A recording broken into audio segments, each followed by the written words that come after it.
Greetings and welcome to another Breakfast Club Jumboree with Guy Funk. I am obviously anticipating more guests, hosts to arrive. Again, this happened a couple of weeks ago, as I recall, and I'm starting to wonder if the others just like to watch me squirm for a few minutes before they decide they want to come on. I see in the messages there that my friend Michael, Agent of Doubt, will be on later. And that's a nice surprise. And Raven may be coming back on tonight, but it's my understanding that Raven's going out. Here's my picture here. There we go. Raven's going to be going out dancing, so may arrive late if Raven arrives at all. So that's the itinerary so far. And since we haven't really got anybody for me to converse with, I definitely don't want to dig too far into any kind of like sort of serious or major topics until I have someone to have a discussion with, and or until we have more people in the audience who want to have a discussion with me. So if there's anybody out there who's currently watching who would like to ask me a direct question, please put it in the comments on the side there, and I'll be more than happy to entertain your question. Hello, Green Machine. Welcome back. So, this week we've had the news as usual. I'm hoping that we don't have to dwell too much on current events, though.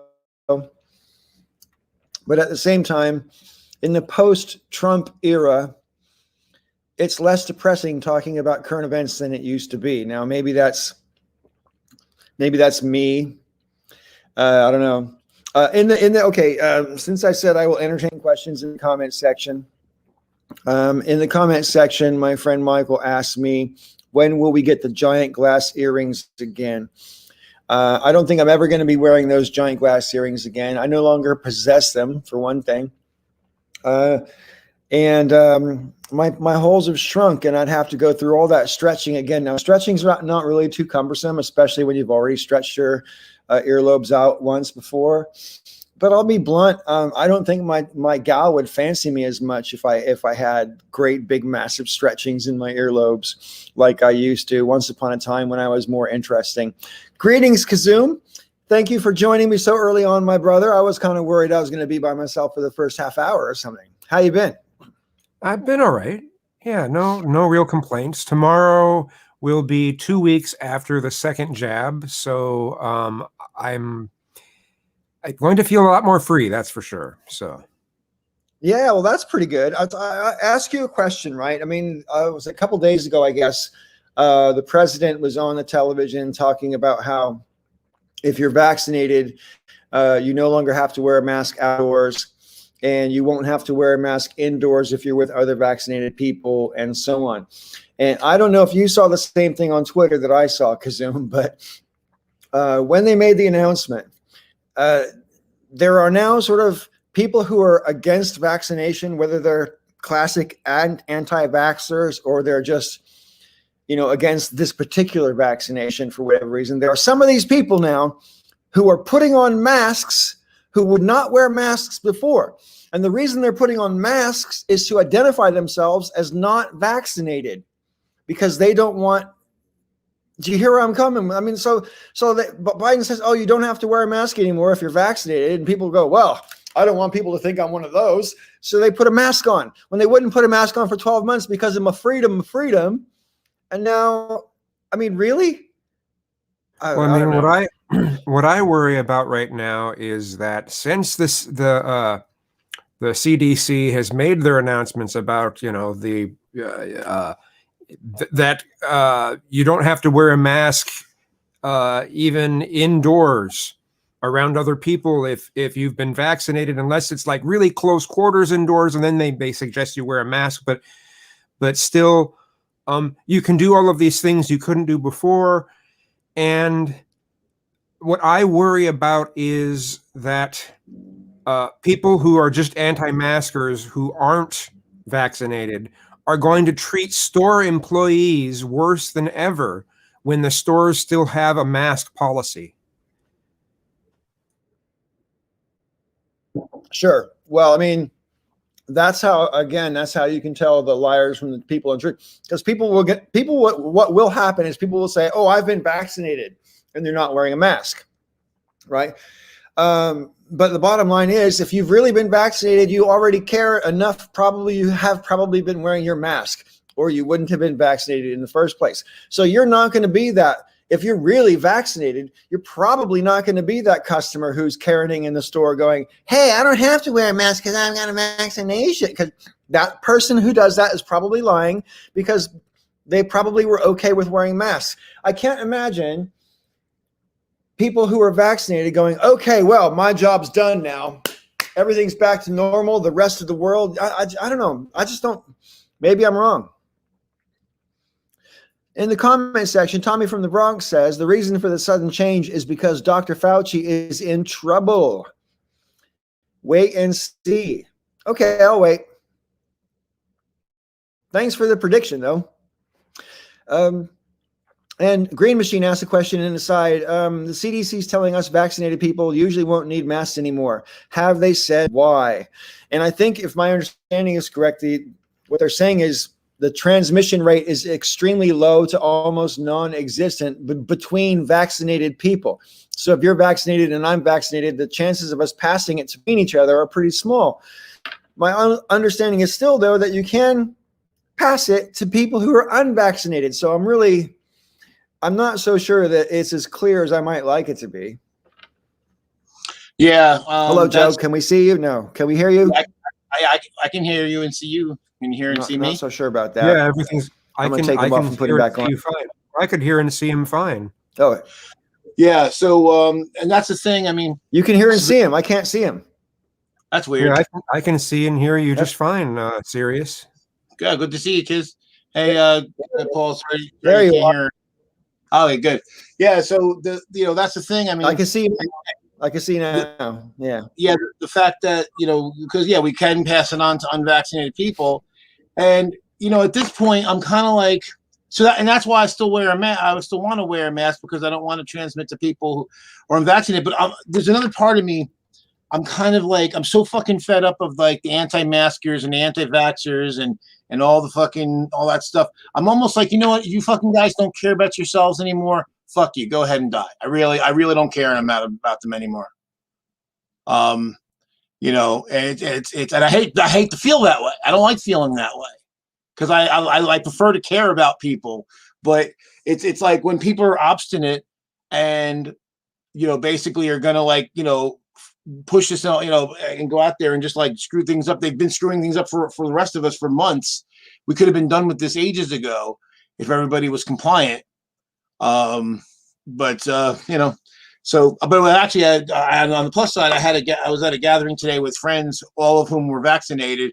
So it was nice to be able to hang out. It was a wake for my friend's stepdad, but it was still good to see all my friends again. You're muted, Paul. You're muted. You're muted, Paul. Hang on, my computer's acting really funny. Just keep talking. I'm gonna try to fix. I'm not muted. I'm trying to fix my computer problem. Just bear with me. Okay. And that's what I'm saying. Seriously wrong here.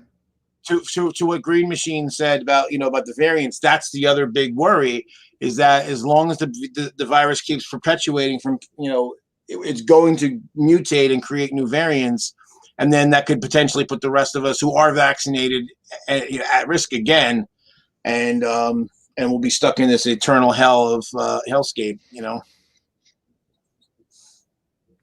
Yeah. Well, I mean, what I really hope is that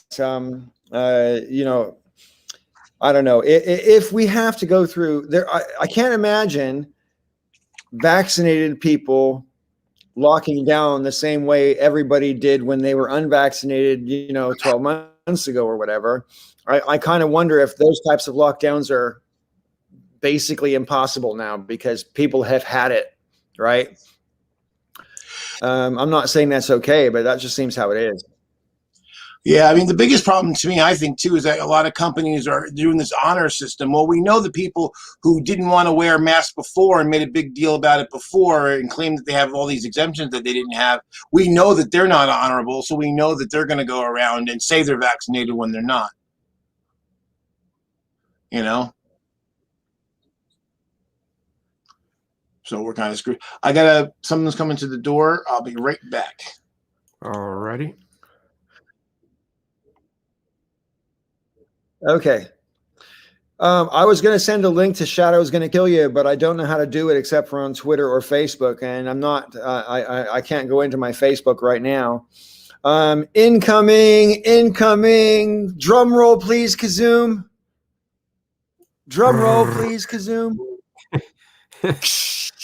There we go. Hey, Jack. Good to see you. Hey, how's it going? Jack, it's been a while, man. Good to see you. Yeah, it's been forever. Am I muted? I'm not muted. Okay. No, you're all right. My connection seems to be a bit dodgy, so I might be going in and out a little bit, or my speech might break up a little bit, but there's nothing really I can do about that right now. Yeah. It's warm here. I want to show you guys my new studio. Oh, nice. Yeah, I've even got a sculpting table over there and a window. Everything is very exciting. It's been a long time in the harsh winter. Hey, Jack. Hey, how's it going? Good to see you.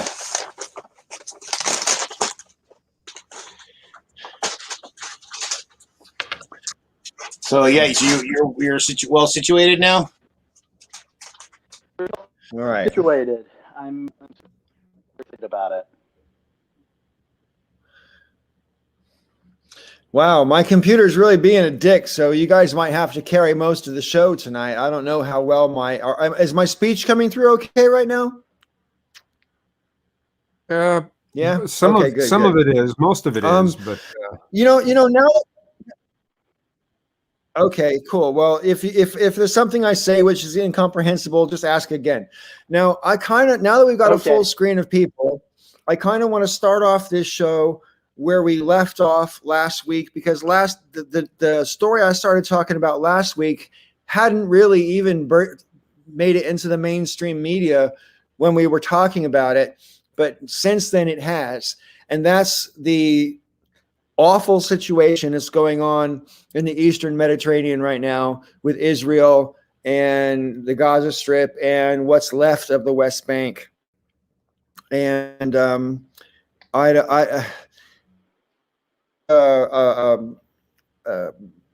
political dynamic I've paid attention to ever since I was 10 years old. I've been paying attention to what goes on over there with dismay and disgust. And at the moment, I'm close to it because I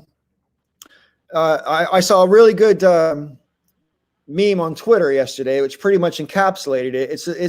It's a 10-year-old Palestinian boy throwing a rock at a tank, and it says, "Israeli and Palestinian clashes continue. Both sides are urged to step back from the brink of war." And that picture sums it up. You've got a kid against a tank. It's not a war. It wasn't a war when the Europeans conquered the Native Americans. No, we fucking genocided them. They were wiped out. There's no war. Just because someone's fighting back doesn't make it a war, you know? And I'm so sick of the way the fucking media is framing this thing.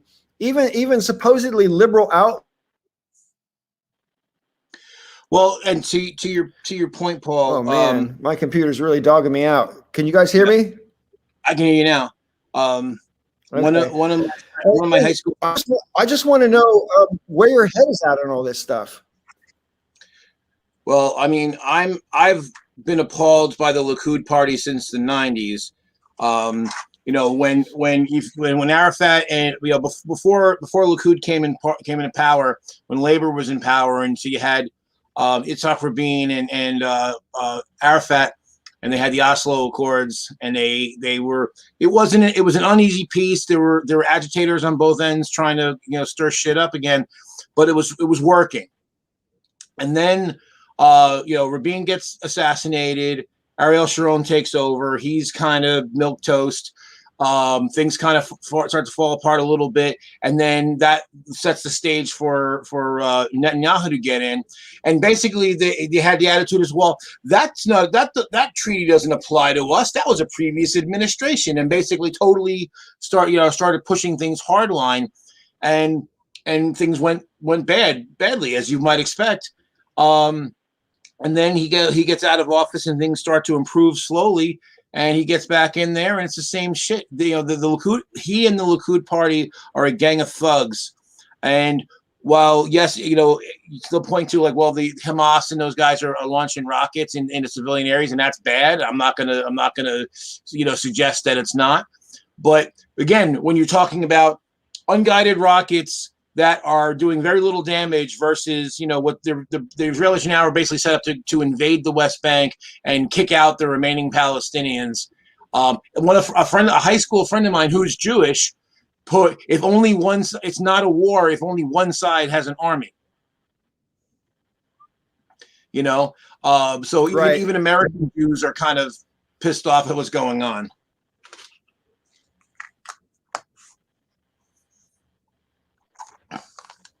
I wish. Well, I mean, I don't something want to really intelligent to say, but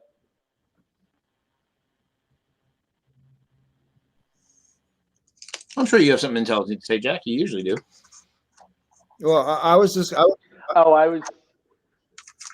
saw Paul was frozen, so.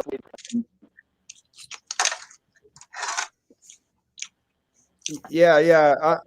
I'm gonna sign off and come back, guys. I'll be right back. Okay.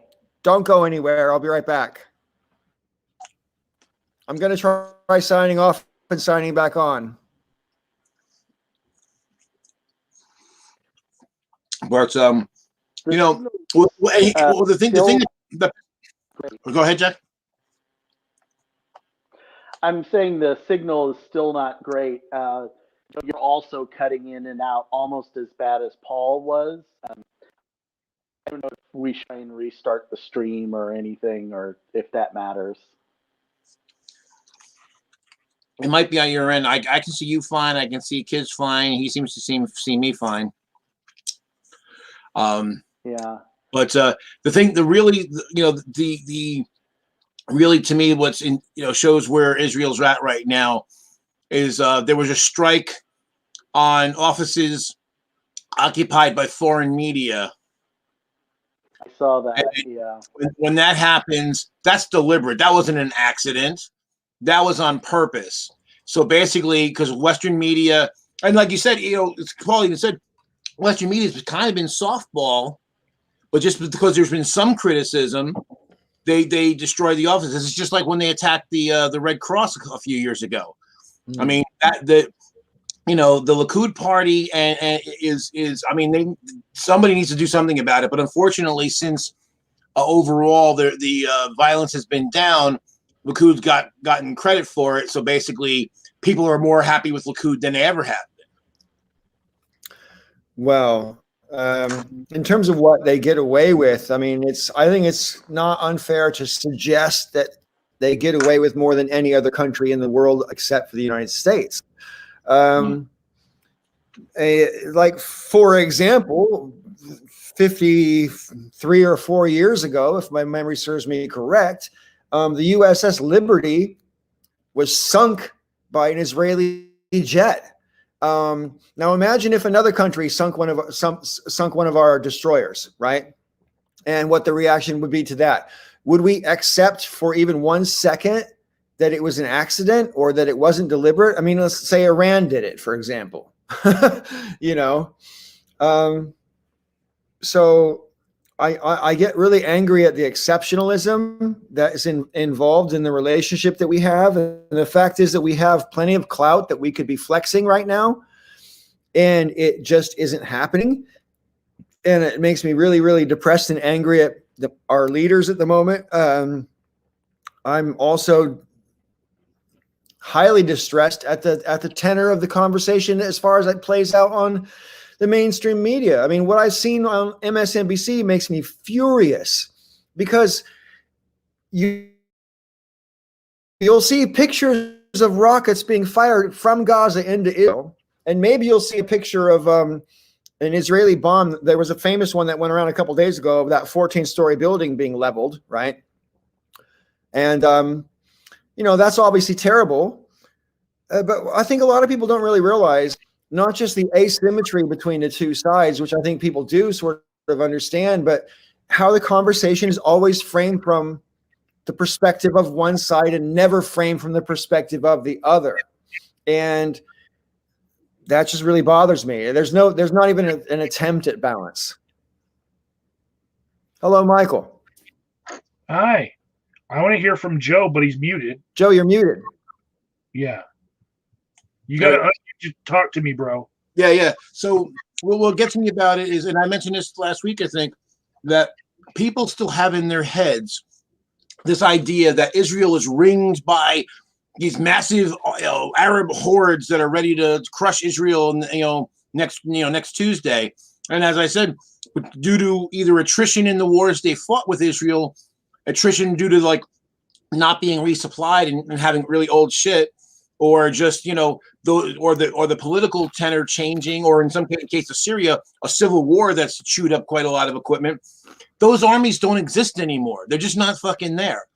So this idea that Israel's in constant peril is a lie. That's actually how they can get away with all this stuff. Because the fact of the matter is, if there were all these Arab hordes ready to crush Israel, they would be moving in right now to save the Palestinians. And they're not, because they don't exist anymore. And the thing is, part of the problem on not so much from the right, but from the left, I think there's a lot of fear in journalists of if they're too critical of Israel, that someone will toss the anti-Semitism charge at them, which is very. Why do you need to be afraid of that? The only reason you need to be afraid of that is if you're actually being anti-Semitic, right? I mean, not really. I mean, if the right person calls you a name and makes a statement about you, I mean, that can have quite a few waves. Yeah. So like, and that's the thing, over the years, because again, I'm very specific in my criticism. My criticism isn't even at Israel as a nation. It's at the Likud party and its leader, because I know that's the real problem. People who vote labor are not the problem. The secularists are not the problem. But even there, I've had people try to throw that at me, which again, I laugh in their face, because it's like, excuse me, part Ashkenazi, it's like I'm distantly related to these people. So,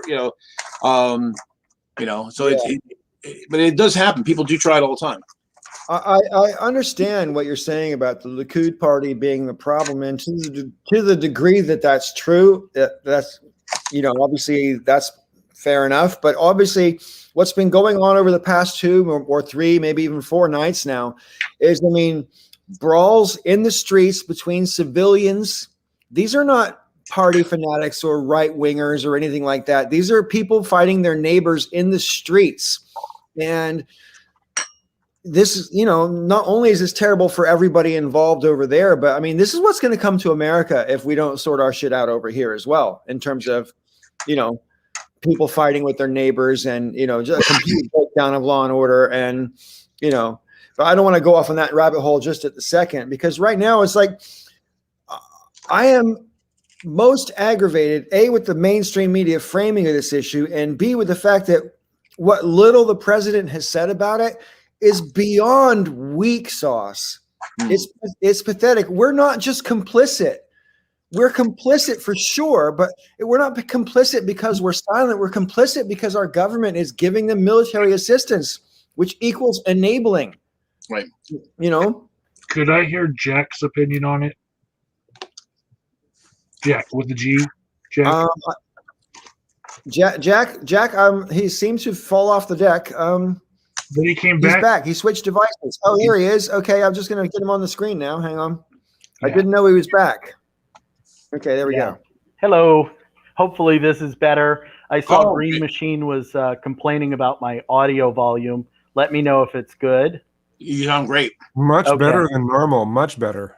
Oh, good. Yeah, I switched devices, so trying to use the cell phone to do everything was not necessarily the best approach. I really don't have a detailed understanding of the way Israel works. I have dated an Israeli. I have a really good friend who has dual citizenship with Israel. Neither of them were people I could necessarily talk to in depth about this because it's such a sensitive topic. And so I perpetually feel under knowledgeable about this topic. So I can really only speak from more of an emotional point of view, which I think, as Paul said at the top of the stream, talking about the kid holding the rock or throwing a rock against a tank,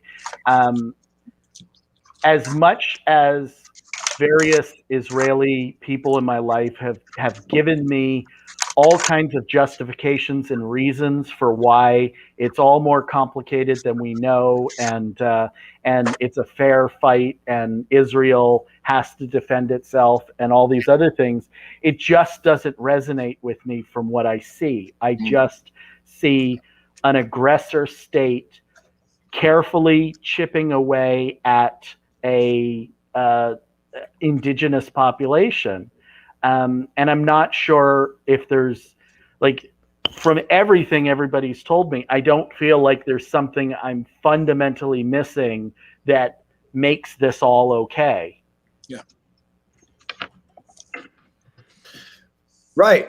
And that's because there's nothing that can make it okay. What we're witnessing is one of the many sort of stages of acceleration in the genocide, which Israel is quite happy to let the genocide might take 100 years. I mean, ever since the 1967 war, which, to be fair to Israel, they had to fight to maintain their existence. Granted, all right? But ever since that war, when you look at the map of the West Bank and the areas controlled by Palestinians, and it's shrunk and shrunk and shrunk, and there's only a couple of tiny little enclaves now that aren't that are still allowable for the Palestinians to live and move around in freely, and where they're outnumbered in the other settlements, they're routinely oppressed and picked on just by regular people in the street. And that's why, with respect, you can't just put it down to the Likud party anymore, you know. And the other thing I wanted to say about the situation is, when you look at a map of Israel and you see the West Bank wedged there between the eastern side of Israel and Jordan, and then the Gaza Strip, which is a few miles long along the Mediterranean coast. If you look at the Gaza Strip and then you look at Israel and you think Israel has approximately 10 to 11 million citizens, and you look at the Gaza Strip and there's 4 million people living there. And we look at that tiny little piece of land. It's the most densely populated piece of land on earth, and they're bombing it like they don't care who dies. I mean, there's no place in Gaza that you can bomb where you're not going to kill people because it's that densely populated. Joe, you're muted. Yeah, I was saying because they don't care who dies. And the thing is, what gets me is, like, people who have tried to make apologetics for this over the years. They'll point to, like, well, the Arabs attacked the Israelis. Like, yeah, in the territories they're occupied. I mean, basically, if the Israeli army had pulled out 20 years ago, things would probably be fine right now. Right. Well, I mean, the way back, it must have been around 2002 or 2003. There was a coalition of Arab countries and scholars. They came together and said, listen, this is what the eventual solution is probably going to look like. And the Palestinians, for example, were probably going to have to give up on what they call the right to return. Now, the right to return might have made sense in 1967. It's 55 years later, near enough. And the right to return is pretty much, not something that they can rely on. On the other hand, a two-state solution is the only way to give the Palestinians any kind of sense of self-determination or sovereignty, because a one-state solution will guarantee that the Palestinians are not equal citizens. Well, here's one thing too I want to say about the right of return. People saying like, "Oh, it's since '55." The thing that flies in the face of that is that the people that are like the staunchest advocates for Israel and defending, making these apologetics and defending what Israel does, is basing on the fact that Israel needs to be there because of something that's where they lived a couple thousand years ago. So it's like such bullshit. It's like, well, Israel has to be defended because 2,000 years ago, they're 40 generations ago, their ancestors lived there, and you're telling the Palestinians, yeah, fuck you and fuck your father and your grandfather. That was history. That was ages ago. I mean, there's lots of people alive today that remember 1955. Imagine if the Irish told the Norwegians that we get to live in your country because we lived here, 3,000 years ago. Well, I mean, this is what's going on right now in East Jerusalem. They're basically kicking families out of their homes. And there's no other word for it. It's straight up ethnic cleansing that's going on. And when it comes to the military fighting right now, the IDF and Israeli police forces, which are quite highly militarized as well, are killing children for Christ's sake. And here's the thing. When I've had people say to me, oh, it's not a genocide because they're not trying to wipe them all out at once. So it doesn't have to happen all at once. If you kill someone who is, say, 12 years old, who would have grown up otherwise and raised a family, you didn't just kill one person, you killed generations of people. Generations, and that's why it's genocide. For every time they kill someone before they've had a chance to raise a family, they've killed generations of people. Yeah. And that's what they're trying to get rid of. They're not trying to just get rid of the people here now. They're trying to make sure they don't multiply into the future. They want to erase this problem. And I can't believe it's gotten to the pitch it's got to now with the level of relatively muted Western dissension. Well, especially considering that based on the fact that Israel's ramped this up so much, it's starting to become a reasonable comparison to compare what happened to European Jewry before the Nazis put in their final solution, before they started creating the camps. Push the people in increasingly smaller and smaller areas. Ghettos. Ghettos, no political power, and constantly attack them and attrite them over time. The only thing we're missing is death camps and boxcars.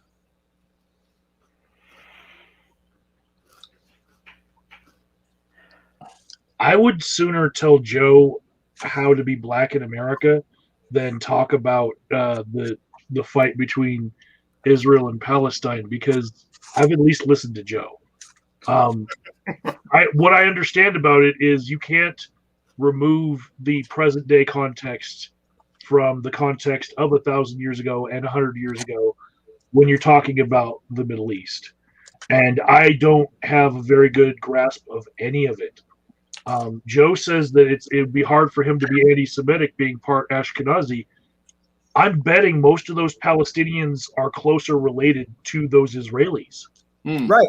And they hate each other's fucking guts. Yeah. Right.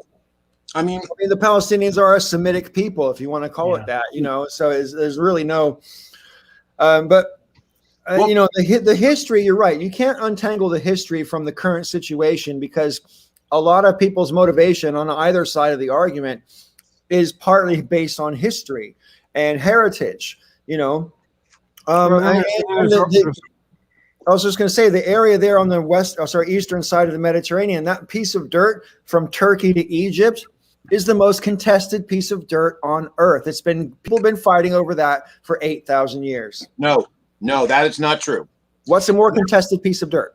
Well, in the modern day it is, but that's the whole thing. See, the lie is that the Arabs and Jews have been fighting for thousands of years. That's a lie. That's a complete and utter lie. There's more history between Christianity and the Muslims than the other way around.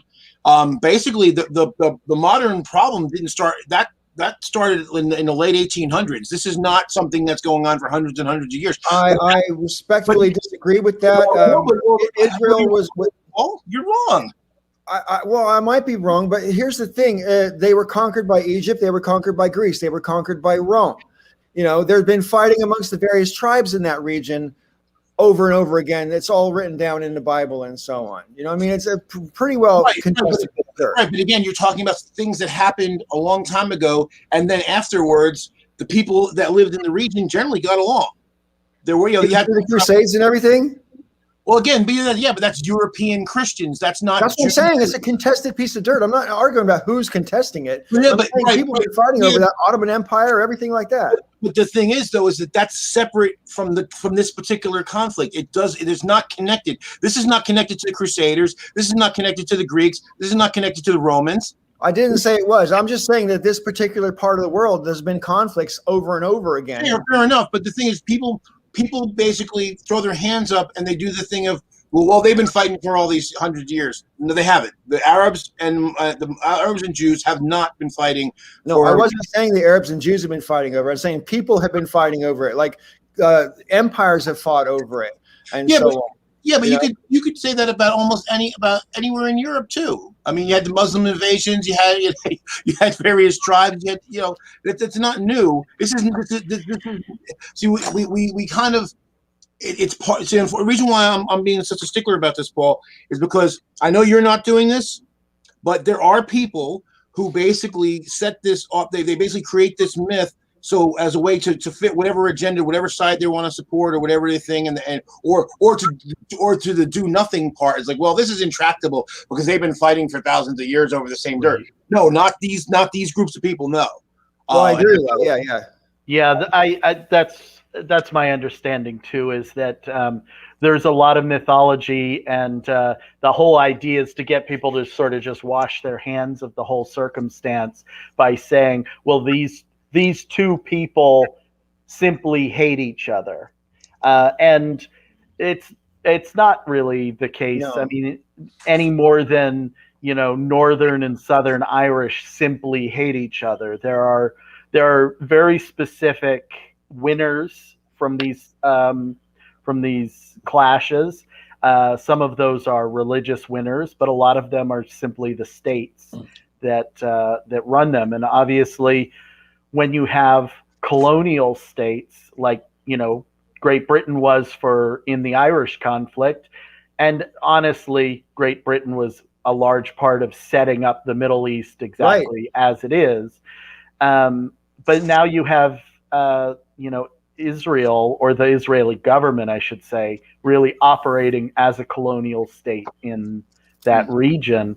And whenever you have that circumstance, the people who are going to benefit, I think, like Joe says, the Likud party, Netanyahu, particularly powerful religious figures. But, the average Jewish person living in Tel Aviv is not benefiting from this anymore, really. I mean, they're benefiting to the extent that colonial citizens benefit from the empire, or imperial citizens benefit from being in the core of the empire.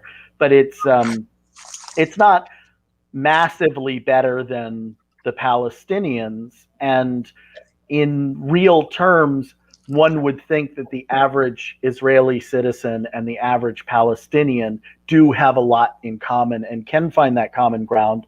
And in a few circumstances, I've talked with Palestinians particularly, but a few Jews who are in the, sort of anti-Zionist camp have worked with groups and have, talked a lot about how Jews and Palestinians can kind of work against the Israeli government. But it doesn't appear very successful. I'm just noting that a scandal-ridden Netanyahu is able to be reelected with two major, court cases, judgments against him. So I think the intractability in this circumstance is with the power structure, not the length of the conflict. Yeah. Another reason why I don't feel like I can understand what's going on over there is because we're seeing it from the lens of being Americans. And just a few moments ago, what I heard was we've got a country full of Jewish people, country full of Muslim people, and Paul just referenced the accuracy of what was written down in the Bible as far as their history. And I'm like, that doesn't follow for me. Yeah, especially with Egypt. Our American view of what's going on over there is basically what evangelical Christians have been trying to do, which is like protect Israel so that they can visit it because they think that it's magically connected to Armageddon. Yeah. Right. The dominionist philosophy. Yeah. Well, like I said last week, yeah. So the right wingers, they love Israel and hate Jews. Right. The Jews need to be there in the right place so that when Jesus comes back, he can destroy them and bring on the rapture. Yeah. I'm just really disappointed that our political leadership isn't more sort of forceful in their condemnation of what's going on, because even with forceful condemnation, the bottom line is we're still supporting them with military assistance. So it almost doesn't matter what we say with our words if we keep doing that. So it's not just that I want stronger condemnation from the mouths of our politicians, which I definitely do want. I want some serious consequences for this behavior, which is clearly unacceptable, especially in the modern age. Well, I don't know if you can have consequences when some percentage of our aid budget and our military industrial complex is deeply tied to the Israeli military. It's even Biden or any president for that matter only has so much control over something that has kind of ensconced itself in our foreign policy for more than 50 years. It's got to be 60 years, 70 years at this point. I'm pretty sure there's 199 other countries we could sell weapons to if we tried. You know what I mean? I mean, seriously, my whole thing about that argument is Mitt Romney said that during the last election cycle. He said something along the lines of, well, what are we going to do? What are our weapons manufacturers going to do if we cut the defense budget? And it's like basically they're admitting that people will lose jobs if other people in the world aren't killing each other. So we just have to let them kill each other, and we have to be the ones that make sure that we enable them to kill each other. Well, that's exactly the opposite of what I want. And it's actually the opposite of what American policy used to be in the 70s, So it's really depressing to see how far we've slid. Having been raised in that dominionist view of what Israel is, I actually felt like this Andrew Yang incident where he was pandering to Jews in New York and figuring that they all supported Israel, and then the backlash that he got where Jewish people in New York were ripping him a new a-hole on Twitter because they actually don't agree with Israel. Right. I was like, wow, that was surprising, because my view of it was the Israeli diaspora just went all over the world, set up shop, and they all had businesses so that they could send money back to Israel so that they could fund the war effort to kill more Palestinians. And that's what the dominionists teach, is that's why Jews set up shops. That's interesting. And to see how Andrew Yang just got that backlash, I was like, that's new for me. And that's why I know I don't understand shit about how Jews feel about Israel. Yeah. When my brother-in-law his wife is Jewish, and we would go to Thanksgiving at his mother-in-law's place, and so most of the people there were Jewish, and we used to have some pretty heavy, like the one sister, she was very, right wing, and then everybody else was pretty left wing, and you'd read some pretty heavy battles between the Jews of different political stripes, and it was like yeah, no, this hell, you can't get. I always remember it was John Stewart was saying you can't get three Jews to agree on dinner, much less anything big. Yeah.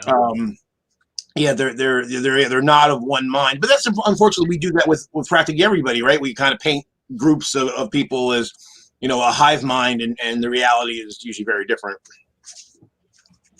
I'm of the opinion right now that if you were to count just the money that we spend in a couple years in foreign aid to Israel and foreign aid in that region, I feel like by this time we could have bought an island big enough to house all of the Palestinians and built a city for them for all the money that we fucking spend on keeping the status quo and the war effort going at the same time. Okay, but why should the Palestinians be the ones that have to move to this island? Why don't you want the Israelis to move to this island? Here's my deal.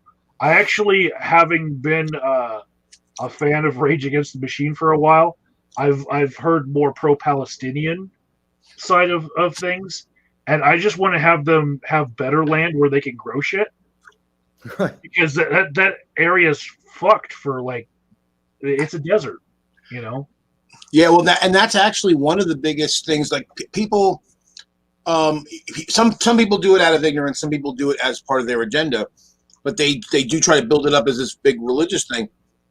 In a lot of cases, it's strictly because Israel controls the water in the region, and of course, you control the water, you control the people, one way or another. And so, if you're giving insufficient water to the people you don't like, they tend to get a little testy about that.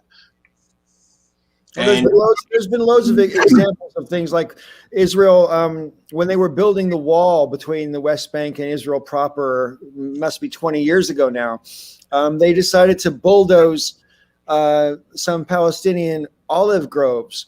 Now, some of those olive groves are literally hundreds of years old, right? Been handed down from generation to generation to generation. And like you say, Joe, if you're interrupting someone's water, you pretty much control them. It's also true with their agriculture, and you can't have agriculture without water, right?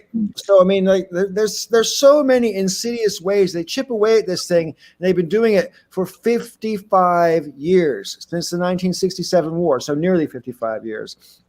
And what blows me away is they've been allowed to get away with more and more and more. And I don't have any reason to give a fuck about this, right? I don't have... the only Jewish friends I have are friends I have online. I don't really know anybody in person who's Jewish. I don't really have any friends who are from Israel or who go there regularly. I don't have any friends or family members or anything who are Palestinian or of that descent. So I shouldn't have any natural reason to care. It's just that this has bothered me my whole life because it seems to me a fixable problem that no one wants to fucking fix. And so many problems emanate from this problem. And it just seems to me that it's not just the problem itself, but this problem exposes lots of other problems. Like, for example, as I said earlier in the show, the asymmetrical relationship we have with Israel as compared to any other country in the world. I mean, they get away with stuff that no other country would. I mean, they get away with being able to say, we might have nuclear weapons or we might not. We're not going to tell you. To be fair, Saudi Arabia gets away with a lot of the same things. Yeah, but they don't get away with that. Well, we also don't know if Saudi Arabia has nuclear, not weapons, but technology. I mean, I grant you that Saudi Arabia gets away with things that they shouldn't get away with, like, the murder of Khashoggi. Yeah, it's not just his murder, and it's not just the United States. In that situation, like, for example, and I hate to go off on a tangent here about this one, but I mean, Meghan Markle, when she got married to Prince Harry, was given a $500,000 pair of diamond earrings from Mohammed bin Salman. And that was like right around the time of Khashoggi's murder. And then she fucking wears them to royal events. And it's like, you're not supposed to do that. Those, you know, I don't know. The whole thing is just like, how much ass kissing do the Saudis in this case do to be able to get away with this kind of exceptional behavior?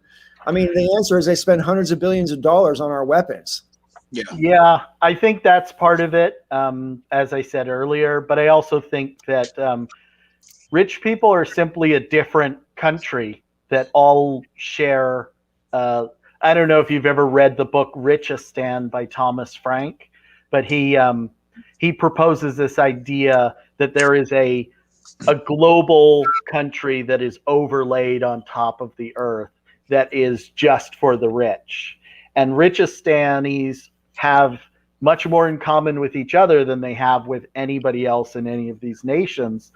And in some ways, you saw that with the way Donald Trump was welcomed by bin Salman, or just the relationships that world leaders have with each other are very different from the relationships that world leaders have with their own citizens.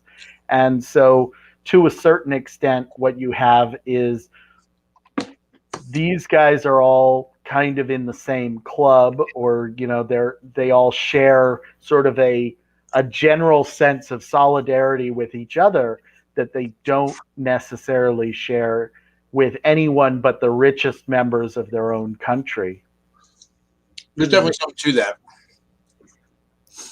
Actually, I was talking with a friend about that the other night. That there's you know, they just don't have any concept of, nor do they care about what everybody else, how they have to live. And they show themselves when they say really over the top shit like, well, if you remember when Mitt Romney talked about, well, if you don't have a job, you know, go start a business. I'm like, and of course, like, with what money? You know, oh, just borrow $20,000 from your relatives. A small loan of $1 million. Yeah. You know, and it's like the average person doesn't have access to that kind of resources. If we did make it easier for people to get access to that kind of resources, yeah, maybe people could pull themselves out of poverty or you know, lower economic states. But of course, it's not the case. But if you have money, it's easy. I got an argument with somebody the other day, and they were trying to say that, oh, it was about Elon Musk. And like, whoa, he works hard because he had tweeted something about working 60 hours a day or 60 hours a week. And I'm like, I doubt that, simply because based on the amount of tweets you put out, I don't think that you can be working that hard as you say you are, and you're putting out, you know, tons and tons of tweets. And someone tried to say that, oh, well, you can't get that wealthy without, you know, working really hard. I'm like, well, he's in a wealthy family, an oil family. And so, yeah, he started out really easily, and he's like, oh, well, you still have to get loans. I'm like, do you know how much easier it is to get credit if you're starting out with millions of dollars in the fucking bank? Yeah. Yeah.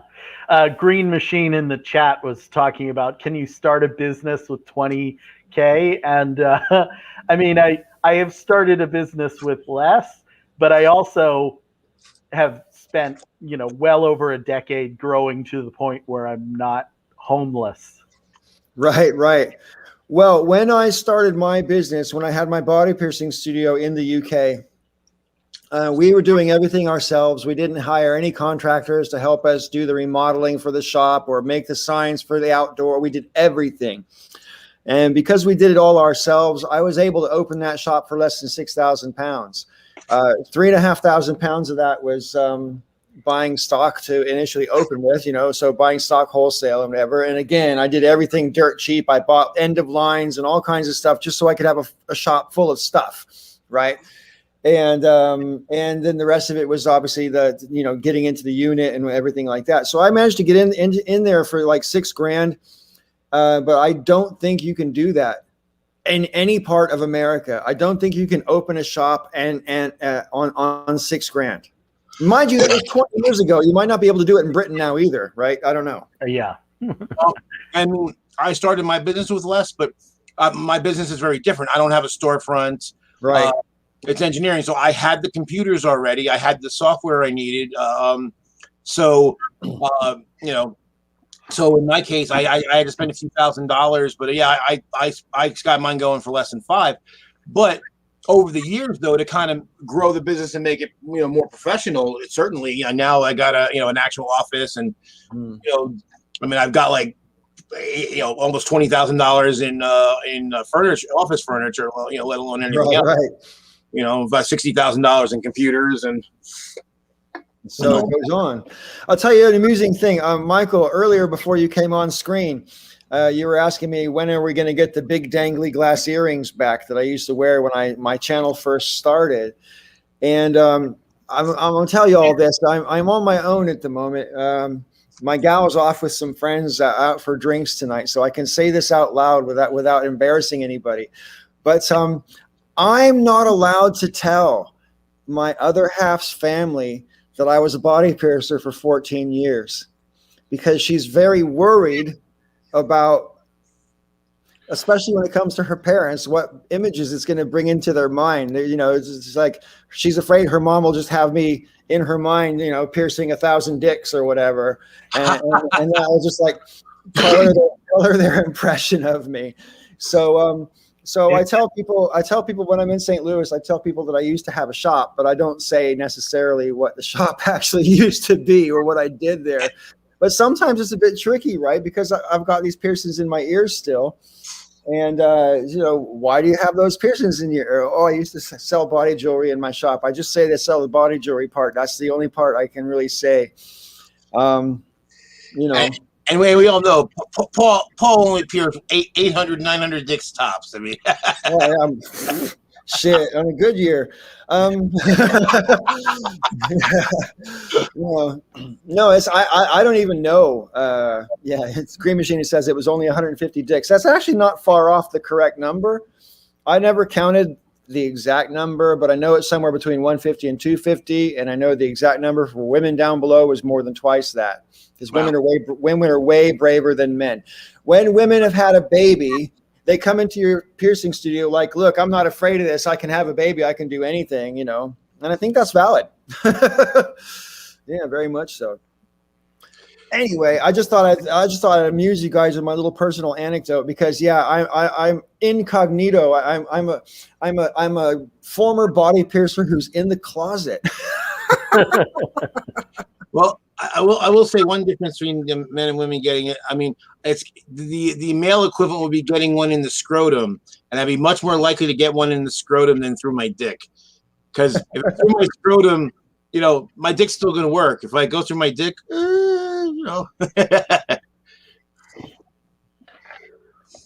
How are you doing, Kazoom? Pretty good. I have a PA, so. A physician's assistant or a public address system, or no. It's I have a Prince Albert. So you were talking about piercings, so I say, okay, well, I have a Prince Albert, but okay. I've never had that one, but I have. I thought you had gotten a new degree. Yeah, everything's still functional. Yes. But oddly, I don't wear it. I never wear the jewelry in it. I have the piercing, but never really wear anything in it. So and do you not wear anything? Every time I piss, I have to cover an extra hole. So that's pretty funny. Do you not wear anything in it because you're currently not have it? Do you not have a partner, and is that why you don't wear anything in it, or do you just not wear anything in it because you didn't want the droop to increase because the weight of it will stretch the piercing? Well, honestly, it just was more of a pain than anything. And it sometimes like if I tried to, be sexual with it, it would occasionally feel like electricity being shot up my dick, and it didn't work out so well that way. So I just decided let's just not wear anything in it. So.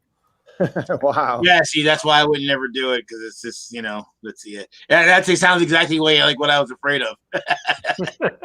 I mean, it works fine when I don't have the jewelry in it, but when I have the jewelry in it, it's just kind of, I don't know. Anyway, it's an extra electrical socket. Yeah. Yeah. When I was a body piercer, I obviously was in a position of having any piercing I wanted, and I very seriously considered a Prince Albert on a number of occasions. But there's two reasons why I didn't have it done.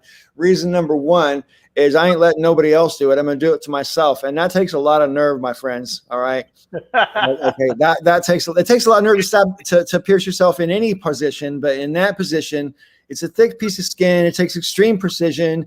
And I'm not sure if I could go through the pain and pay attention to the degree necessary. So there was that. The other thing is I talked to more than a few women while I was a body piercer who said, oh, I like the way they look and I like having sex with guys with those piercings, but I would never suck his dick if he had a piercing in it like that. I'm like, well, then it's out. That's it. That's a sacrifice that's too great to make, you know? So that's why I never got one, but yeah. Yeah, see, that's the thing, you know, that's those unintended consequences that you got to watch out. Right. As I recall, I think we should change the subject though, because as I recall, once upon a time we talked about this and we chased Bionic Dance right off the channel. She's like, you know what? I'm done. See you later. Bye. So I don't want to do that to anybody in a side chat who might be thinking, why are they talking about pierced dicks? Anyway, the conversation naturally migrated there from Israeli oppression to pierced penises. I mean, you know, that's like going straight from Elvis to the Prodigy. It just doesn't make sense in a segue, right? Anyway, a different form of oppression. Right. Anyway, but yeah, I don't want to. I don't necessarily think we need to keep going around in circles on that last one, but.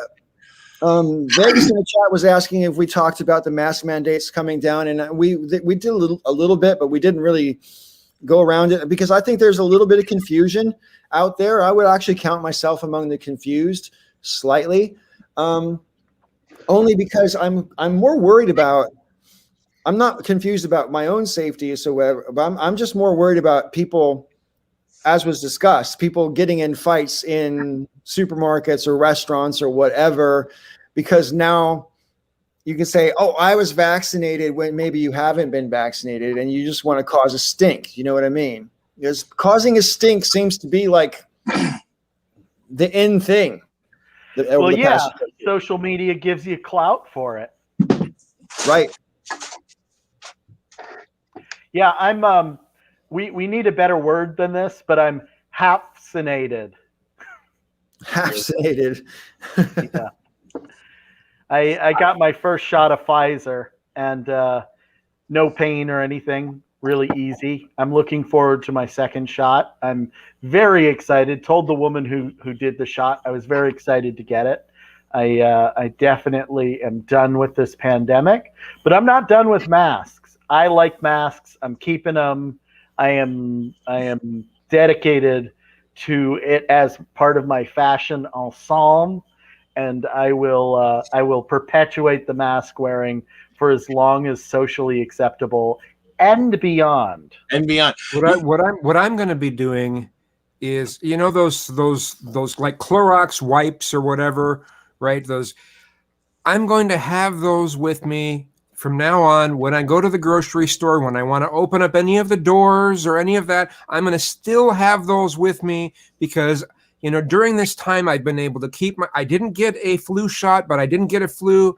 I didn't get a cold. I didn't really get anything because I've been so careful. And you know what? I'd like to repeat some of that in the future.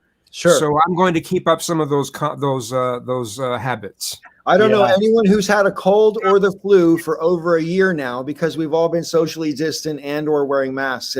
And some people say that as if it's part of this whole COVID conspiracy. Oh, have you noticed no one's got the flu either this year? Well, yeah, because people have been inside and they've been having, I mean, I can't believe they think that that's somehow evidence that this is a hoax. It's like, no. It's evidence that masks work.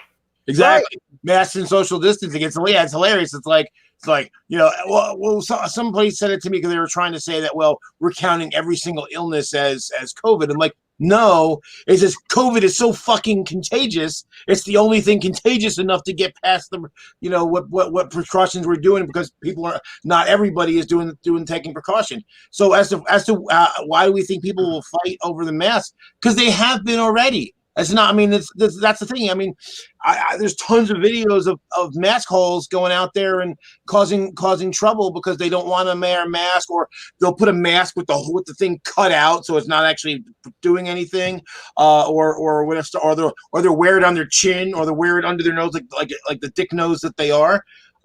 So yeah, there's been 13 months of people acting like douchebags over masks. So if anything, now that people are told at least some of us can go out without a mask, you can be damn sure that the people who didn't want to wear them and also didn't want to get a vaccination are gonna fucking be a problem. And in fact, I've even seen things where people who were wearing masks and not making a big deal about other people not wearing a mask have been attacked by people who are like, take that mask off. Just the other day, some dickhead I forget what the conversation was even about, but I guess it was about masks and all that. And he told me how at his gun club there's a sign that says, basically if you come here in a mask, you die. So a threat of fucking terminal violence if you show up. And again, wearing the mask doesn't affect anybody, doesn't hurting anybody else. It's not telling anybody else they have to wear a mask or anything like that. Saying you better not fucking walk in our place with a mask or we're gonna hurt you. Well, how about Tucker Carlson on his show saying that if you see people having their children wearing masks, you should report them to CPS. Yeah. As if the cops don't have anything better to do. We're not we're not really going to be able to compare places where Tucker Carlson has been irresponsible with his journalistic platform. but this is up there. Whatever that list is, it definitely contains this incident somewhere near the top. Yeah. What if Tucker Carlson is ironically right this time, except for CPS should investigate anybody who makes such a claim. Hey, they've been putting masks on their kids. They should turn around and say, okay, what's your name? And what do you have any kids? Let's go talk to those kids that you don't want masks on. And to Green Machine made a point about in Ohio, particularly, people are being shamed for wearing masks. And here's the thing that I realized what the big problem is. The right wing seems to think that not wearing a mask is a sign of bravery. Right. But but I keep trying to explain to people, the mask isn't to protect you, it's to protect others from you. So and I told this, actually I blocked 2 high school friends the other day because we were having this argument and they just refused to accept it is that if getting vaccinated protects you, wearing a mask protects me. So if you refuse to wear a mask, it's not that you're taking your chances for yourself, you're taking chances with everybody else. But you're basically saying I don't give a fuck about other people. So, and what pissed me off the most is that one of the guys in the conversation, he was not a friend of mine, but he was a friend of theirs. And apparently he went to my high school. I just never met him. He did get COVID. His wife caught COVID. His kids got COVID because he basically said that he only wears masks in place he has to wear masks. I'm like, so douchebag, there's zero chance you didn't spread COVID to other people when you had it. So this wasn't about your fucking choices. This is about how your choices impacted other people. So that you're not even a good libertarian, because a libertarian would believe in, my right to swing my arm ends at your nose. So you were literally popping people in the mush and you didn't give a fuck. And you still don't give a fuck even after you and your family got sick.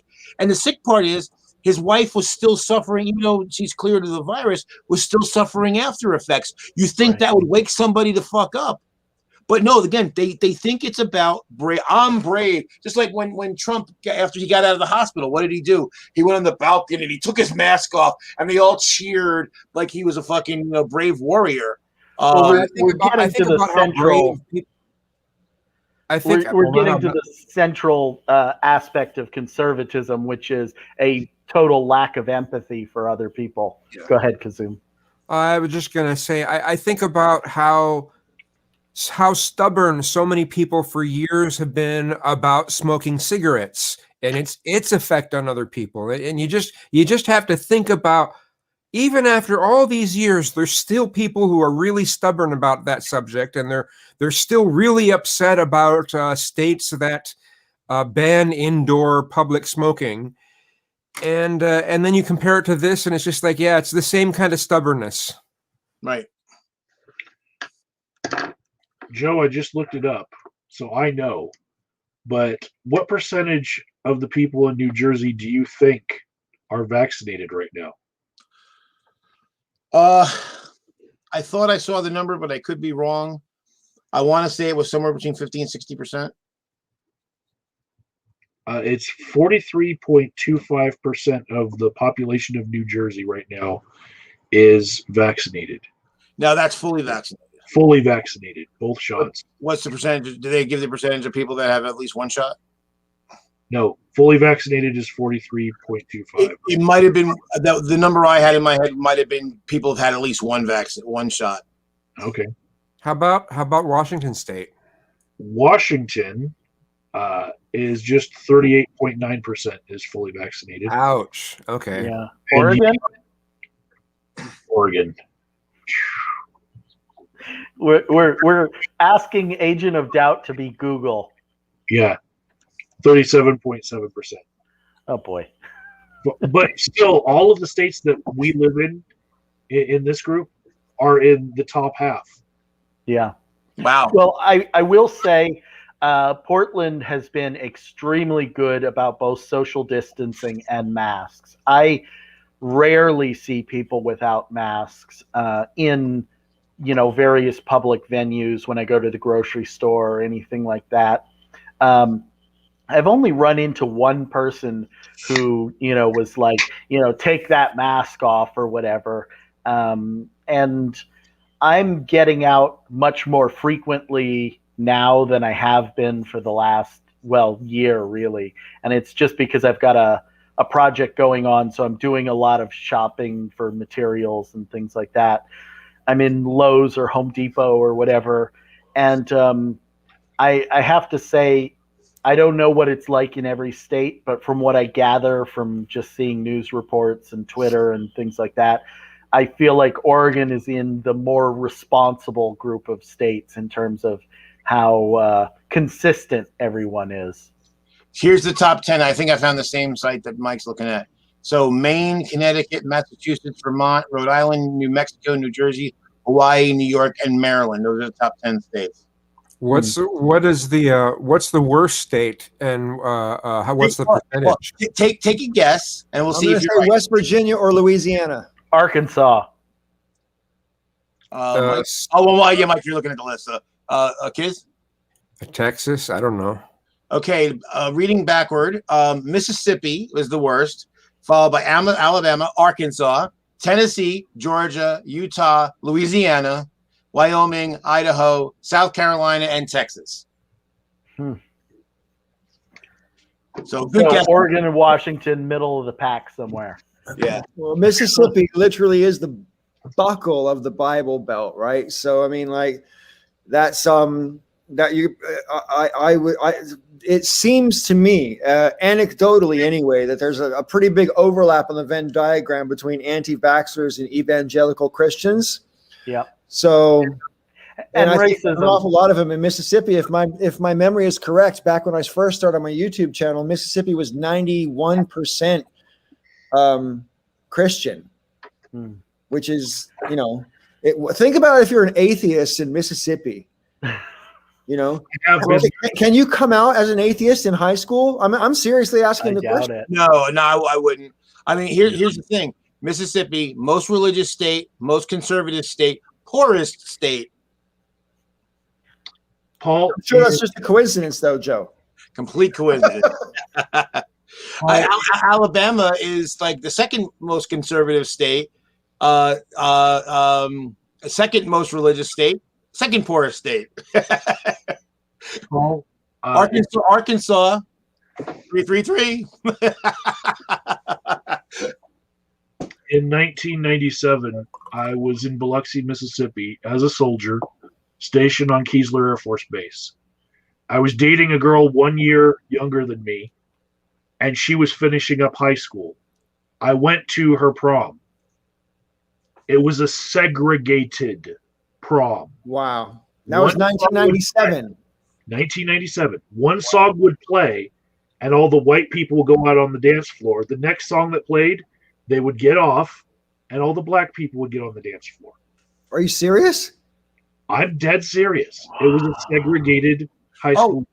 And that's actually segregated better than most segregated proms, because in our other places they have separate proms, even to the fucking day.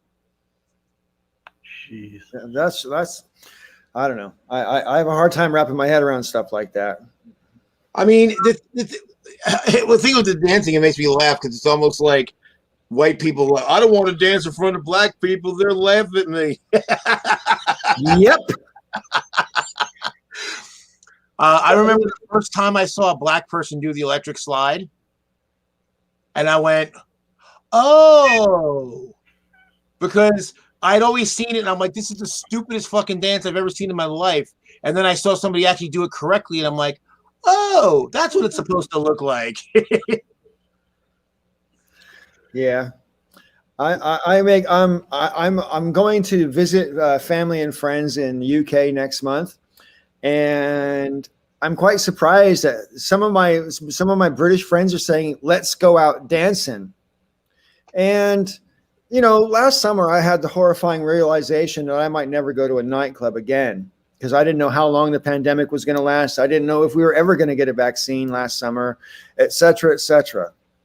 But even though I'm vaccinated, this year for sure, 2021, I am not stepping foot into any crowded room, especially a crowded room where everyone's exhaling out their mouth, you know, because we're all breathing very heavily because we're working it, baby, you know. So I don't know, man. I'm kind of sad about the fact I might never go dancing in a really, because I'm one of these people, you know, I'm so old that I used to DJ at a roller disco, for fuck's sake. So I've been dancing my whole adult life. And here in Portland, you can still go to a roller disco. Well, I mean, but seriously though, there's a thing about I can enjoy dancing on my own just fine, and I often do. But there's a thing about being surrounded by 1,000 or 2,000 people, and you're all thumping to the same groove, man. I mean, it's definitely a vibe that you can't get any other way. Maybe don't tell your new in-laws about the roller disco either. I think the roller disco, they already know about that one. That's less embarrassing or less controversial than the more recent career I had. Yeah. Well, I was just thinking about, you know, live music, and my cousin Lori, she's vaccinated, but she's been going to clubs that are doing live music, and they're trying to socially distance, but you can only do that so much. And I'm like, Lori, what are you doing? I mean, and you know, and she wears a mask at least, but when I go dancing, I'm socially distanced, but it's not voluntary. It's just that I take up so much fucking space. People keep out of my fucking way because they don't want to get hit by a stray limb. And that's true. I'm not bragging. That's almost embarrassing, but I'm not embarrassed. It just is true. You know, I dance like a monkey on fire, and I'm proud of that. Well, I mean, for me, I don't really. If I'm kind of the same, and especially if I'm moshing. Although in that case, then I'm looking to make contact with somebody. Yeah, right. Like Joe, you've put a big smile on my face with the image of you moshing. I mean, I always forget that Joe's a metalhead. Fantastic. Yeah. Last time, it's been a long time since I moshed, but we were actually, it's when I was living in Buffalo, and some friends came up to visit for the weekend. It was me and my roommate, who was also a high school friend, and we went out to this place, and we got the DJ to play some stuff we were into. We went out there, and I was in a bad mood because one of my friends was drunk and throwing up all over the place. So at one point, there's this local guy who saw us moshing and wanted to join in, and I was just like pissed off, and I just clobbered this guy. I just fucking glad at one point I got knocked him to the floor. So then I walk off the floor and I sit down, and he comes over, and I thought he wants to start a fight or something because he's pissed at me for knocking him down. So my friends were immediately behind him, and he's like, "Man, that was great. You know, people like you didn't know how to mosh. They don't hit you. You fucking hit me." And I went down, and I was on the floor, and I'm like, I'm happy to kick the shit out of you anytime you want, dude. It's pretty funny, Joe. I'll tell you, one of my favorite pictures of my son that he's ever taken, probably about 10 years ago now, when we lived in Cornwall. And he's got his eyes are like really enormously wide with excited joy, and he's got a broken nose, and his face is splattered with blood, and he's got blood like literally all over his shirt, and he's just come off the mosh floor with this beaming smile on his face, and I'm like, that's my boy. Yeah. That's my Well, kid. there is something about the mosh pit. I think that it reminds me of some tribal rituals, or just like there is that exhalation of friendly violence, and I'm sure this is what rugby is like. Certainly, football was like that, but I'm not particularly a metalhead, but I used to go to the 924 Gilman, famous punk rock club. And there is something about just like bouncing around like a pinball, and everybody's the flipper or whatever. And it's fun. And it's yeah, a lack getting of control. hurt. You're giving up your part of it. sense of control and safety and just letting it go. And I think that's a really liberating sort of experience to go through. I used to be friends with this chick called Jen in the UK. She's a tiny little thing. She's like 5'1" or 5'2" maybe. And, soaking wet. She probably weighs 90 pounds. And she's one of the most brutal metalheads you've ever met in your life. Right? And she when she goes into a mosh pit, rather than she can't knock anybody over. That's right. Even if she was running at full speed. So her whole trick, and it's hilariously cute to watch. What she'll do is she'll like pick a spot in the middle of the mayhem and just try to hold that space. Right. Just hold the space, because that's all she can do is hold the space. But it's she'll take her licks with the best of them. My friend Mark and I, we were at this one club, and Mark. Now to let you know, you've met me. You know how tall I am, Paul. My friend Mark is like 6'5" and change, and so we linked arms and we spun each other around like a fucking centrifuge, and we cleared the pit. And I think it might have been the same night because I'm pretty sure it was Ramones. So later that evening, there's some girl crowd swimming, and we're all putting her hands up, and she hit a gap and she came down and accidentally kicked my friend Monty in the head. So he got dizzy and he goes, "I can't breathe," and I panicked. I grabbed him, and the way he describes, I would always tell the story, and he would interrupt me. He goes, "Joe, you tucked me under your arm like a football." Apparently, I literally lifted him up off the ground, and I'm carrying him, and I'm blocking like this. And I'm like the refrigerator. Oh, yeah, and I'm pushing people out of the way, and one guy didn't see me coming, and I put my hand in the middle of his chest, and I put him down in one motion. Turned out, unfortunately, it was my friend Vincent, but so but I literally, he's like, I'm standing here holding a drink, and next thing I know, I'm looking at the ceiling.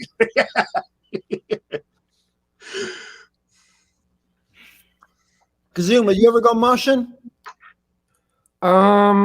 A couple times, and one of the times I got hurt, so it just I decided it wasn't my thing. So yeah, when I was in my 40s, a lot of the people that I used to hang out with were millennials, and so a lot of my friends were into moshing. We used to have in Penzance, there used to be like death metal gigs at least once a month, sometimes more, and I gave it a try. But I was a bit old for it. But and I like Jack just said about it's not necessarily. Moshing is a little bit more brutal than my personality really feels comfortable with, but there's a difference because back in the day, Jack, I think it was 1985, I went to see the Clash in concert in San Francisco, and I'd never seen so many punks in one place in my life. And there was what they used to call slam dancing pit that broke out. Yeah. And that was pre-mosh, I guess, that was like the pre-mosh thing. But slam dancing is just exactly how you said it. It's like you're like a pinball, and you have no control, and you don't know. You just bounce around, and it's okay who you hit, and someone might push you once in a while, but it's not like a mosh pit where people will pick you up and throw your ass, And you're supposed to be grateful for that in a mosh pit, but not so much when slam dancing. I like slam dancing though; it's good fun. Yeah, well, I mean, basically, even the earliest things that were called moshing were basically kind of advanced slam dancing. It didn't really get too aggressive. But yeah, later on, it got to be, like really crazy. No, when I saw Metallica, I spent the whole day getting closer and closer to the stage. And when I got pretty close, and then where I was when Metallica came on, erupted into a mosh pit, and there were literally people getting picked up and thrown. And I only weighed like 125 pounds back then. I'm like, I am not going to last in this bullshit, man. So I had to give up my spot in the crowd for that, but it was worth it, because yeah, I didn't want to have the brutal results. And Metallica kind of sucked at that concert. I don't think Metallica sucks as a band, but at that concert, the whole time Metallica was on, it sounded like this. And that was like all I could hear. And I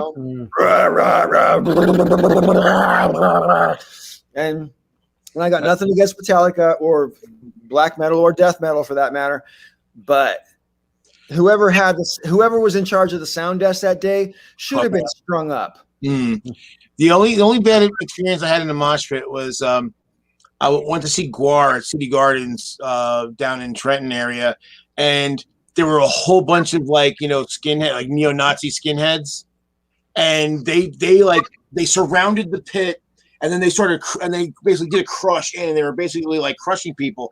And I remember I was kind of caught in the middle of it, and everything's pushing and pushing, and like my blood pressure spiked, and I started having palpitations, and I'm like, oh, this is bad. And I had to work my way out, to the side of the pit, and I was hyperventilating. That was pretty ugly.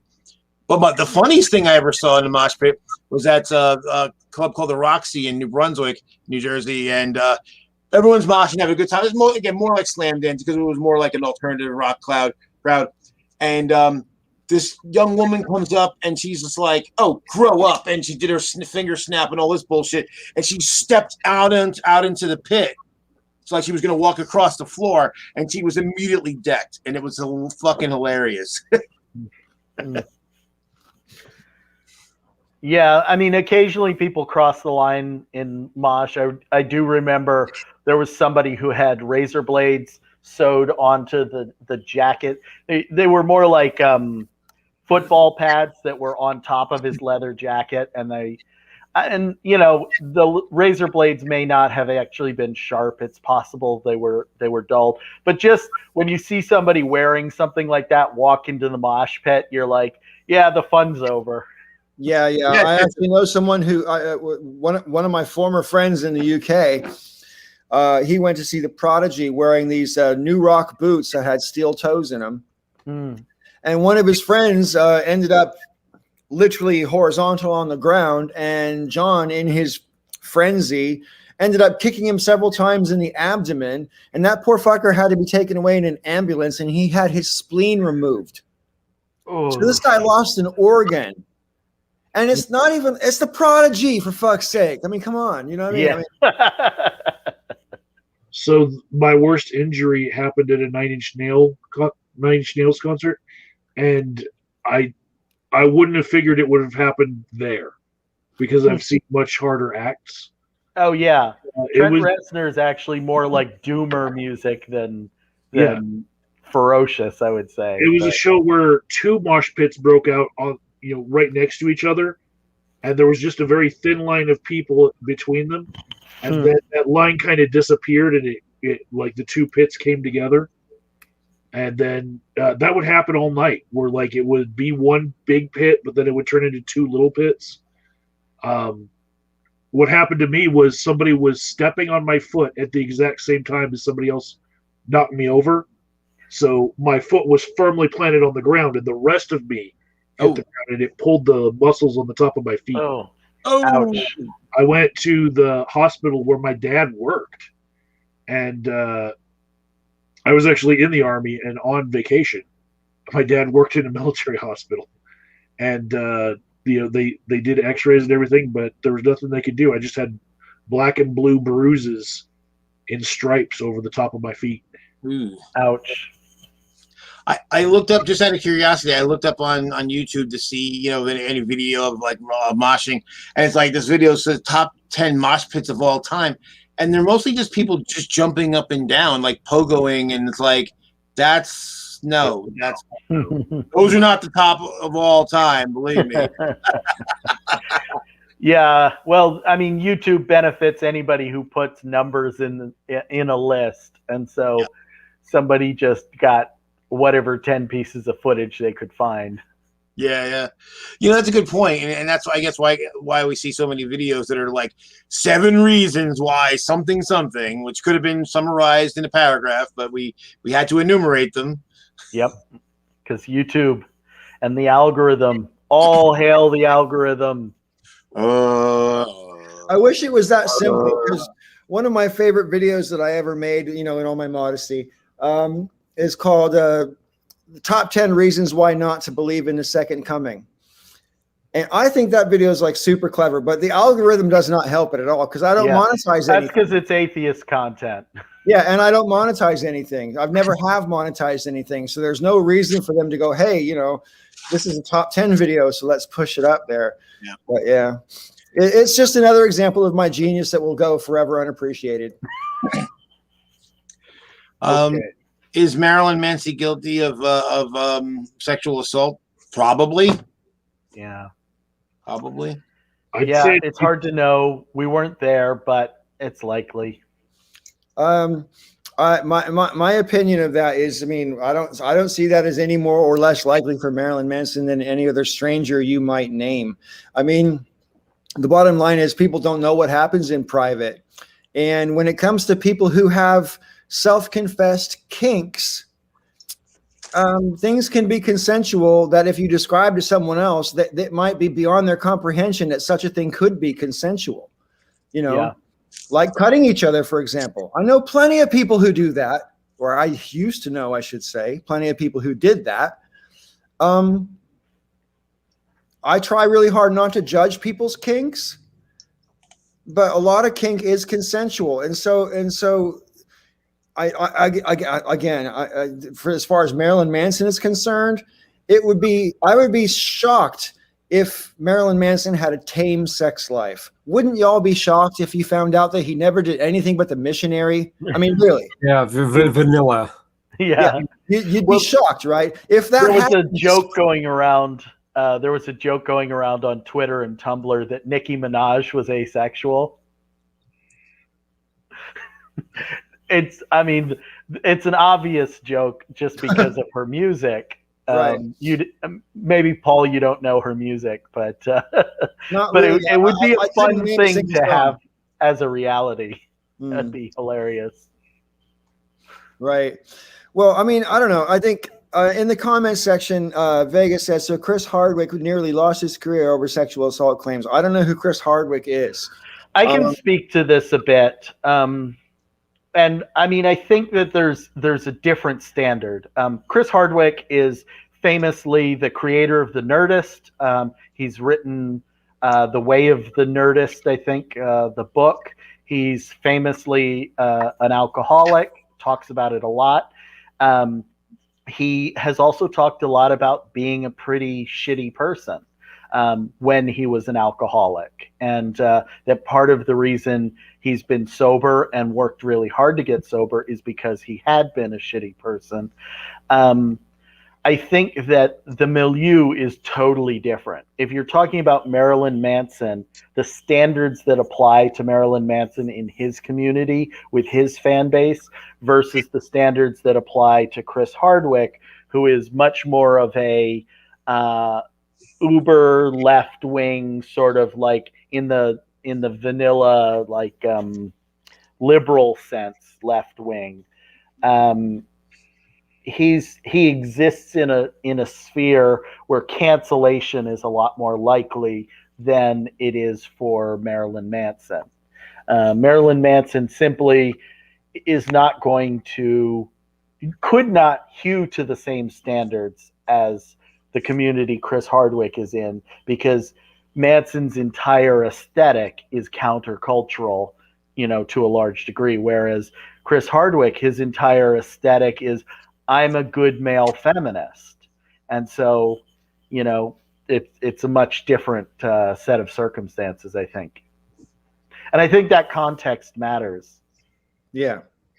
Oh, for sure. It's just like the anytime some preacher moralist gets caught doing something with the children or something like that, it's like, well, it is worse because they're the ones that put themselves up there as this moral arbiter, and then they were the ones doing something really horrible.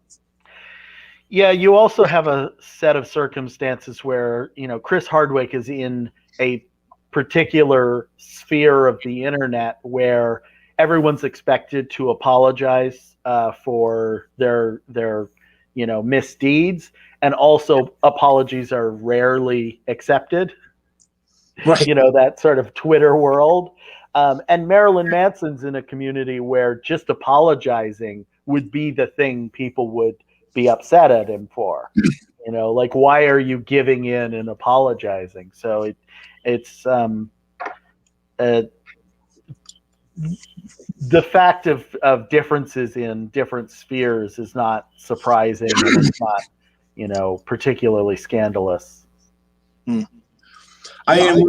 for me, when I say that he probably did it, it's more of a thing that, statistically speaking, the accusations are more likely to be true than not.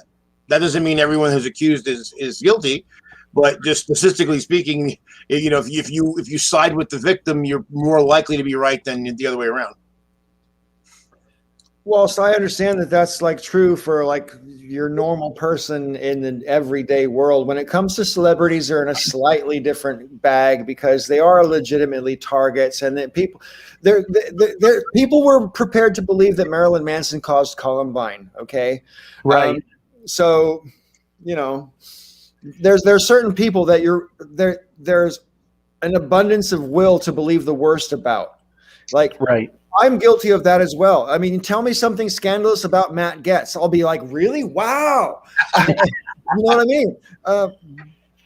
The skepticism will probably not disappear completely, but I'll be way more receptive to something like that. That's just a personal example, but you get the point. I get your point. Although Absolutely. Here's the thing, though, we're just talking about some friends with today. We were talking about Epstein and everything, around him. And so there's obviously a lot of allegations about the various people who were friends with him, who we know for a fact went to his island. Now, we don't know, with the exception of maybe Prince Andrew, we don't really know for sure about any of them, whether they actually did anything bad or not. However, the thing that we do know also about people who are wealthy and powerful, that they often do things that the rest of us don't, because they can get away with them. Right. It's Richistan.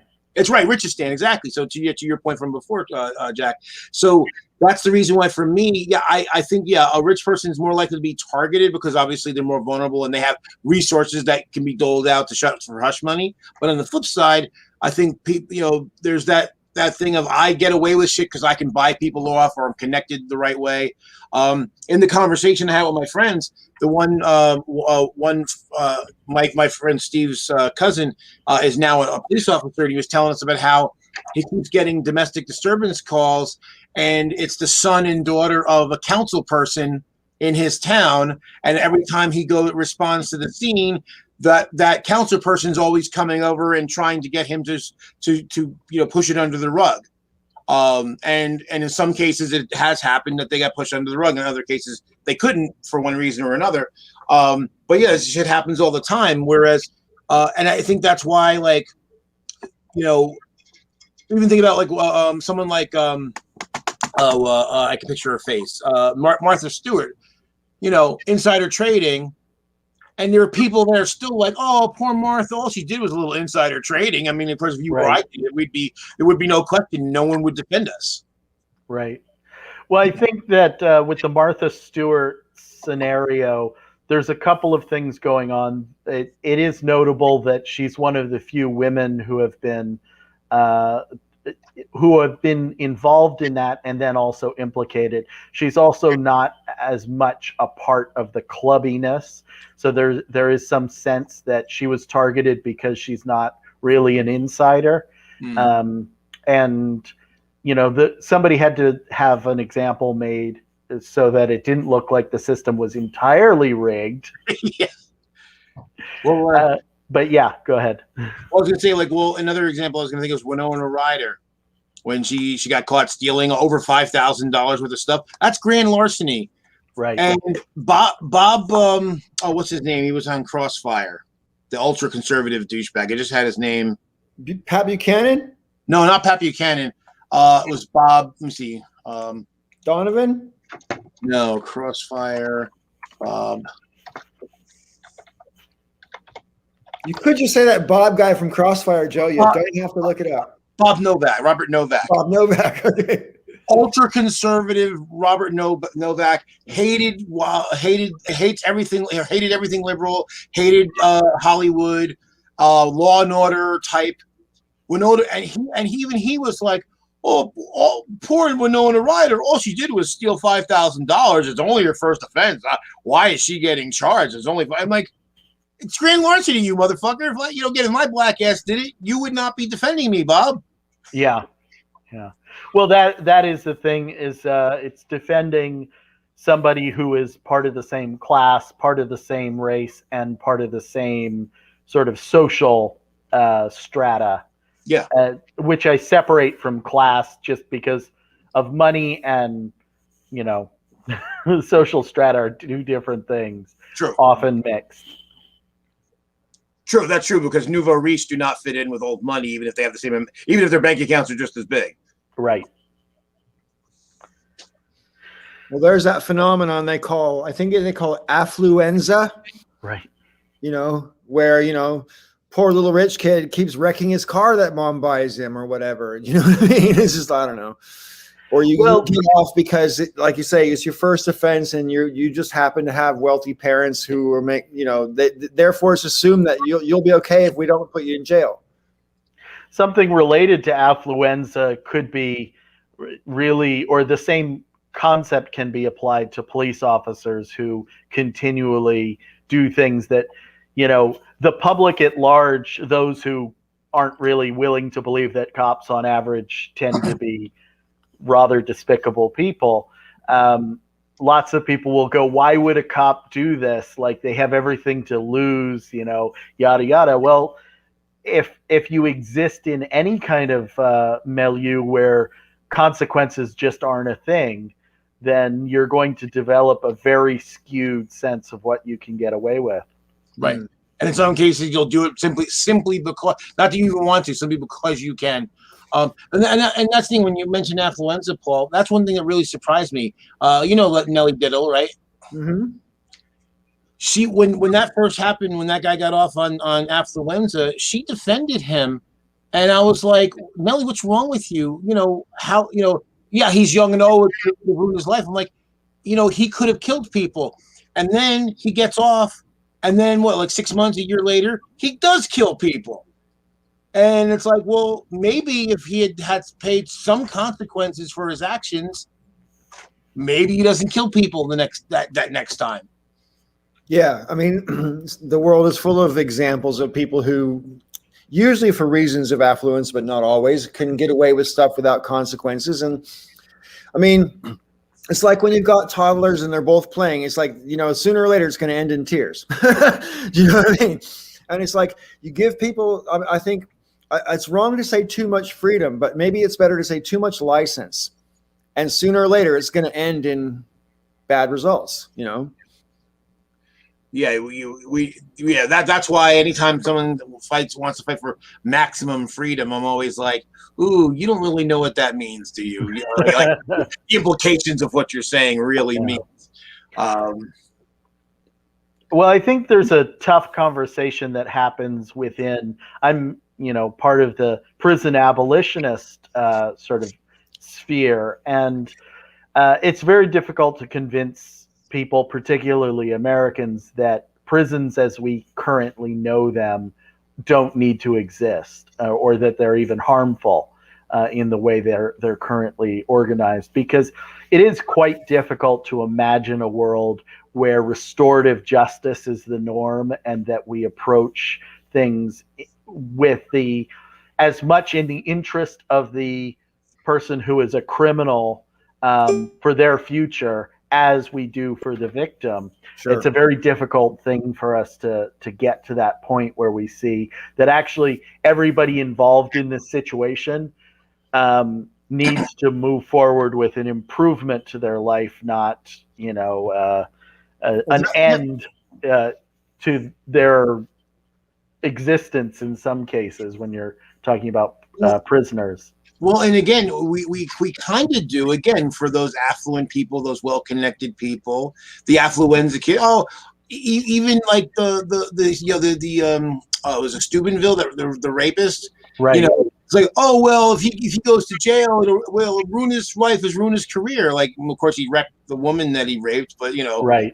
Of course, that's not restorative justice in any way, because restorative justice would have the Steubenville kids do something to repair the damage they did, not necessarily face any kind of jail time, but to do something concrete and meaningful that would improve the life of their victim, in an effort to make up for what they had done. Not that they could, but that they could make the victim feel, heard and responded to, and her pain addressed.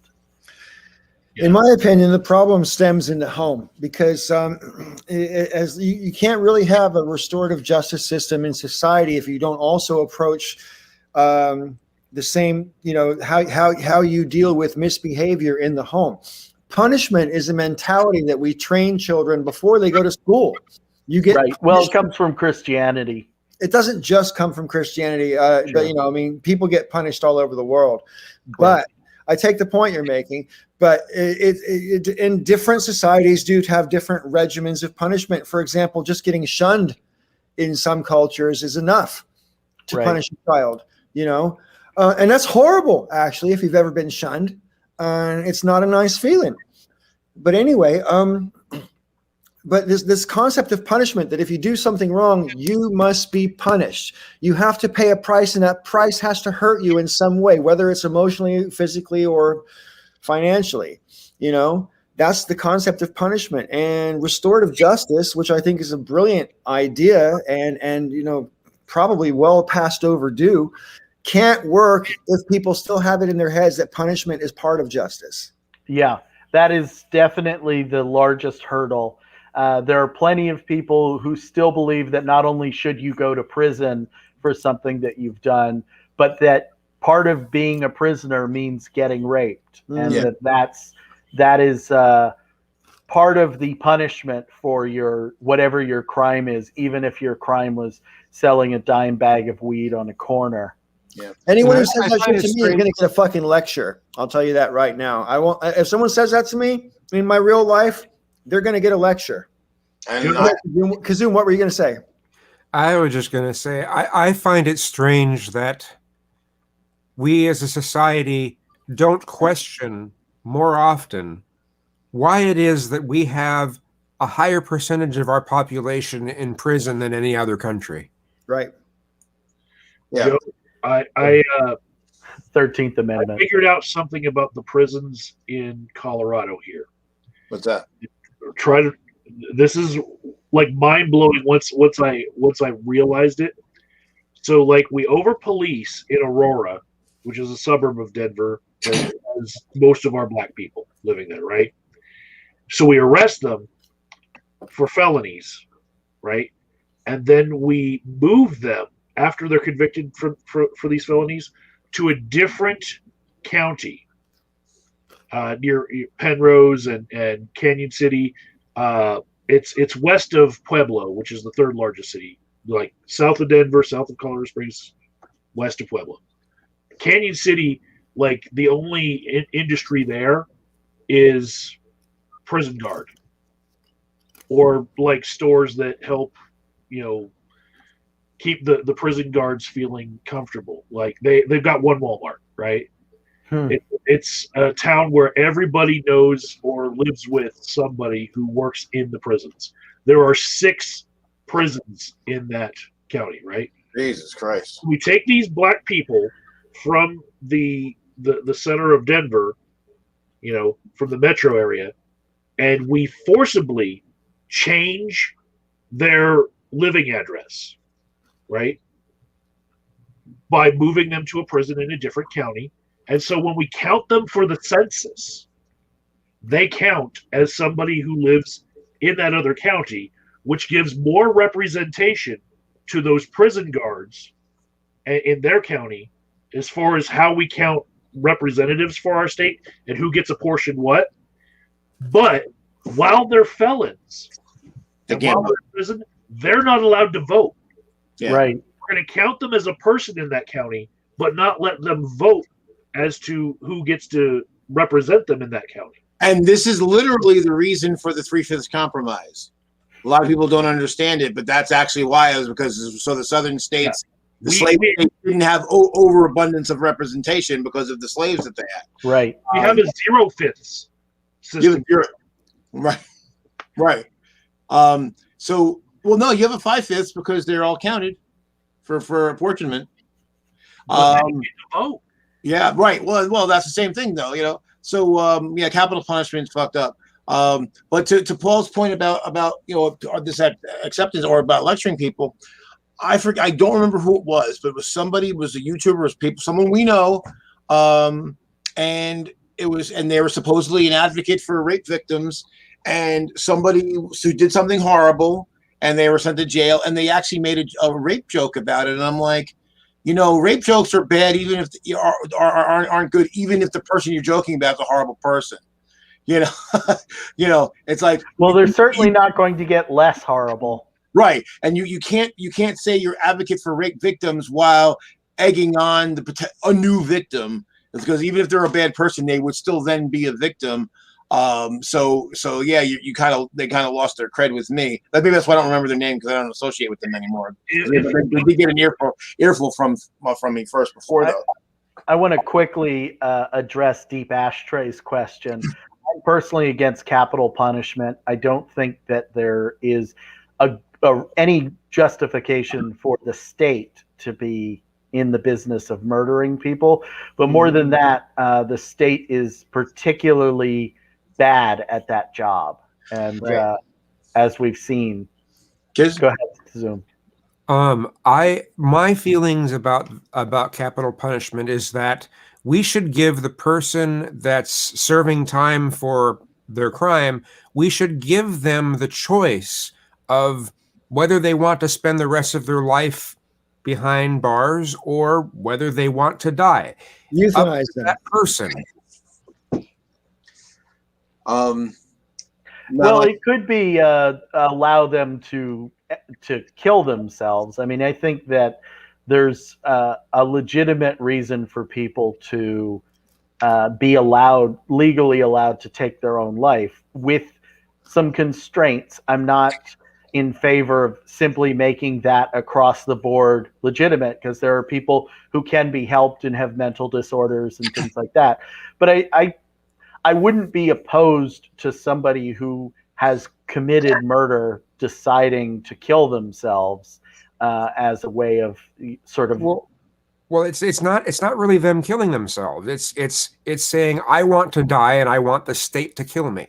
Yeah, I don't think that we should have a society where you can, even signing a contract, allow somebody else to kill you. I think that is still giving too much power to people who have the ability to manipulate situations. And even when it's the state, even in this very legalistic sort of manner, I don't think the state should be in the business of doling out murder. I profoundly agree with that principle, that the state's function is to protect the lives of its citizens, and therefore the state shouldn't be the agent that takes the life away from a citizen, even a criminal citizen. But I very much drone bombing. Yeah, right. But I mean, I very much agree with what Kazum was saying about, like, if someone's committed a capital crime or several or whatever, and what would have once given them a death penalty sentence, I normally say we should give them a life sentence. But I also agree that there should be the option of mercy, which would be euthanasia. But Jack, you made an interesting point and you made me think. So I think maybe something close to euthanasia, but also suicidal. In other words, they should enable you to kill yourself. Assisted And then allow you to do it. You shouldn't have to go out and buy the rope and, you know what I mean, and do that. I mean, Right. You know, assisted suicide.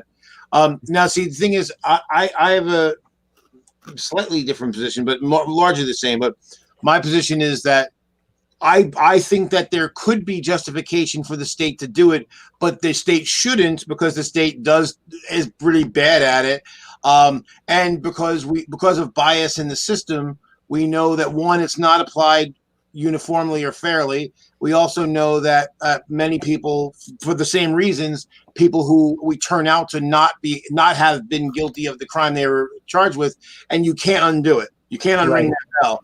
So while, yeah, I could think that there were people that would be they'd be worthy of it, they would justify it. However, and basically, and I think I mentioned before, you know, when Saddam Hussein, if anybody deserved execution, it was Saddam Hussein. I mean, I think easy to, you know, if you were going to make a justification, it'd be easy to make a justification for him.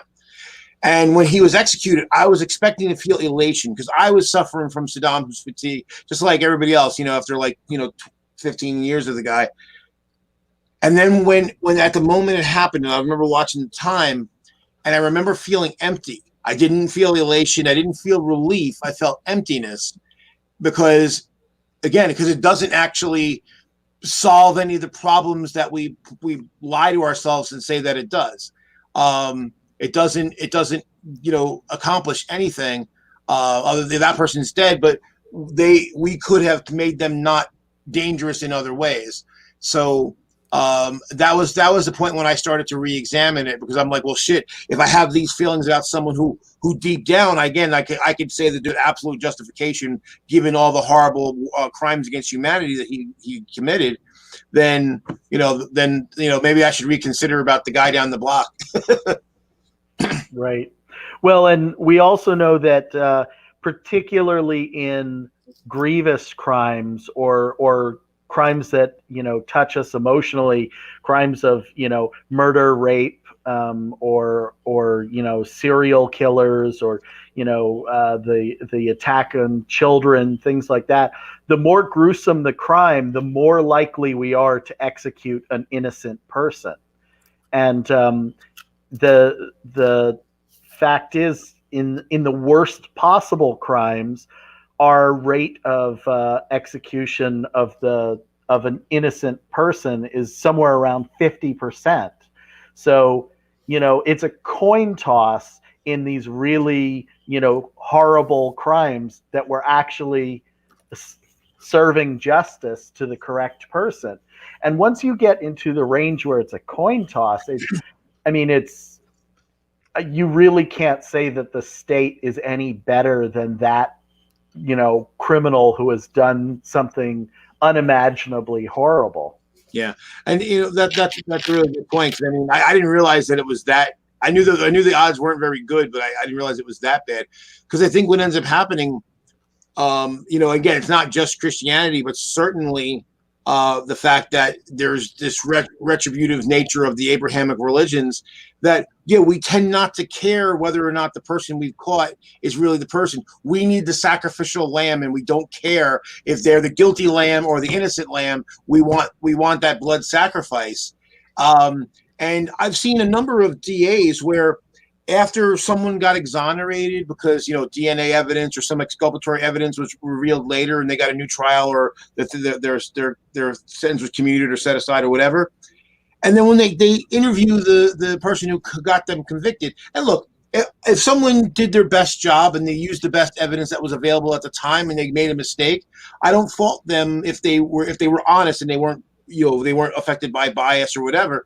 But you can see them that they're angry, and they don't even want to acknowledge that maybe they could have made a mistake, or and it's like, and they're like, the process convicting them. It's like, yeah, but if you can't give a fuck about justice, then you want the innocent to go free, and you want the guilty to be the ones that pay, because not only do you want to not hurt an innocent person, but that means the guilty person is still out there, right? Whatever else they're going to do. Yeah. So Joe, I've seen people laugh at rape jokes and never get to that point where they realize that the rape joke is wrong. And I've seen rape jokes like stand the test of time to where nobody really calls them out, and they're in pop culture. For me, when I was a teenager, it was the band Sublime had a song called Date Rape, and it ends in the person going to jail and then being raped in jail. Right. And it's told in a humorous fashion, you know. And I think later in my life, it was the movie Little Nicky. It was an Adam Sandler movie, and I never saw it. hell is kind of like a metaphor for prison, right? On a timed interval, Hitler had to have pineapples shoved up his ass.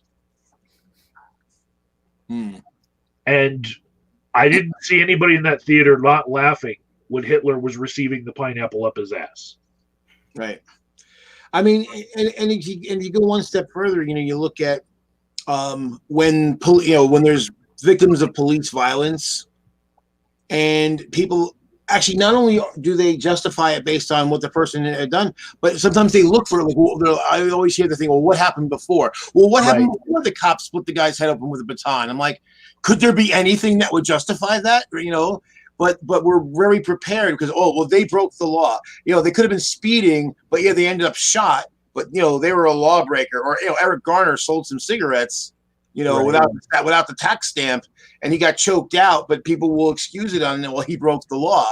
And I wanted to ask how many people who've been speeding or have used company printer paper to print something out would think that they should be shot for it. Right. Well, I think that we're getting back into that. I think the sacrifice that Paul talked about, the feeling that, the lamb has to be slaughtered in order for society to go back to a state of normalcy and community comfort. That was me. And, sorry.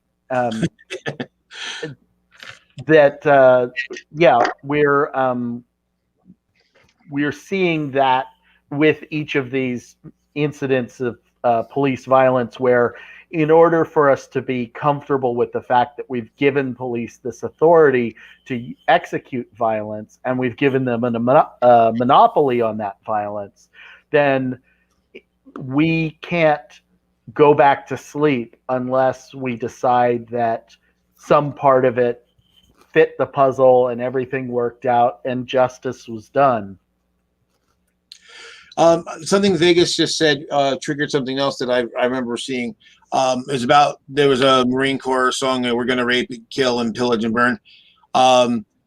David Mitchell did this thing about rape and pillage, and he said that that we say this like, rape and pillage, and we say it almost jaunty, like it's like a cool Saturday evening, and he's like, because and particularly when we talk about in the past and we think about Vikings raping and pillaging, he's like, well, pillaging is bad enough. That's rape, that's looting and arson. Then on top of that, you throw in the rape, but we don't even think about. We just kind of casually, nonchalantly talk about it, but it's actually something pretty fucking egregious. Right. Well, in times gone by, the spoils of war included livestock, women, and survivors who had become slaves. Virtually anything that had any material value was considered spoils of war. Right. And raping was part of that. What greater way to put your stamp on your enemy and humiliate them than to make them bear your babies? It's horrible, but that's the way ancient people used to think. It's not that far off the way cannibals think. Cannibals don't eat people because they're hungry for people. Cannibals eat people because now you're part of me. That's how fucking much victory I've got over you. You're part of me now, To your point, Paul, that's the reason why I don't remember what the percentage is, but your typical person in Ireland and descendants thereof has a significant amount of Scandinavian DNA because of all those Viking raids, several hundred into a couple to 1,000 years ago. Sure. I've actually found I've got Scandinavian ancestry, and I know it's for the Irish. It's not, I don't have. I've gone back like 6-7 generations, not a single Scandinavian, but it's just so prevalent in the Irish population that Right. most people are Irish descent have some Scandinavian. Well, even before that, according to some what are they called, maps of biological travel or whatever, the Irish who live in Ireland now had originally been Scandinavian tribes that had traveled to Ireland some 4,000 to 6,000 years ago. And so, in a way, you're talking about Scandinavian tribes raiding formerly Scandinavian tribes. Well, really, because I'd seen something that they were mostly Celts and Gauls. Right. Well, Celts being descendants from some Scandinavian bloodline going back 4 to 6 century or 4 to 6 millennia. So Sue's not here to correct my Korean, but when I stayed in Korea, of course, I wanted to learn all of the ways to insult people and use pejoratives, because that's how you learn a language, right? That's the fun part of it, anyway. Yeah. So the worst thing that you could say to another person in Korea, because they don't have the equivalent of the N-word to drop in their own language, but if you were to say "imi shimi pek poji da," it means your mother has a bald pussy. The reason why that's insulting is because when Japan invaded Korea, they, of course, took the spoils of war, and they left women with lice, body lice. And so the women had to shave their pussies to get rid of the lice from being raped. And it's a way of saying you're half-breed. You're not even full Korean. Oh, wow. Your mom didn't run hard enough. Damn, that's bitter. Yeah. I'd put that up there with the N-word, actually. That's pretty fucking horrible. You say it, you die. That's one of those interesting cultural things that's like in Britain, when they flip people off, they don't go like this, they go like this. Right. And that comes from once upon a time, they used to do that to their enemies through the tourists. It's like, look, because if you cut off these fingers, you can no longer pull an arrow in a bow. Right. Right. So you showing, I still got my fingers, which is like saying, fuck you, So they, when in Britain, they flip you up, they go like that. They know what this means, but generally speaking, the real Brits, they'll go like that, because that's the British thing. Well, that's why it's very famous for Churchill. That of course, they would go V for victory with the thumb toward you is V for victory. This is fuck you, and Churchill notoriously did this a lot. At the media during World War II, and I was victory. Like, nah, he's telling everybody to fuck off. I think my favorite Japanese sort of gesture like that is showing the pink of your eye, which I'm not sure what the origin of it is, but I liked that in Aliens, the James Cameron movie, because he was already sort of a weeaboo. He added that as the Colonial Marines insult. Yeah. I don't remember where the first time I ever saw that was in a movie or whatever. It must have been a movie, but I remember the first time I saw someone do that, I knew it was an insult straight away. And I was just a little kid. You know? I just want to address something Vegas brought up about he says the thing is, when it comes to war, the dehumanizing aspect of it is necessary, in my opinion. I know you've been trained in the military, so that doesn't surprise me that that's your opinion. And the thing is, war is not usually necessary. Right. So the I mean, I understand that it's a lot harder to shoot at someone and treat someone like they're your enemy if you think you've got everything in common with them, you know, I get that, but I'm not so sure. I find the word necessary is the part I'm grappling with here. Joe, I'm not listening to you if you don't unmute. I don't think he's saying that war is necessary. He's saying that basically, if you want to have a war, it becomes necessary to dehumanize your enemy. That's how I understood it. There's something to that. In that, I don't know if you guys were familiar with the YouTuber Lindy Beige. Sure. Yeah. Yeah. So Lindy Beige did a really good video about they looked at like during World War II, and obviously, you know, millions of people under arms, you know, tens of thousands of people, you know, hundreds of thousands of people dying, actually a few million people dying. And yet the number of soldiers who actually fired their weapons is is a lot lower than you'd expect. And the number who actually hit a target is even lower. Right. And so because they found that it's hard to actually look down a gun sight and shoot a person, because we have a kind of an innate imperative to not do that, because to preserve our own species. And so since then, the U.S. definitely, and to a lesser extent, the Brits have basically in their training have adjusted their training to build this kind of dehumanization of the enemy. My friend Tony, he was in the active military. When he got out, he was in the Pennsylvania National Guard, and he met this woman who was from Russia, she had served in the Soviet military, and then she defected, came here, and now she was in the Pennsylvania National Guard. And they were talking about their experiences when they, you know, being a soldier. And it was common, at least in the late 80s, early 90s, to basically, you know, the idea that the Soviets are dogs and we're going to kill them. And there's that thing, you know, it's like, you know, what makes the grass grow? Blood, blood, blood. Whose blood? Enemy's blood, you know. And this is like these war prayers. And when she found this out, that basically they were trained that, like, you know, the Soviets are to be just murdered en masse, she was appalled, because they actually didn't get that same training in the Soviet Union, ironically. Well, I mean, it stems a little bit from a very different ideology. The Soviet ideology is that, you know, all soldiers are brothers. And I've never known how much that is true across the board in terms of how it's taught, but that's certainly in most of the literature that sort of talks about how you spread communism throughout the world from the, you know, pre-war perspective, from the 1930s and 40s.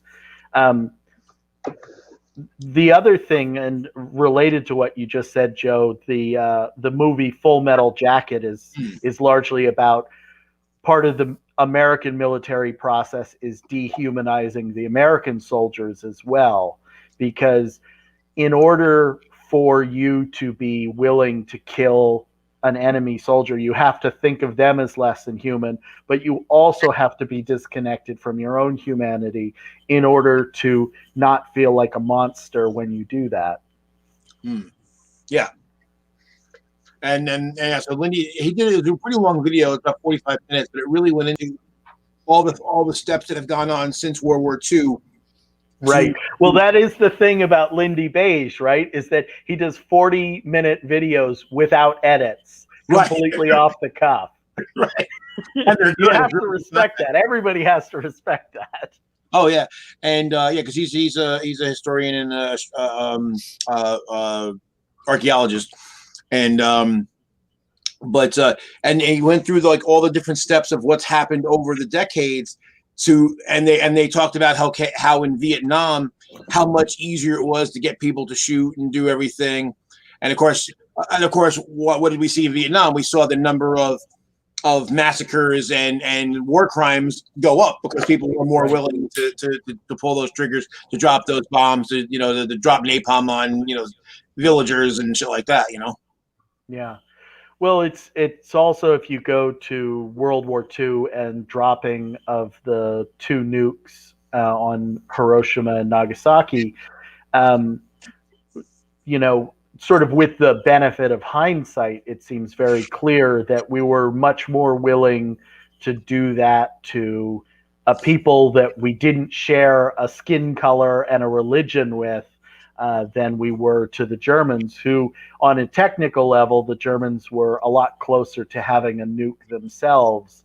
And the Japanese were nowhere near, didn't even have that, in mind, didn't realize it was possible. Hmm.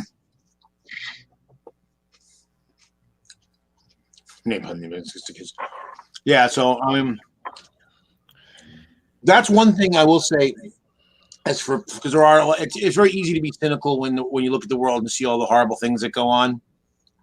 But just the fact that I would say, certainly not all of us, but perhaps a bare majority, think war is a bad thing.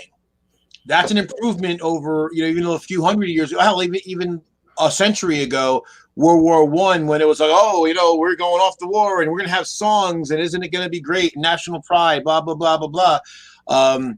And if you go back further than that, it was just like, it's Tuesday. It's the regularly scheduled rape and pillaging, I wonder about that, though.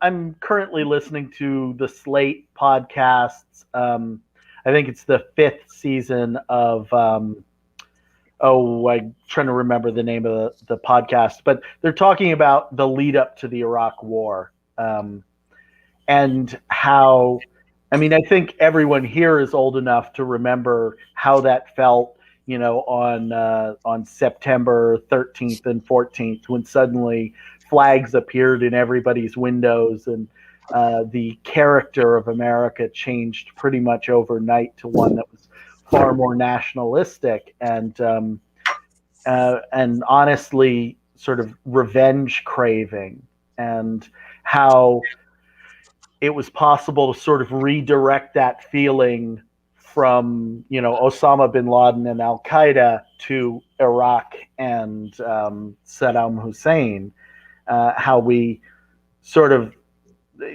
particularly on the intellectual left, you would see this sudden move toward talking about war as being a good thing. And, Christopher Hitchens probably most famously, goes from being a Trotskyist to being this, rah, let's go to war, and going all the way to his deathbed, never admitting that he was wrong in any sense in that lead up.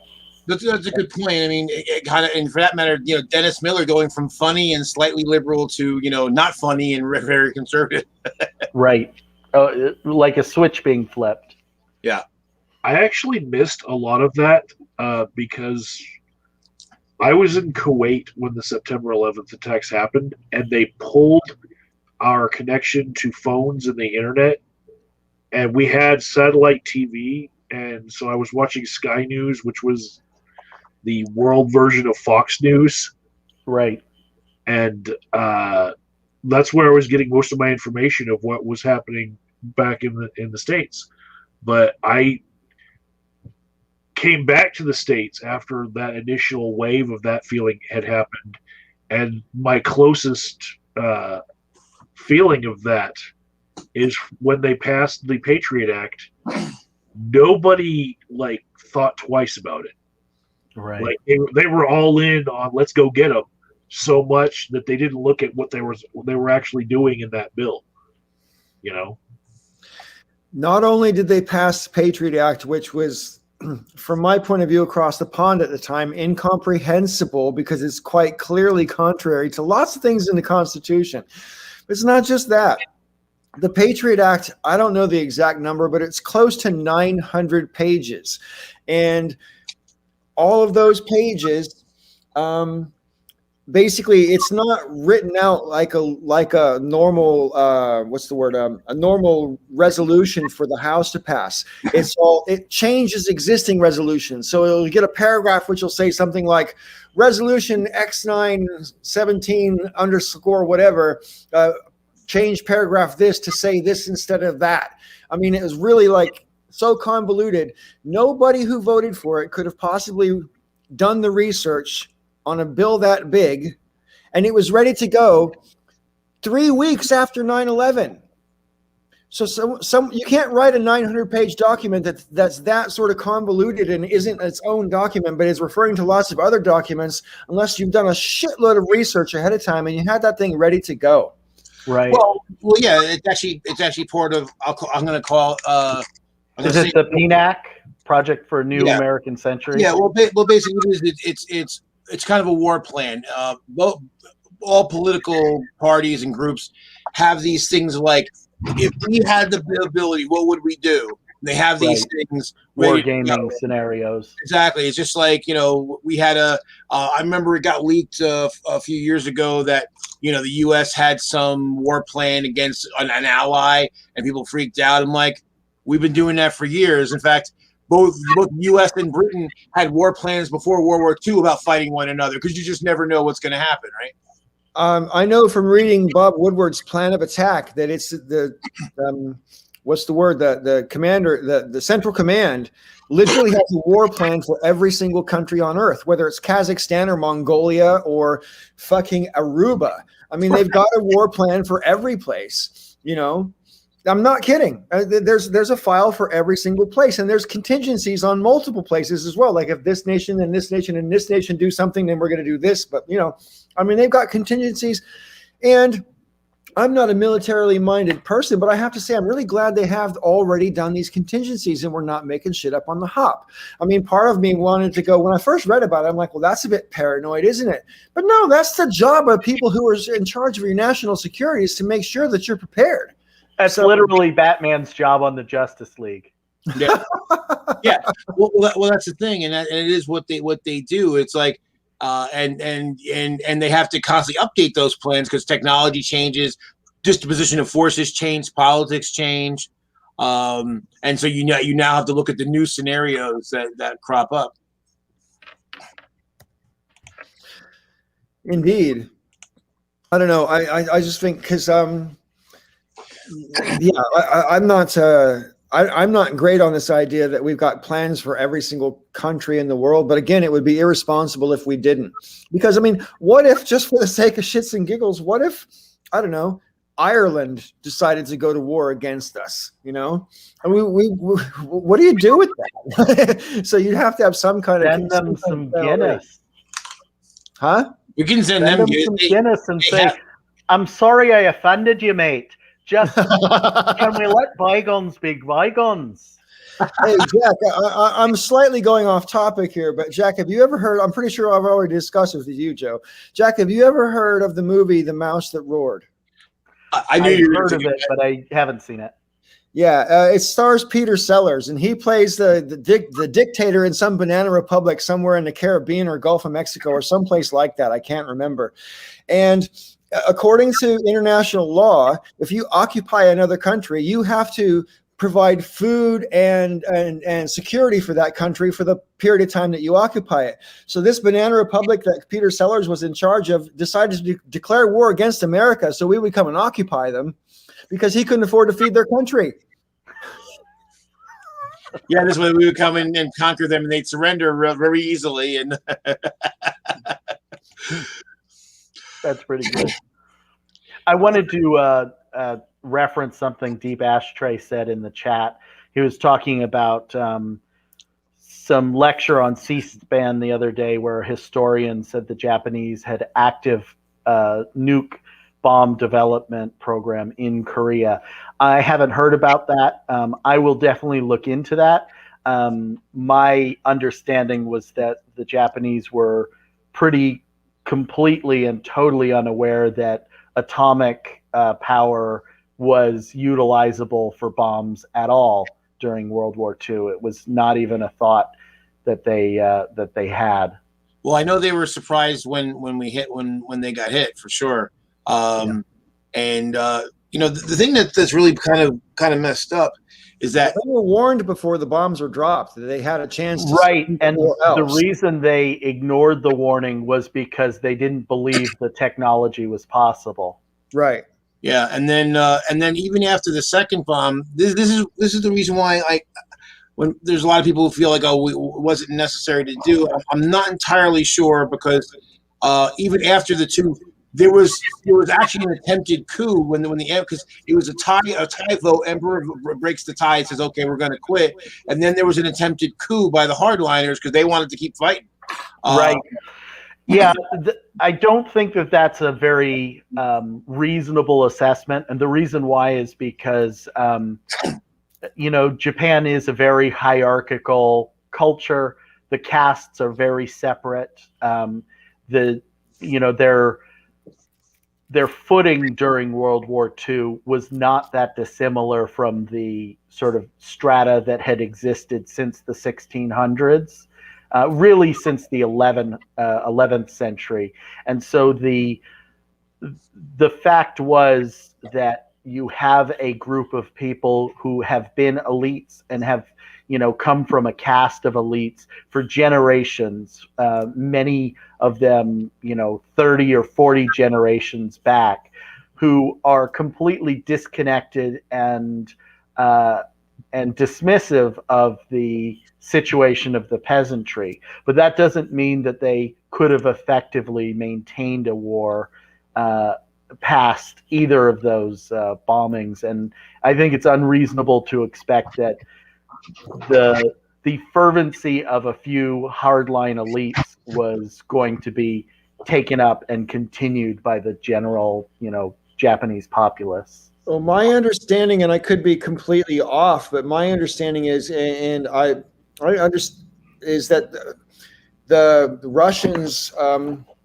were encroaching on the Pacific coast of mainland Asia against the Japanese pretty heavily, and the Japanese were basically being beat militarily on the ground all over Asia, and they were losing the Pacific, and they would not have lasted much longer. And this myth that we would have had us, invade Japan with 1 million men or more, and cause literally millions of casualties for us and for them, and that's why we had to drop the bomb.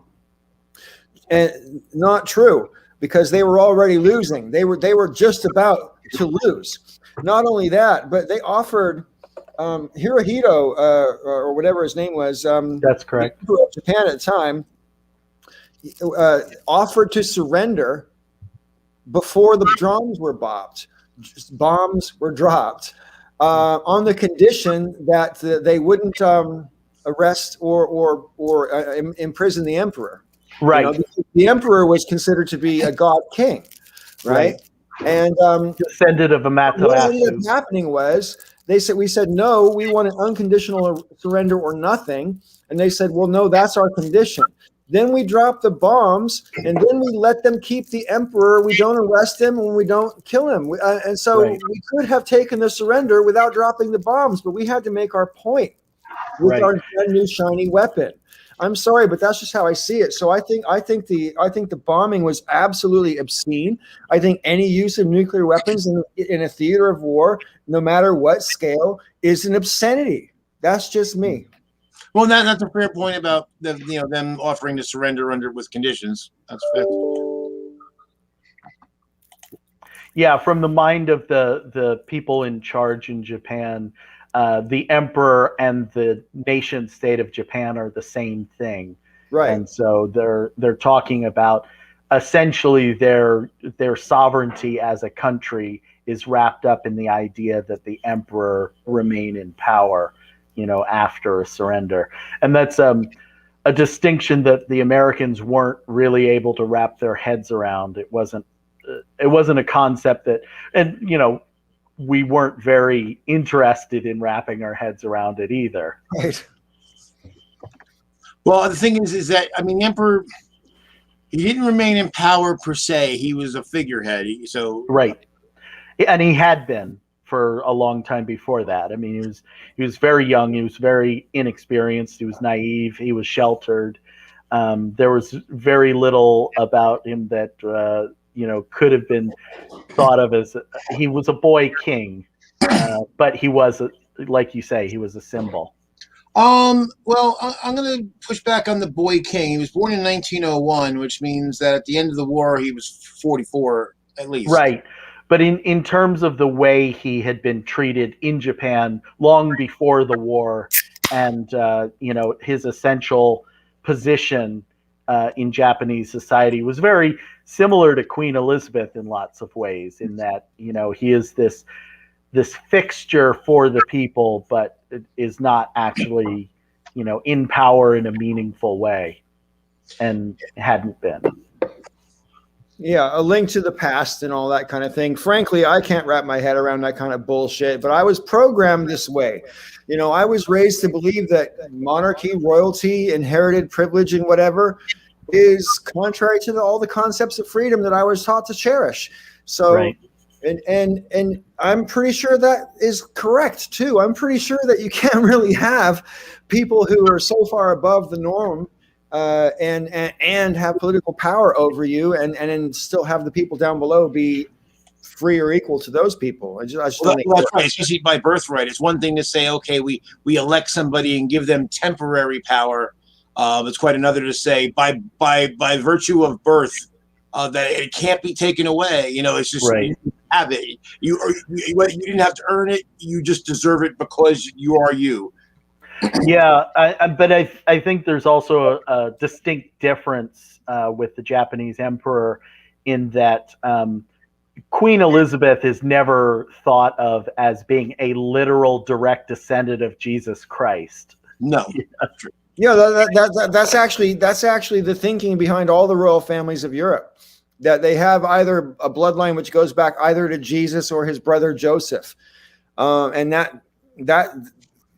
that's what royalty is supposed to become. That's where it's supposed to emanate from. That's literally the first time I've ever heard of that in terms of the European royal family. So I'm surprised by that. No, I attended a lecture. There's a book, I believe it's called The Bloodline of the Holy Grail, and it was written by a man called Lawrence Gardner. And I read part of it. I never actually finished it. But Lawrence Gardner has, like a lot of British people of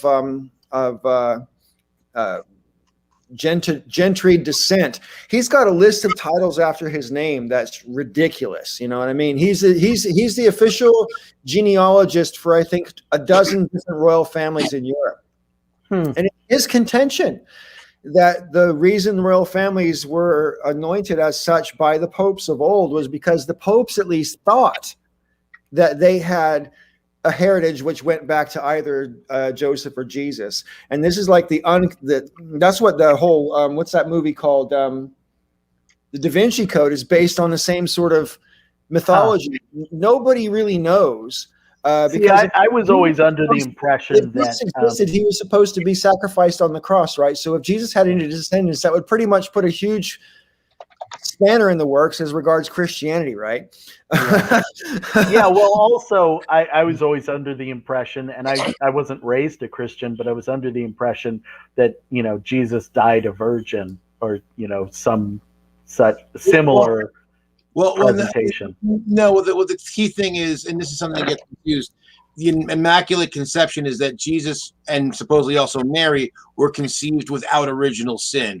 Right. It doesn't actually say anywhere that Jesus was or wasn't a virgin. Doesn't even say that Mary was or wasn't a virgin. I can tell you that there's a scene in the Bible that's very famous, where Jesus turns water into wine. Every single thing about the description of that party, or whatever you want to call it, it was a wedding reception. It was a wedding party, but it's not mentioned as such.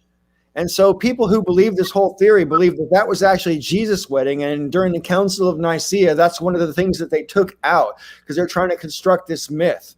You know, I don't know if I don't really believe in any of that stuff, because as far as I'm concerned, the entire book is a pack of lies. But right. Here's the thing, though. Give it enough time, I can turn water into wine. I mean, I need a little grape juice and some sugar and some yeast to pull it off, but I can do it. Right. Walk on water for me next, Joe. That's what I want to see. My grandfather, well, step grandfather, he actually had an act where he built water walkers, and he could actually walk across the water until he took a gust of wind and it flipped him upside down, and he almost drowned because the things that kept him up also kept him under the water when they were flipped over. No, but getting back to what you were talking about with the whole thing with Japan. I know it's really easy for someone in my generation with the benefit of hindsight and everything to go, oh, it was obscene. We never should have done it and blah, blah, blah. And I've had people of older generations tell me you weren't there. You don't know. They didn't know then what we know now about nuclear weapons and blah, blah, blah. To which I say bullshit. They knew it was going to kill everyone they dropped it on. They knew that. You know what I mean? They just didn't know the exact number, but they knew it was going to kill everyone. You know what I mean? And I'm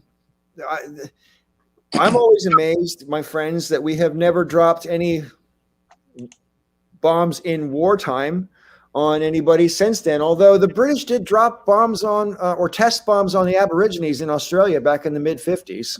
You know, well, and we've come close several times, and so did the Soviets.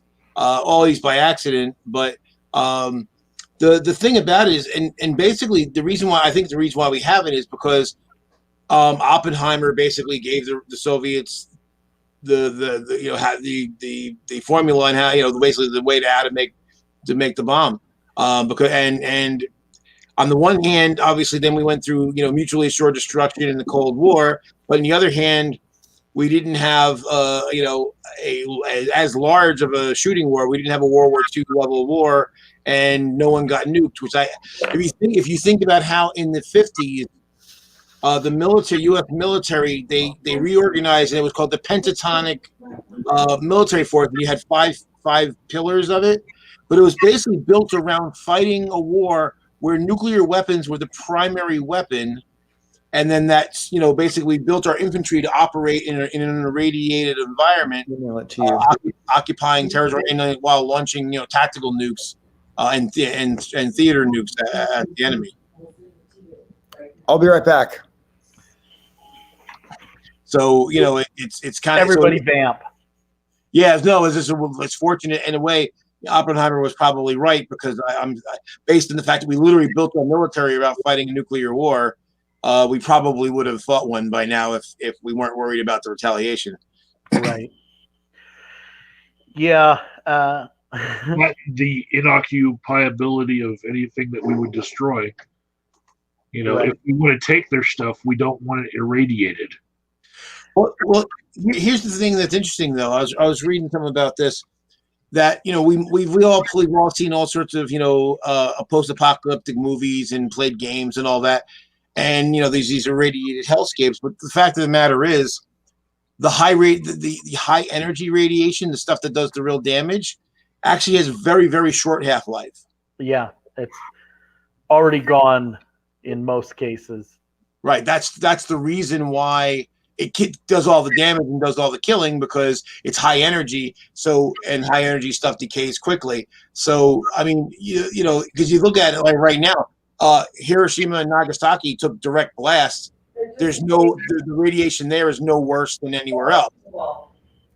But there's an East Park there. They let their kids play in the park where Ground Zero. Yeah. I mean, the thing is, what's more problematic is the low energy stuff, which is not as deadly. But the problem is that it's got the stuff with a really long half-life that sticks around forever. And the problem there, of course, it's not like it's going to instantaneously kill you, but if you're constantly exposed to it, then you're going to be fucked. Yeah. Yeah, it's interesting. I saw a lot of consternation about the Japanese plan to allow the Fukushima water to flow into the sea. And the consternation was because this is irradiated water. But of course, the way you deal with irradiated soil or water or anything is you dilute it. And so the far worse is to keep all that irradiated water in one place. And it's much better to let it flow out. Whether flowing it out to the sea is the best plan, I don't know. But certainly keeping it all in one place is a bad idea.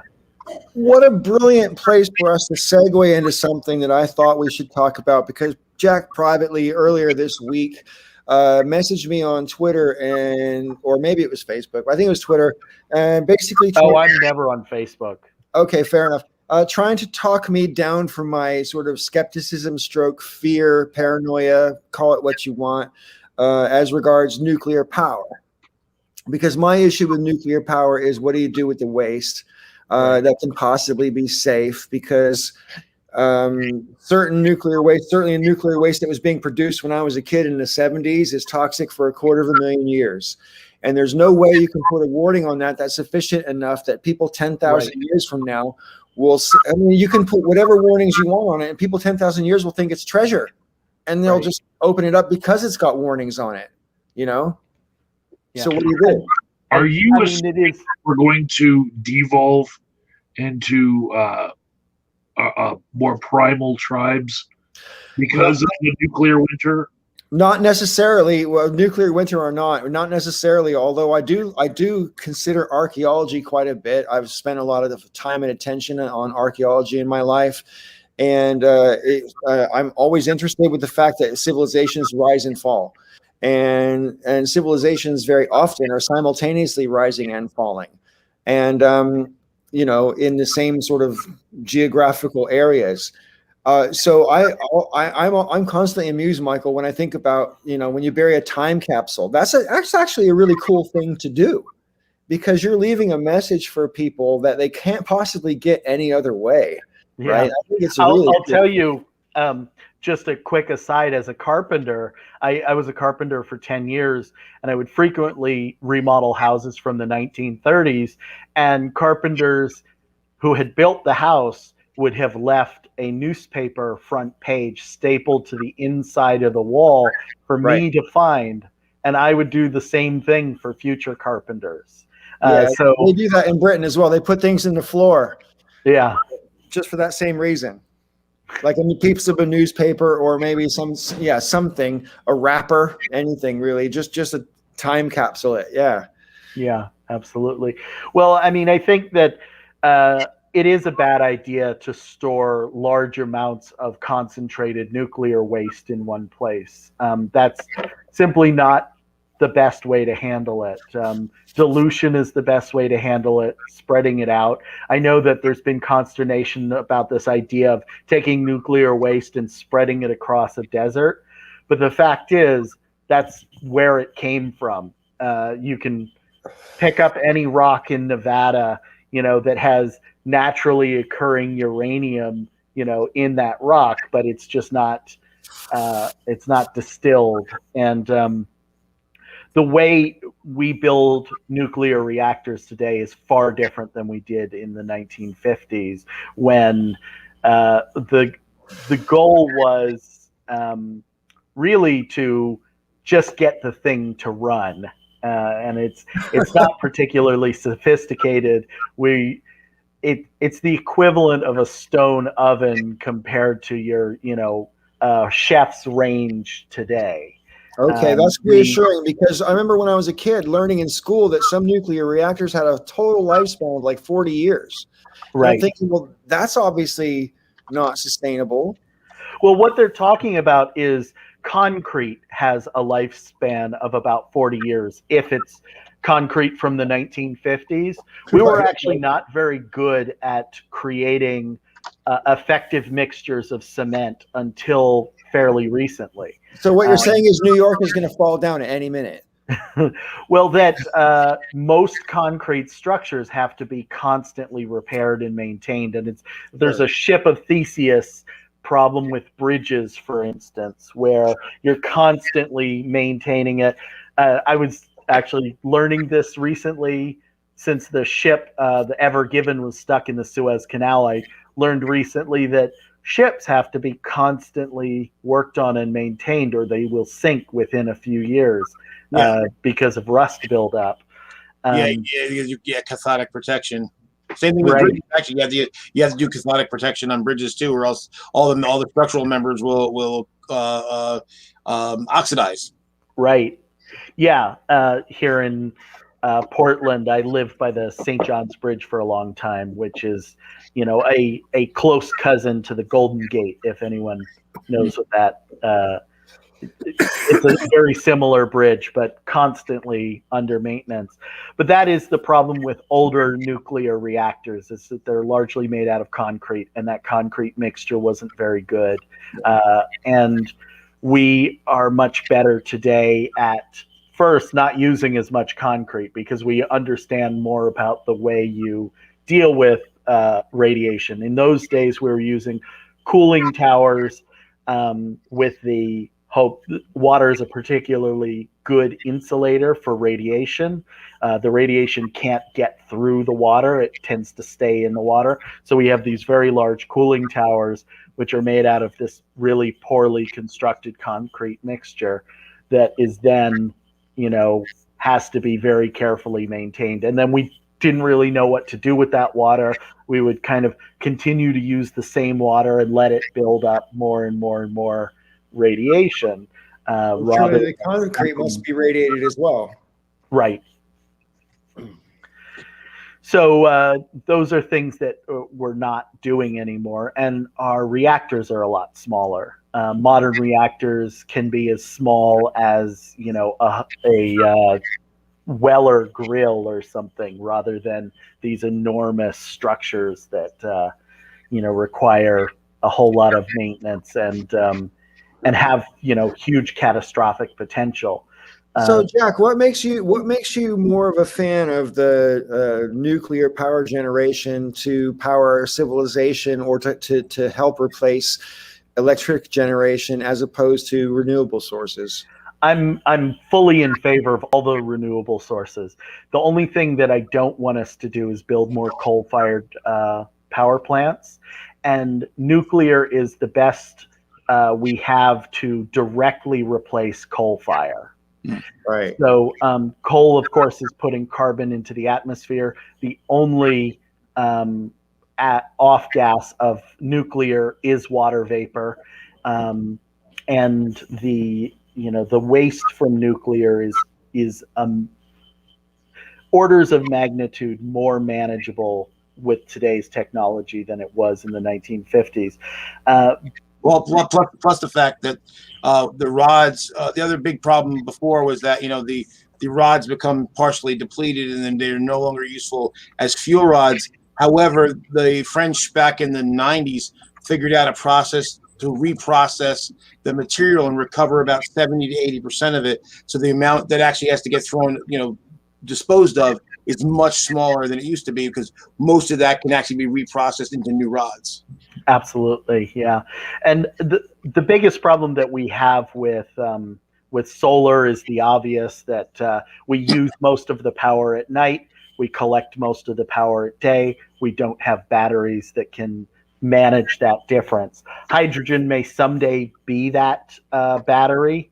Hydrogen is a very dense power source, and so you could use all the electricity that you gain during the day and essentially turn it into hydrogen and then turn it back into electricity at night. But we don't yet have a very sophisticated network for building that kind of hydrogen.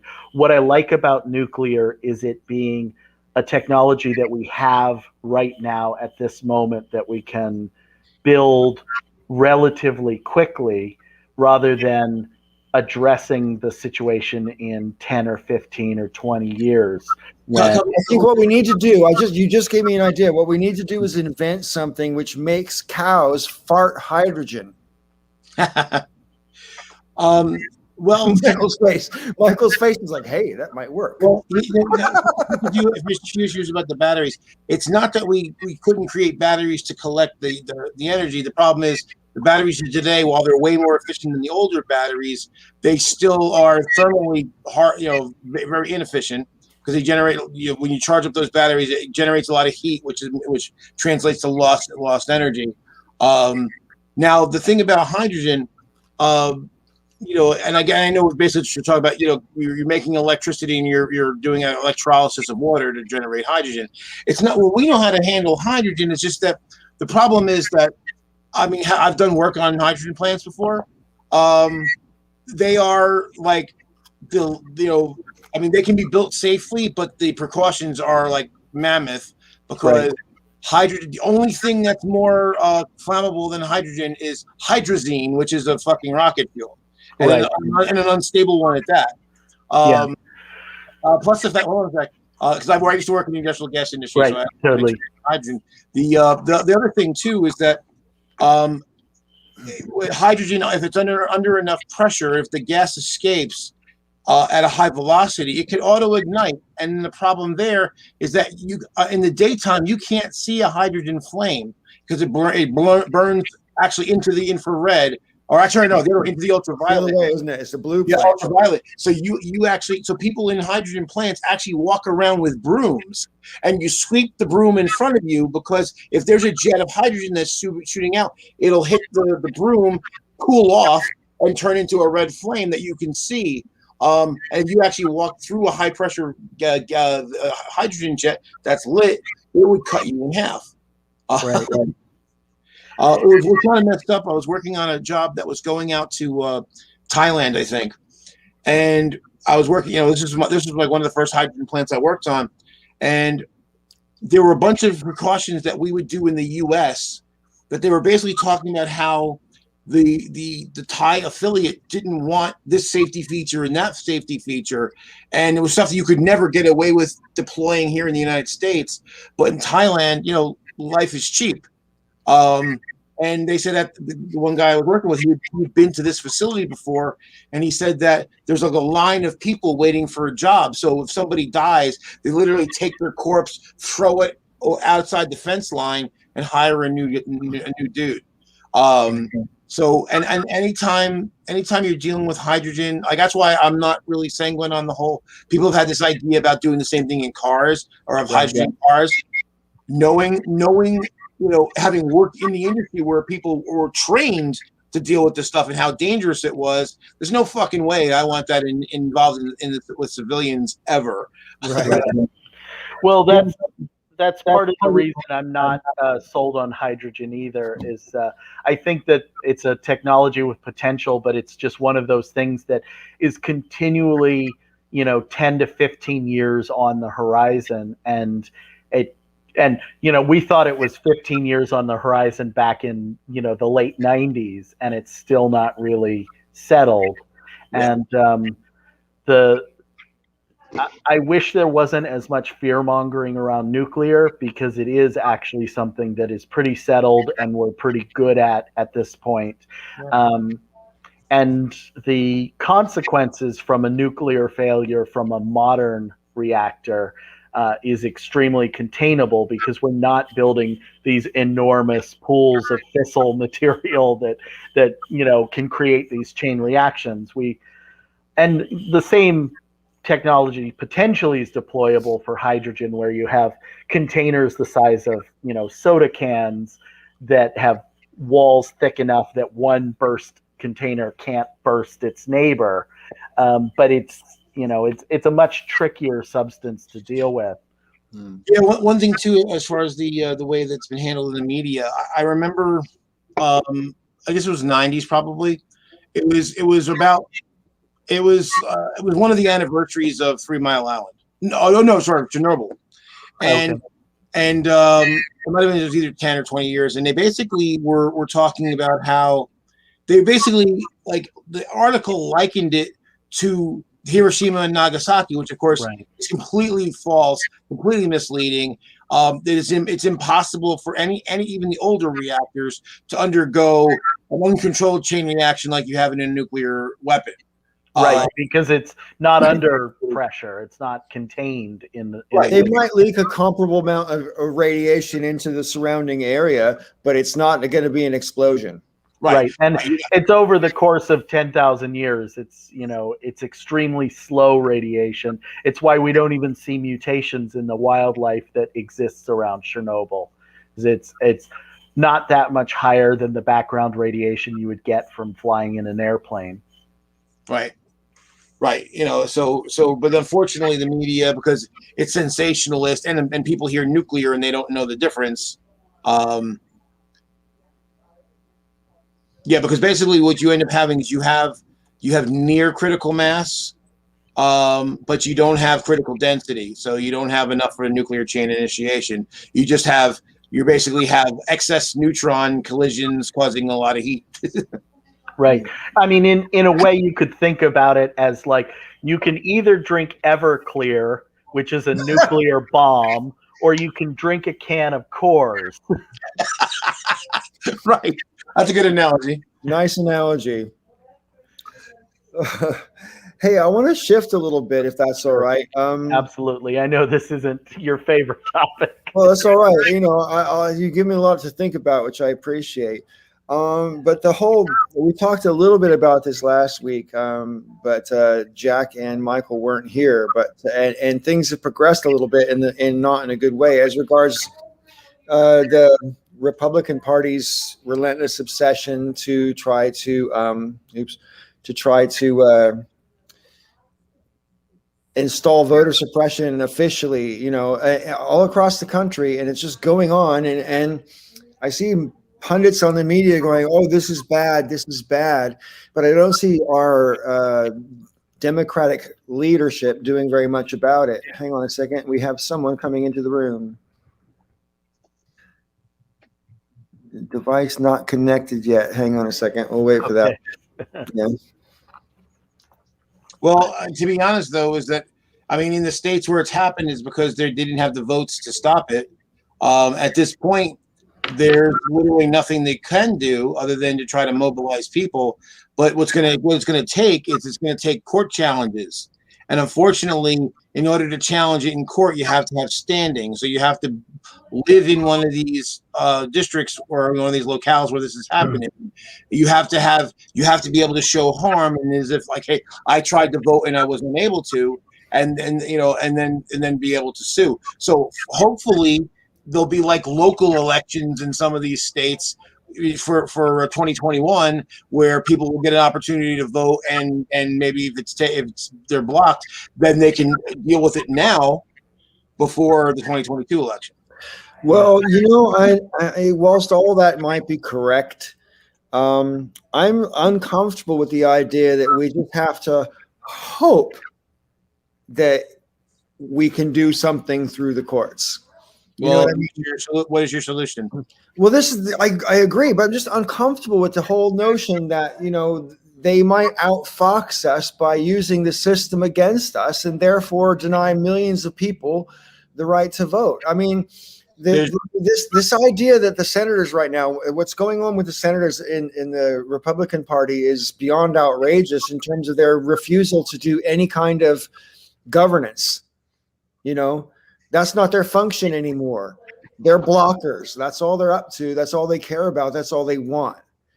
And what's good for America? Not on their agenda. Well, I get your frustration, Paul, but I'm just saying as a matter, legal matter, there's literally, I mean, I know, it's hard to swallow the pill that, well, there's nothing that can be done right now, but that's the fact. I mean, for certainly people in Congress have no power over the states and the laws that they pass unless, even if it's an unconstitutional law, that has to happen in the courts. So right. There's literally no, I mean, other than yelling about it, which I've seen many of them do, there's literally nothing else they can do.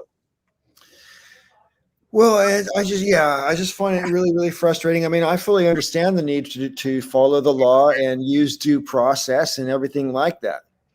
And if the other side was willing to, pay attention to the rule of law, I might not be quite as nervous about it.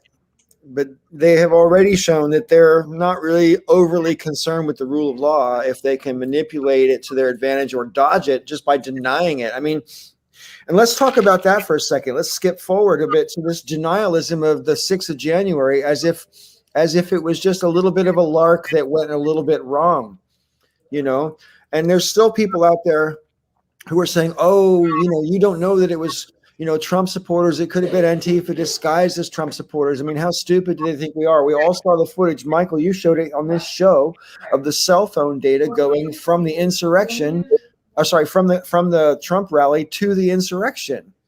I mean, it's as obvious as the nose in my face.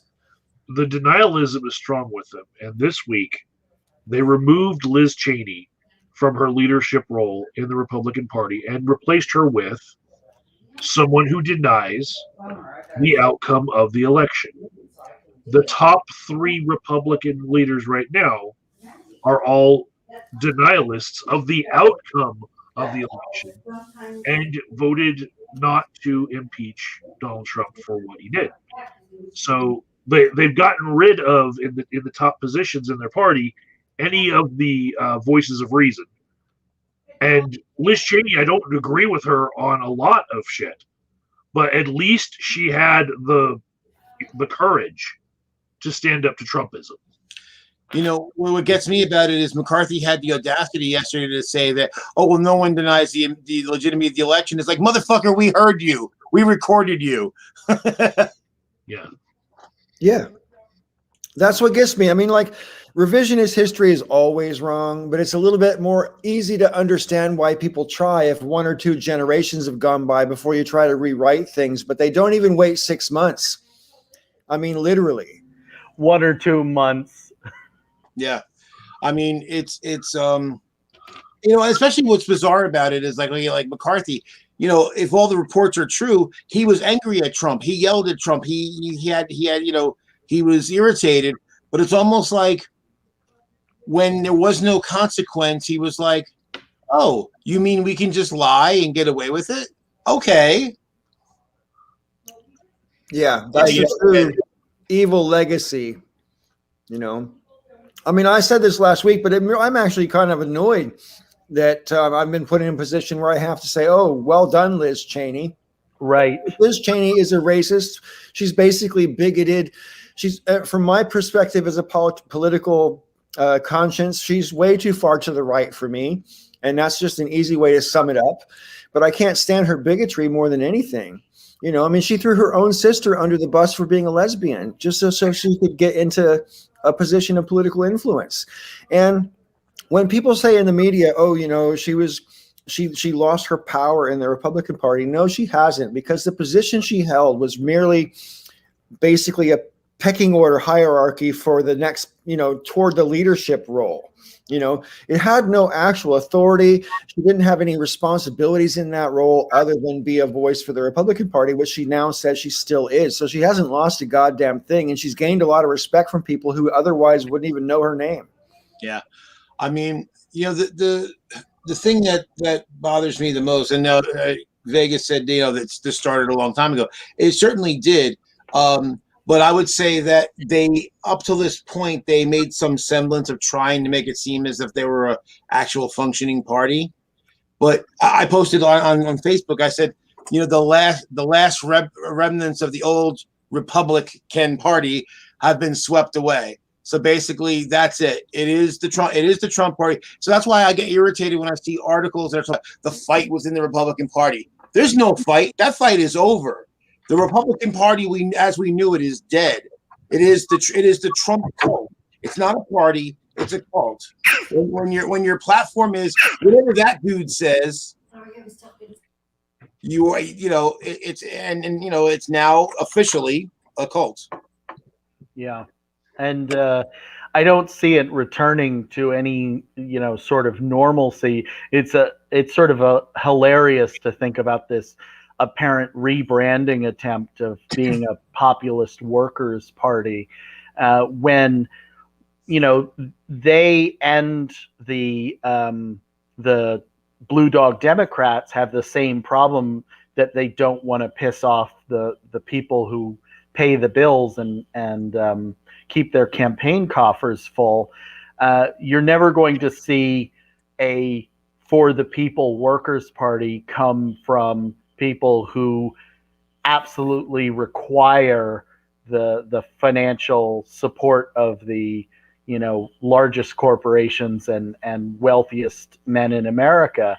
You're simply not going to be able to walk that line between those two things.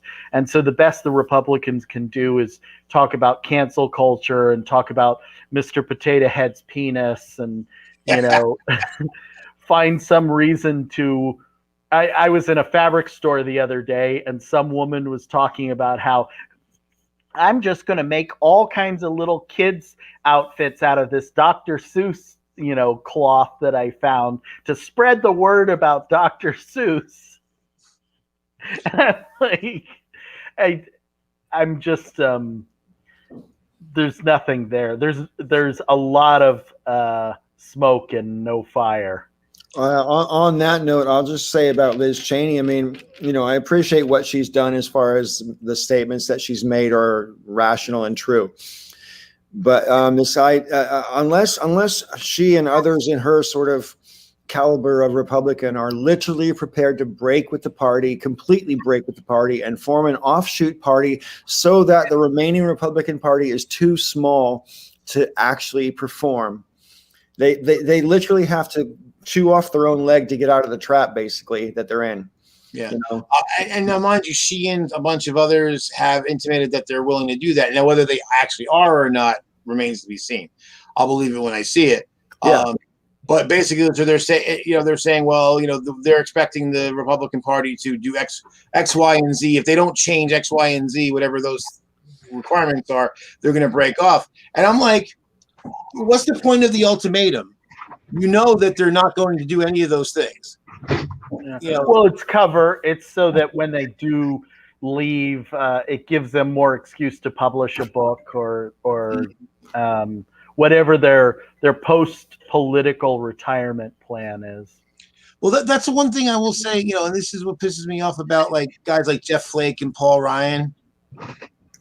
After the fact, they talk about Trump and he was bad and it was so horrible. I'm like, well, and then granted, at least Jeff Flake did say that when he was there. But I'm like, but you fucking quit. And like, you know what? Yeah, okay, you might have been primaried out. Go down with a fucking fight. Don't just walk away because you don't want to be embarrassed. You quit. You could have given them a run for their money, and who knows what could have happened, but you didn't even try. So I've got a conspiracy about that. Hear me out here. Okay. Trump and Epstein were friends. Trump visited the island at least once. But I don't know that Trump himself was dabbling in young skin. I think maybe he was connected as far as the political leverage that Epstein offered to certain political candidates on their enemies. And I think a lot of those people who just kind of bowed out of politics, they might have bowed out because they were threatened, because they had something on them. Well, and I've come to the conclusion quite a while that was the case. See, I like with Lindsey Graham especially, because for a long time I always thought it was, well, he could get outed as gay because we all know. But then again, I'm like, well, then we all do know that there's been enough information out there to intimate that he's gay or at least bisexual, and no one really cares as much anymore. And I'm like, it has to be children or animals or something. I mean, he was fucking a goat or a sheep or a dog or children or something. It had to be something that bad. I hate to sound like a broken fucking record, but as tempting as it is to believe that Lindsey Graham and everybody else is so corrupt that Trump or whoever has something on them, it might be as simple as they're all fucking in on it. They're okay with it. They're okay with it. They're in on it because they see it as advantageous to themselves. And they're like, you know what? This is better than chancing it with the voters. If we can keep ourselves in power with some, by ditching democracy, so much the better. That's how they're behaving. Walks like a duck, quacks like a duck, might be a duck. And it seems to me like they're very comfortable with this authoritarian shift. See, it's just weird. It was just weird though, because with Lindsey Graham, because he hated Trump on a Thursday, went golfing on Saturday, and then Sunday he was his best bud. And normally people don't switch that fast. I mean, people are also very much social creatures, and so it's amazing what people will do just to be part of the in crowd. Well, that's kind of what Michael Cohen said about his own role before he saw the light. He was a total Trump sycophant and did everything Trump wanted him to do because he thought that made him close to the light, as it were, right. Until Trump stopped shining a light on him and threw him under the bus like he does everyone else. And that's the thing about all these idiot Republicans in Congress putting their stock in Trump, who does not care about them. And when I talk about splitting the Republican Party, I think this might be their incentive. I mean, I want to believe that they're as corrupt as you say, Joe. I really want to believe that. But it might be that in some ways that would make more sense. Right. And the world would be simpler. We've just been living in upside down comic book world for the past 5 years. And so I'm kind of used to thinking like that. But it might just be as simple as political advantage for these people. I mean, like, they don't have to elect Trump to be president to ride Trump's coattails for as long as they possibly can, and it appears at the moment, for reasons I'm very uncomfortable with, that they can. That Trump's coattails have some gravity and some motion to them that, defies logic, because he just lost the House, the Senate, the White House. He lost by millions and millions of votes. But the only card to play was that he won more votes than any other Republican candidate ever. But see, that's the thing, though, that, is that he lost, and he lost them all those things. So to think he's advantageous doesn't really make sense. Right. That's you're a Trumper. Well, that's the reason why, though, I think that the corruption part, because I'm like, I always felt like once he showed himself to be a liability, they would cast him off. Well, losing everything, I would have thought, would have shown him up to be a liability, but no, they're doubling down on him. I think it goes beyond just political advantage. I think the evidence is the 6th of January, because they realize that there's an army that you don't even have to pay. All you have to do is tell them the lies they want to hear, and they will do what you tell them to do. Oh my God, they attacked the fucking Capitol because Trump told them to. Think of the power implicit in that. I think that there's a group of people who feel that you can't challenge a charismatic leader who is that powerful with the base. I'm not sure that there is anything. I mean, there's some of these guys who have definitely done horrible things. Whether or not Trump specifically has dirt on them, or whether or not Trump simply has the leverage over a group of people who can make their lives less comfortable, doesn't even have to be miserable, just has to be enough to make Lindsey Graham feel like he can't go out in public as easily. But see, the thing is, that says to me that these are people like, okay, I didn't like Reagan, I didn't like the first Bush, I didn't like the people around them, but at no time did I ever believe that they didn't care about America. George W. Bush, he didn't know what to do, he didn't know how to help America, how to fix it, but he cared about America. I never felt that they were uncaring. They lacked empathy with people, and that's why they didn't do the right things, and their ideology was flawed. But if that's the calculation, if it's that simple, then it means they literally don't give a fuck at all about their constituents, let alone the country as a whole. Right. Yeah. And I mean, I know I've talked before about my perspective that sociopathology is the strongest determinant to power that we have at least in the United States and pretty much worldwide. For whatever reason, 2 to 4% of humans have some capacity or lack of capacity for empathy. And that same 2 to 4% of humans seem to get themselves into positions of power. That's not just because of those 2 to 4% of people. It's also us, 96 to 98% who would prefer somebody who lacks that empathy be in a position to make the difficult decisions that we would never be comfortable making. And so on some level, we have a sociopath detector in us. And for whatever reason, it leads us to vote for the guy that we sort of know as a sociopath. I mean, yeah, I mean, I know it's a dark. Yeah, the funny thing about it is with Trump is through this whole charismatic thing. I mean, I guess I say most times I'll understand why someone is considered charismatic. With him, I mean, to me, I guess it all comes down to to actual identity politics that people, identify. It's not that they identified with him and that he was one of them, but he would say the things that they wanted to say, and he would believe the things that they wanted to believe. He told them that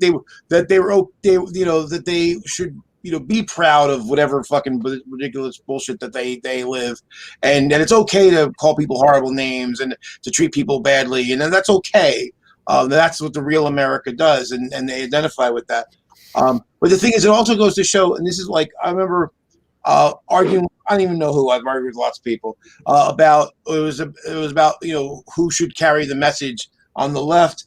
And I said, well, I'm always at the end of the day, I'm always a pragmatist. I don't care. I don't need to be inspired as long as the what they're actually trying to accomplish is what I think is beneficial. I don't care if they're a wet blanket. Because to me, it actually kind of goes further. This tells me why a charismatic person is actually potentially dangerous, because people will follow the person and not the position. People that follow Trump, they don't give a fuck about policy. They don't care at all. Right. Yeah. In many cases, Trump would speak ill of some Obama era policy, and then suggest that he would implement exactly the same policy he just decried, and his base would love it because it would be a Trump policy, not an Obama policy. Right. Well, they repealed NAFTA and then replaced it with NAFTA. They just gave it some different letters. Yeah. You know, It was the YMCA. On a tangent that is only okay because we've chased away all the women on this show.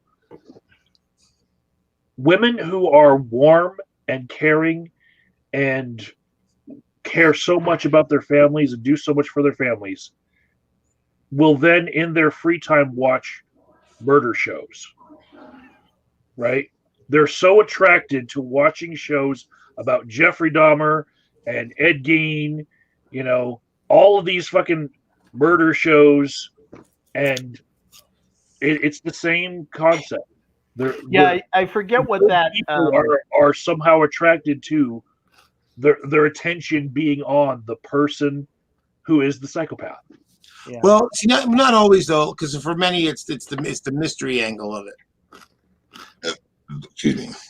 So there's to me a tie-in with Stockholm syndrome, the willingness to befriend your captor, your oppressor, for your survival instinct.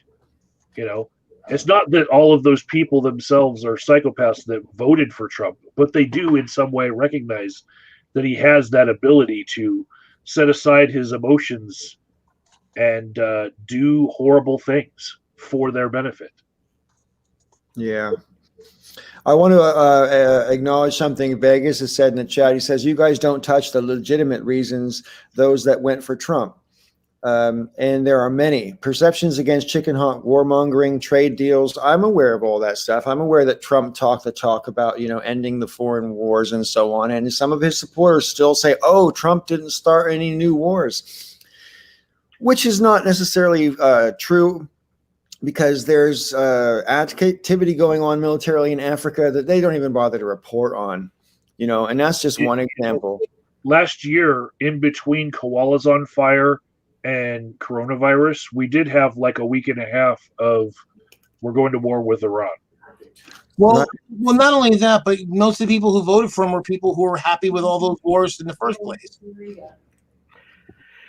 Yeah, I wanted to go back real quick to something Agent of Doubt was talking about. I had to look up the term hybristophilia, which is that fascination with serial killers and the way, some women will even marry serial killers while they're in jail.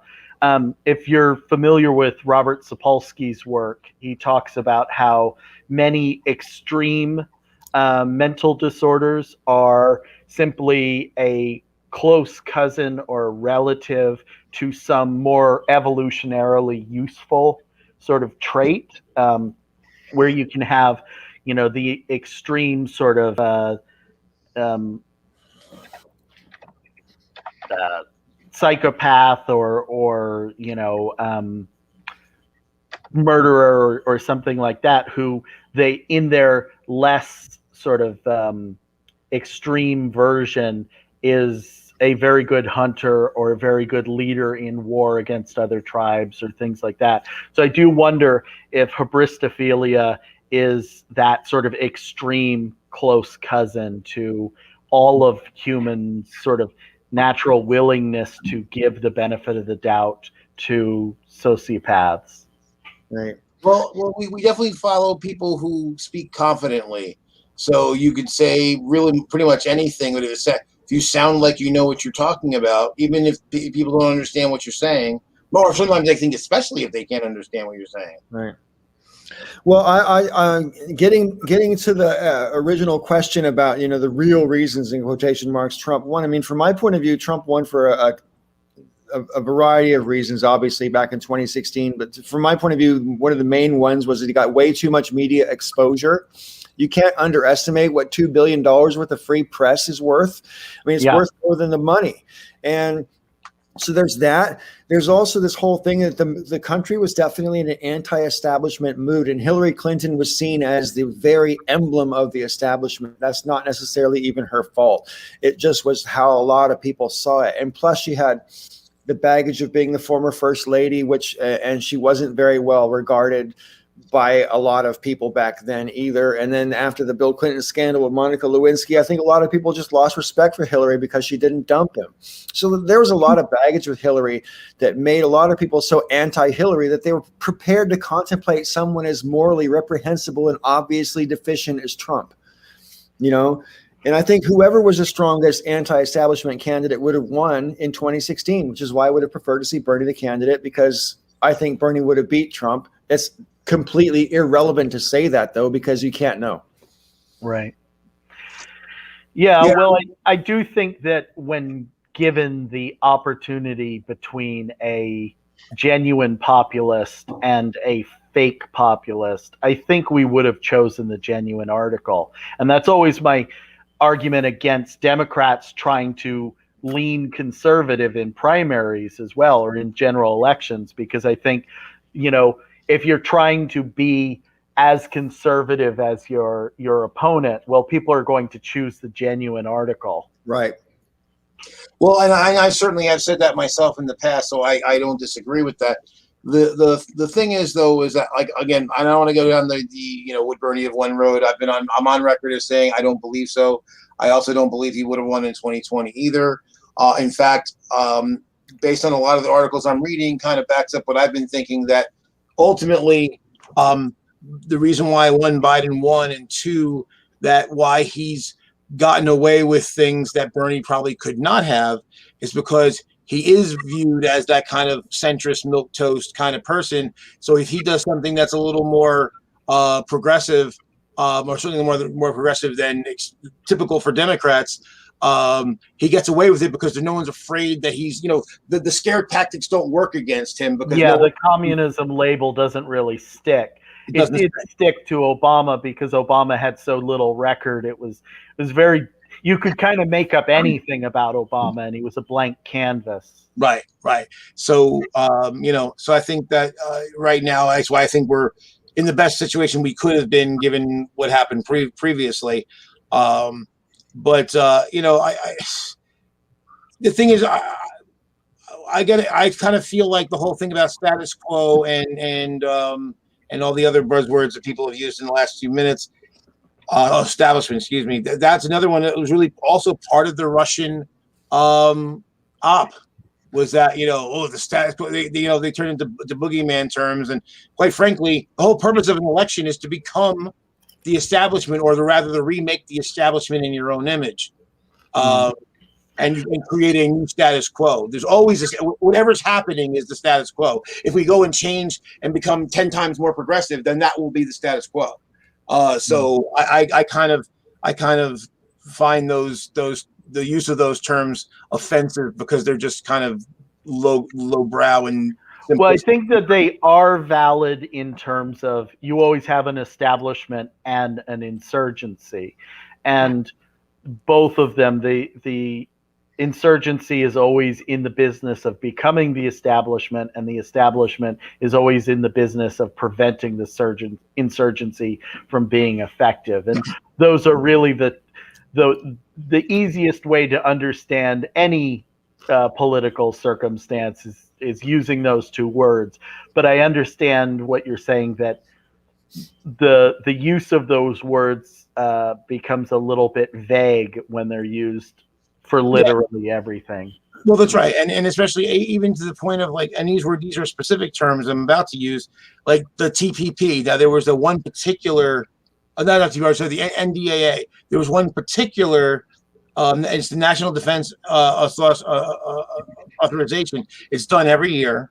It's the defense budget. That's the code name, initialization for the defense budget. There was the 1 year when there was something that they kind of codified, something that was already law. It basically that the Supreme Court had ruled that the Japanese internment was constitutional, which I still can't understand to this day. So they just codified, but it was never codified in law. So they codified it in law, but it was already law because the Supreme Court already ruled on it. So, but I get that that's pretty egregious because I find it egregious myself. But then that became another one of those words like, oh, and people passing NDAs. The NDAs every fucking year. It's not a fucking. It wasn't some magic boogeyman. It was one. It's this one thing, and no one knows the fuck anything. They don't know what they're talking about, and I get so fucking annoyed. And to answer your question, Vegas, yeah, because I'm looking at my available options. The Democrats have their problems, but I'm not finding any other option that's even remotely palatable or practical. So what I like to do is to make the Democratic Party better. Rather than have some quixotic third party bullshit. Because quite frankly, every single third party I've ever run into is batshit. They're fucking lunatics who don't know how to run anything. So I don't want any. There may be the odd person in those parties that actually has their head on straight, but as groups, they're fucking worthless. So we're stuck with the Democrats and the Republicans. The Republicans have now gone to La La Land. Joe, doesn't it sort of make it our responsibility to be the people to come up with the third party that works, that isn't full of shit? I mean, let's just find a whole bunch of people who aren't full of shit and make a political party. What do you say, buddy? No. Okay. Because here's the thing, this is the other thing too, where I get annoyed when people talk about, the establishment. The reason why Bernie ran as a Democrat and not as an independent is because he understood the value of the infrastructure of the establishment. So I don't know if understood the value is as accurate a term as saying that being outside the camp or being on the enemy team is suicidal when the military is that large. However you want to word it, it means the same thing. He saw a structure by which he could get his message out that was had a way better chance of being successful than if he had gone a different way. Yeah.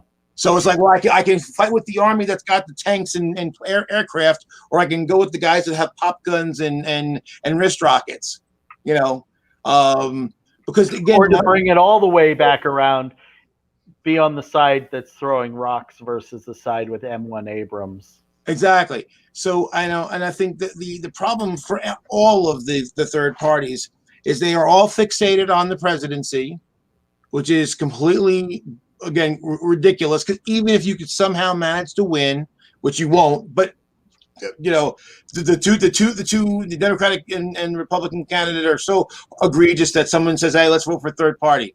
If they don't have support in Congress, their agenda goes nowhere, and that's just a fact. Right. It's a little bit like when Obama was elected and the Republicans decided not to work with him on literally anything. Now imagine if the Democrats made the same decision. Exactly. So now you have everybody in Congress not doing what you want. So you have no chance of getting anything done. And that's just a fact. Now, maybe, just maybe, if those parties focused, and I mean exclusively focused on local and state elections and tried to get as many candidates as they could on that level, they might be able to build enough grassroots support that in certain states, at least, they could build up an apparatus. And if nothing else, even if they didn't, they're not going to have the presidency, but just imagine, just say the Greens were not fucking. I'm just going to mention Nevada's state Senate. Just throwing that out there. Right. But you know where I'm going is that if all of a sudden, like, whoever, the Constitution Party, the Green Party, whoever, starts having, 5, 10, 15 voting members in Congress, now they can sway the debate one way or another, because now they're a block that has to be appeased. And that's this is the argument for the squad. This is the argument of force the vote when we were talking about way back when Nancy Pelosi's leadership vote was coming, and the argument from people like Brianna Joy Gray, the Bad Faith podcast, and various others, and unfortunately Jimmy Dore, who is he's abrasive and unlikable, and so he wasn't the best messenger for it. But the argument was that the squad is large enough to be its own voting bloc to exert power. The problem is the term "the squad" and what the squad is are largely media fixations and media created. When it comes down to it, Cory Bush and Ilhan Omar and AOC are going to vote for the interests of their district. They're not actually a voting bloc, and they don't operate as a voting bloc. It would be nice if they did, because I think you're right. And, I am very much on the side of if progressives get into Congress, we need more of them, and they do need to operate as a voting bloc, and they need to operate with some degree of solidarity and some strategy. And I think that the issue we have with Democrats in general is that Democrats are not particularly good strategists, and the furthest left you go, the less strategy you get.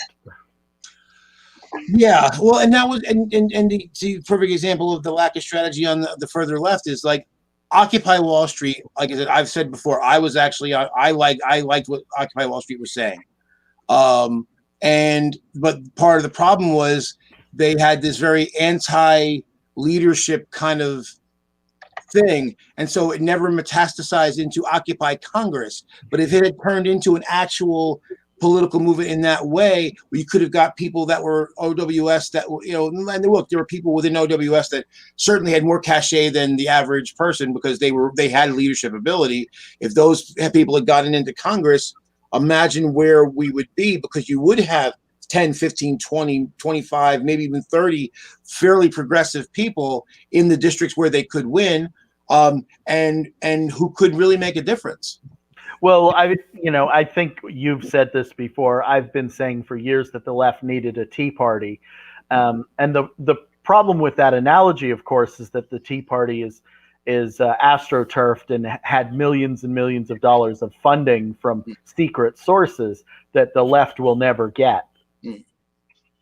But the funny thing is, though, is that if you look at like AOC, now obviously AOC was not steeped with party money or apparatus money, and yet she still has been able to do what she's been able to do. So it shows that it can be done. It can't be done everywhere. You're not going to get that in West Virginia. You're not going to get that in the heart of Mississippi. But in the places where it's possible, do it. Well, with AOC, we also see that donation engine that she has created by being a very strong personality that people like has been leveraged to the benefit of centrist Democrats.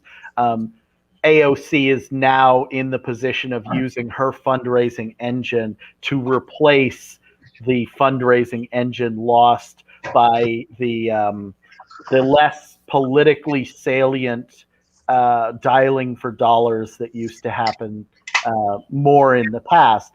And unfortunately, what that shows is that there is a corrupting influence. AOC is certainly not as far left as she was when she was first elected to Congress. And I think we see... I'm going to question you on that. What makes you feel that way? I think I would need to get into a much longer conversation that I'm not really prepared to at this point in the live stream. But can I just hold up a potato chip and make one suggestion? Because sure. I've seen that kind of comment a lot, and a lot of people that I've seen make it point to some fundraiser she went to for, was it APAC or something like that? I can't remember. It was whatever it was. They said she was selling out. Now, my understanding of the word selling out means you're getting money for doing something that you previously would have considered beneath you, right? I don't think that's what she's doing. I think what she was doing what politicians do, which is schmoozing.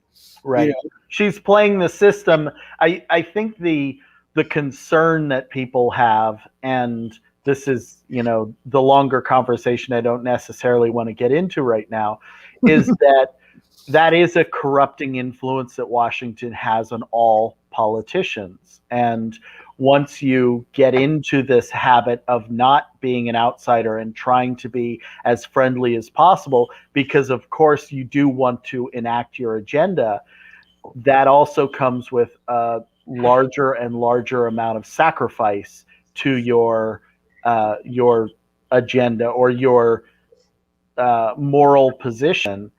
And But see, that's the thing I've always said to the firebrands, though. It's like, basically, unless you literally have a revolution where you tear down the Bastille and do all that, that's literally the only way to get anything done in a pluralistic society, unless everybody already agrees with you, in which case you don't need to be a firebrand because everyone's on your side already, right? Right. No, but what I'm talking about is more, this stems from the lack of solidarity. This stems from the fact that there is no strategy among the squad, and the squad is not operating as a block. If it were, there would not be this need for AOC or Ilhan Omar or others to make sort of sacrifices to their firebrand nature, to moderate themselves for the benefit of their future career.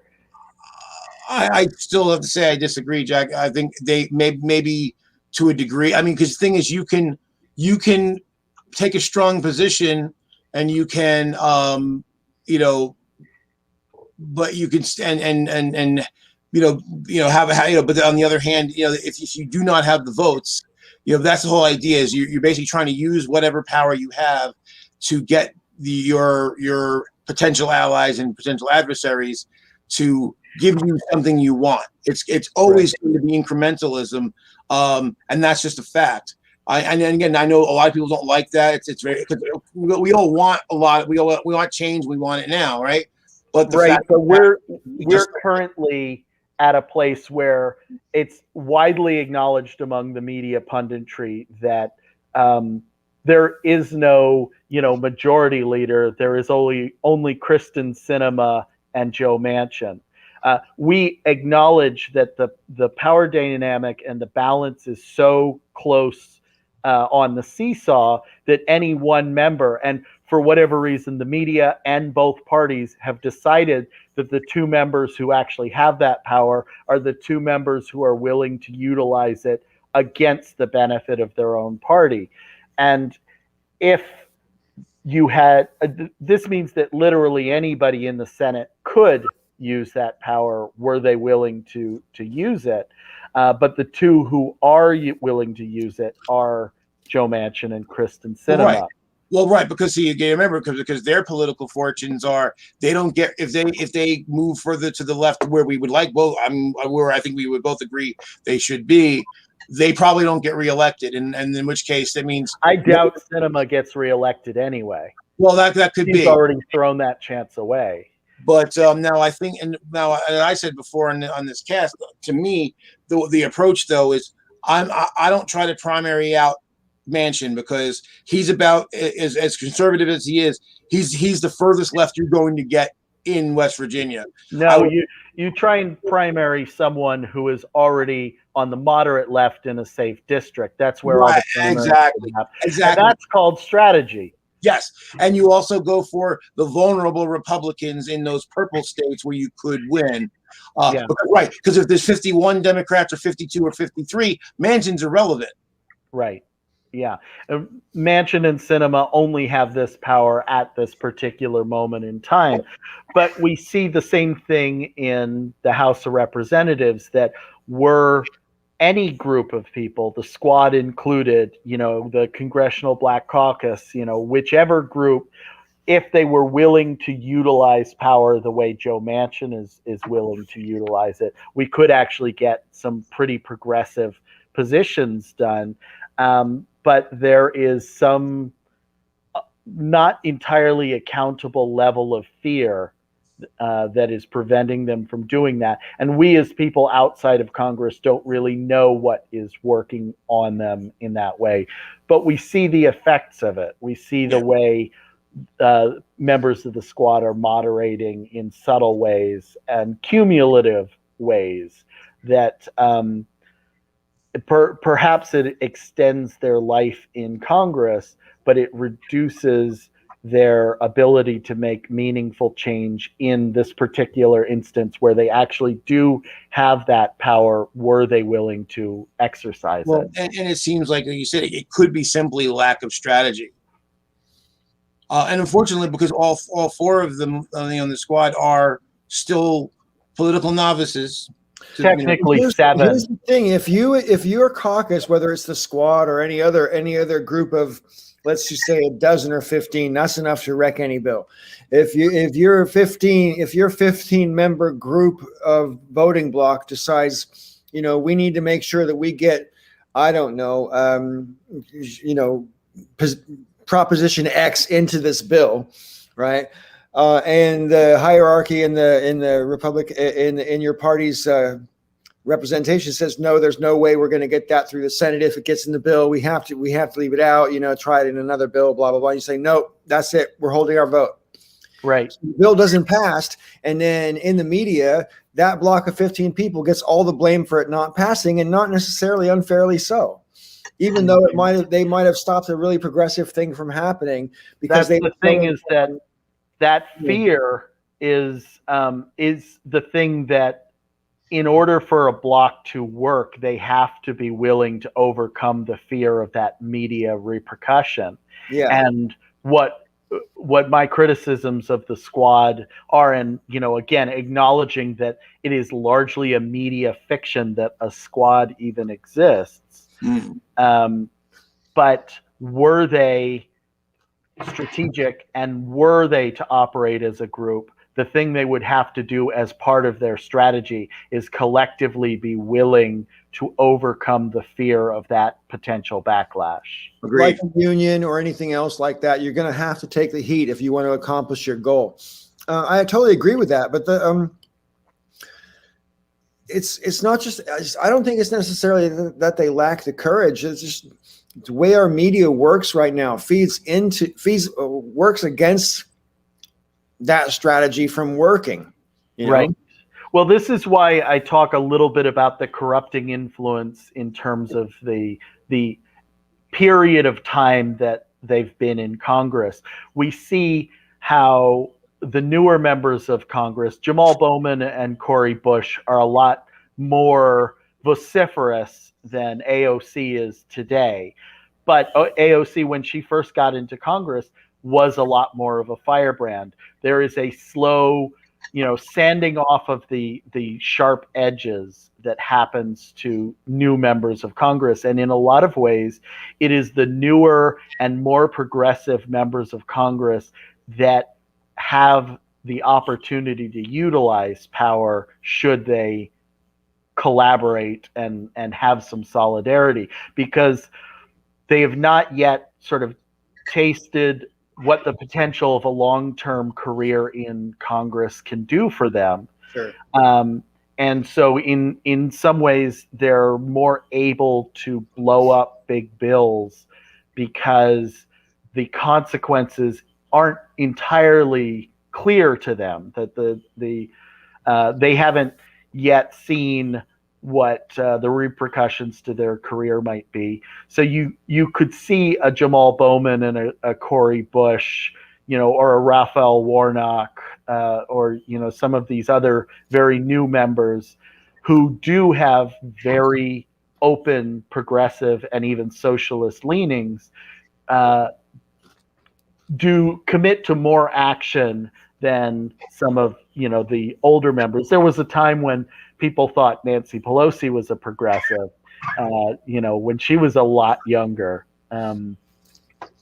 So I fully agree with Joe on many of those points, and that my personal hope is that we're in a moment now where these younger, newer members of Congress who have seen the repercussions of 2020 will utilize that power better than some of the longer term members. One thing I will say that I think that, because again, I'm always looking at the long game. The one thing that does give me hope is that, we see, most of the new blood coming in on the Democratic side are the progressives. When we're getting a new person into a seat, either replacing an old Democrat or beating a Republican, it has been, for the most part, been the more progressive ones. So basically, what's going to end up happening, it's kind of like what's happening to the Republicans already, because we know part of what's killing, the reason why the Republicans are like basically going to like vote fixing is because the demographics are against them.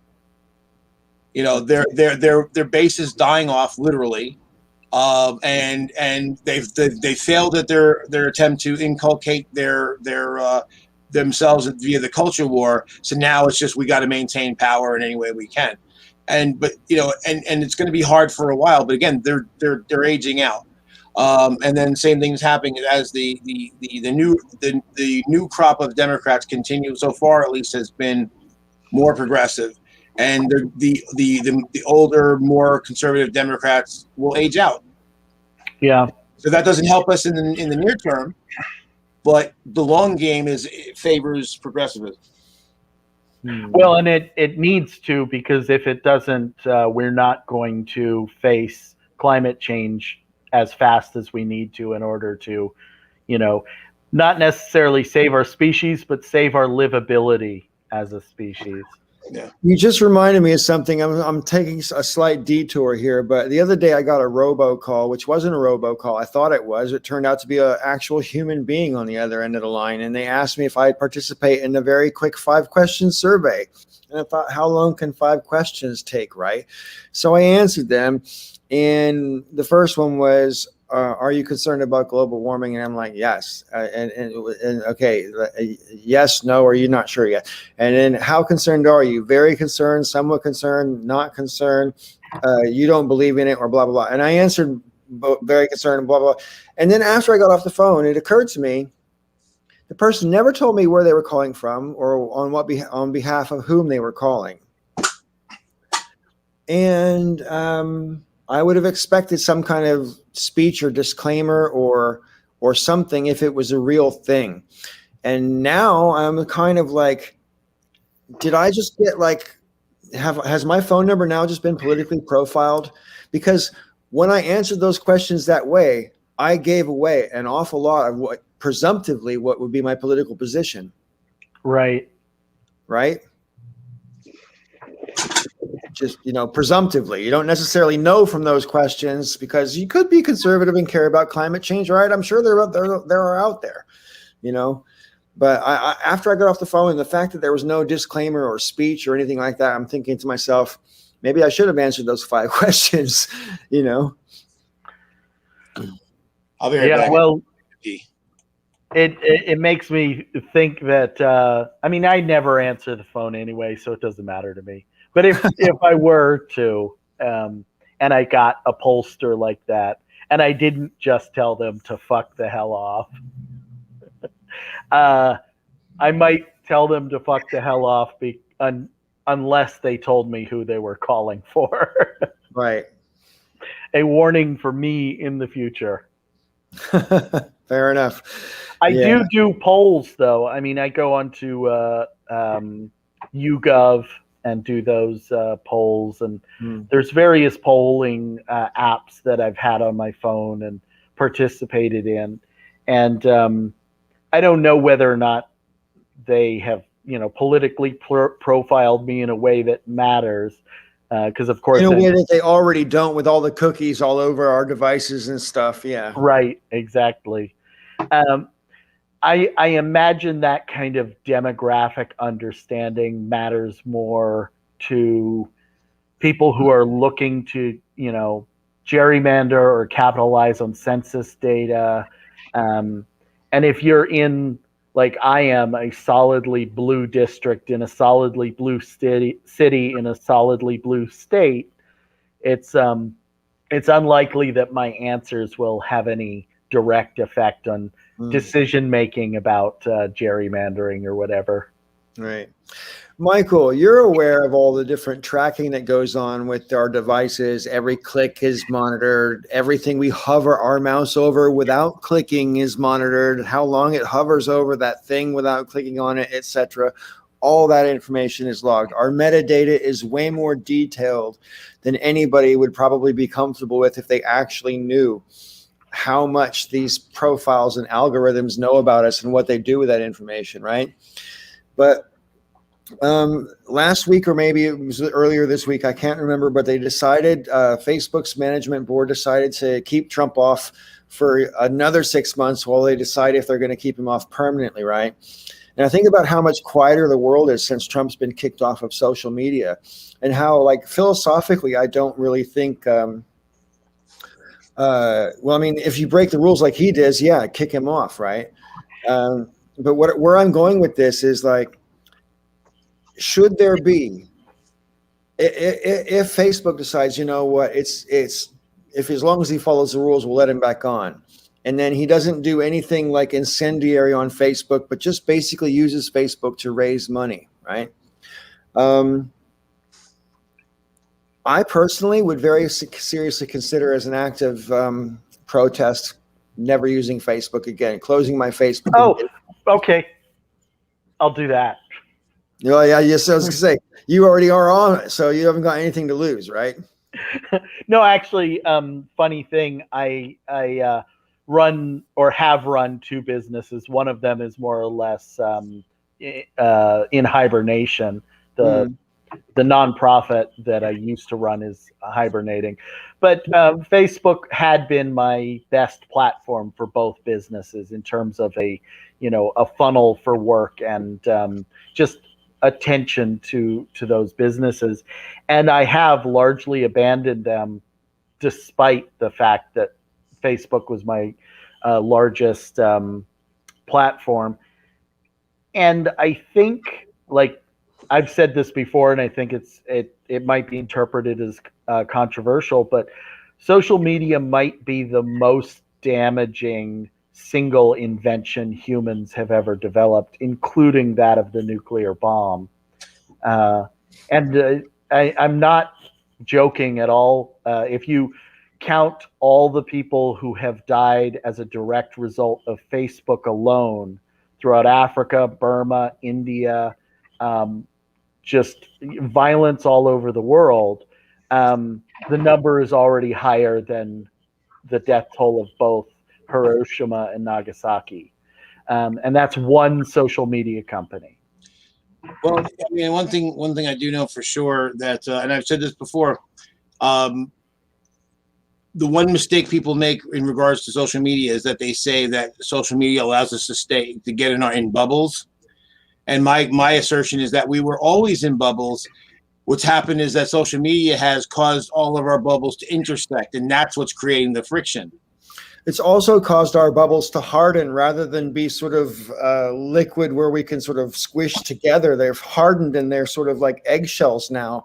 You know what I mean? The other thing I'll say about that, Joe, is in 1998 when I first got Google, right? Google search engine.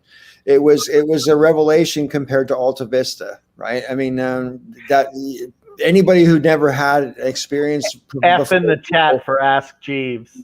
Right, but anybody who was born after Google became a thing doesn't really realize that search engines were A, extremely slow, and B, like terrible, extremely slow, right? Anyway, and Google changed a lot of things about it. But back in 1998, if you, Joe, in New Jersey, and you, Jeff, in Portland, and you in Colorado, Michael, and me, where I am, all searched the word Egypt, the first page we'd get would all be the same, right? Because it was the way it was organized was that the one who had the most searches got the top of the page.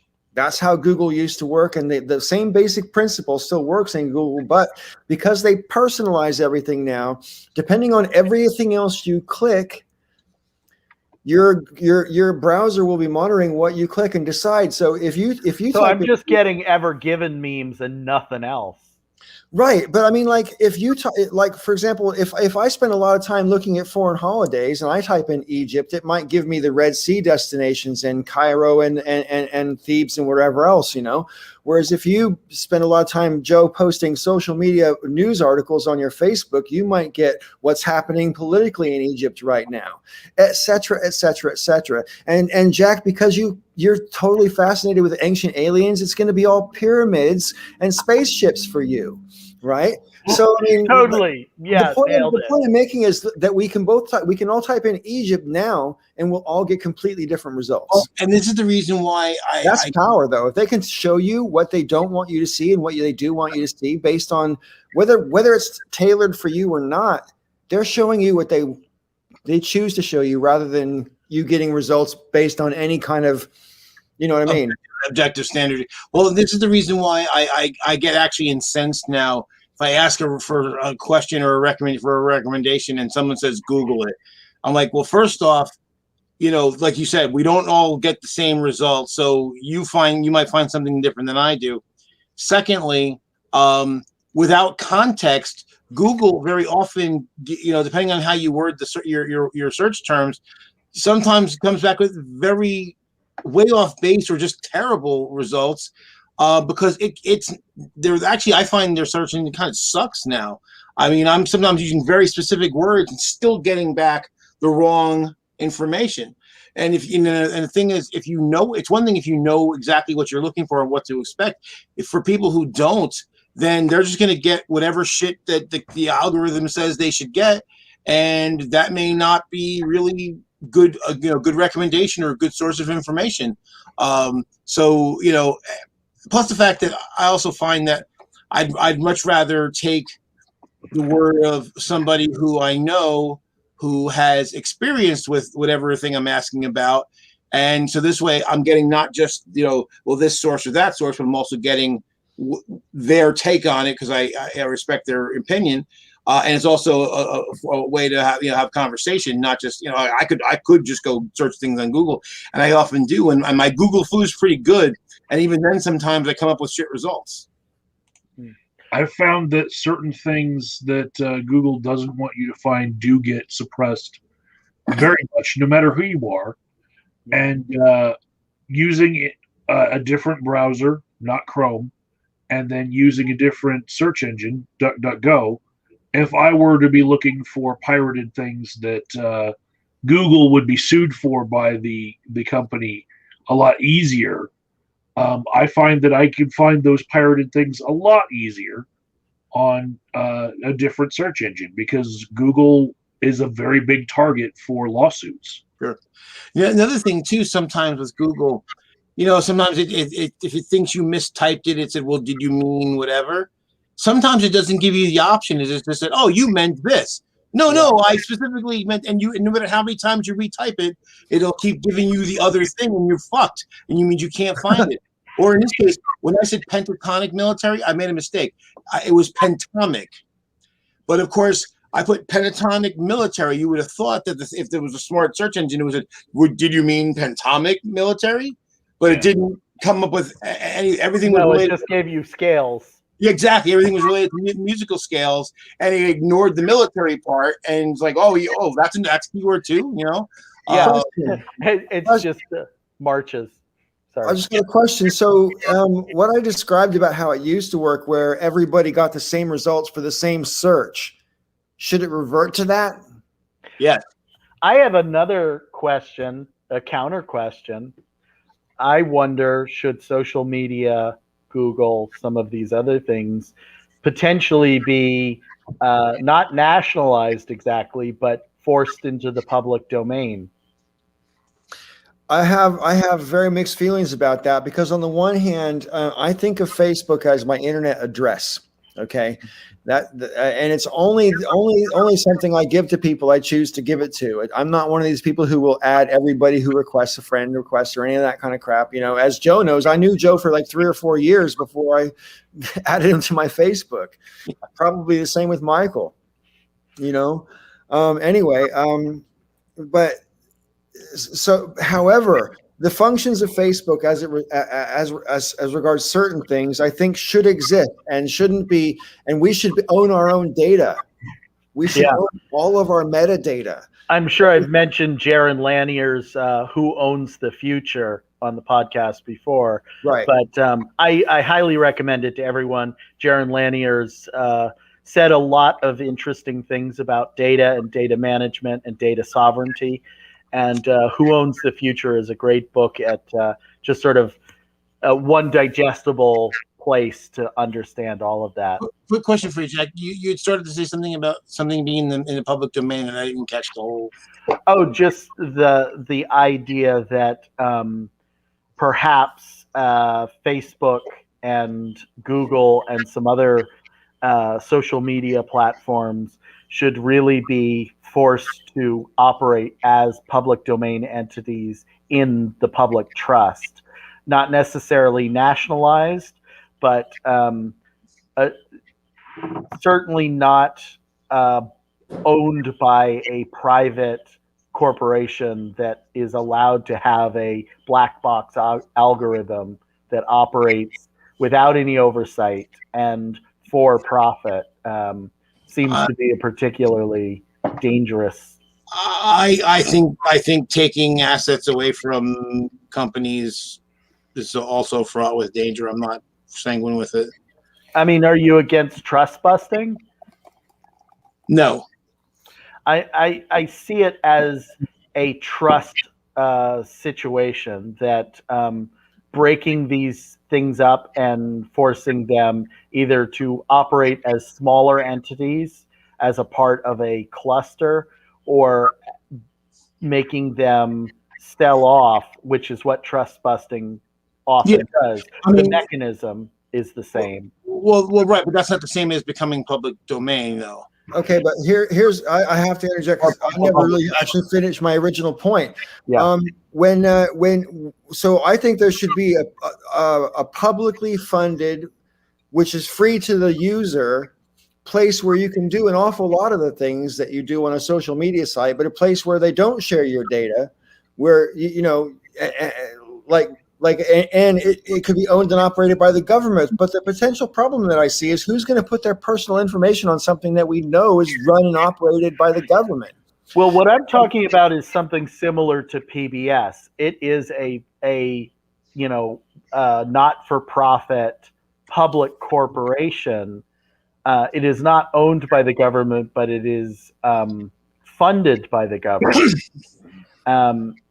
And if you had a social media platform, if you were to use a trust busting mechanism against Google, for instance, and you forced them to sell the larger part of their assets to public corporations that are similar to PBS, where you can have oversight boards, you can have policies that are federally mandated to not collect and maintain storage of people's data and other things, and it's also subject to the same free speech considerations that the actual public square is, then you kind of approach what both the left and the right would prefer out of these platforms or institutions. The right is very much concerned about free speech.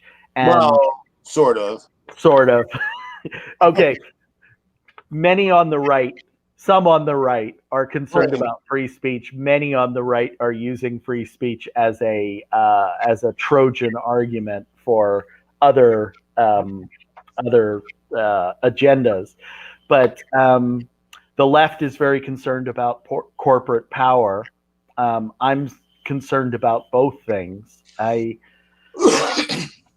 I don't think it is good for any corporation to own personal information about myself. I should have ownership over that.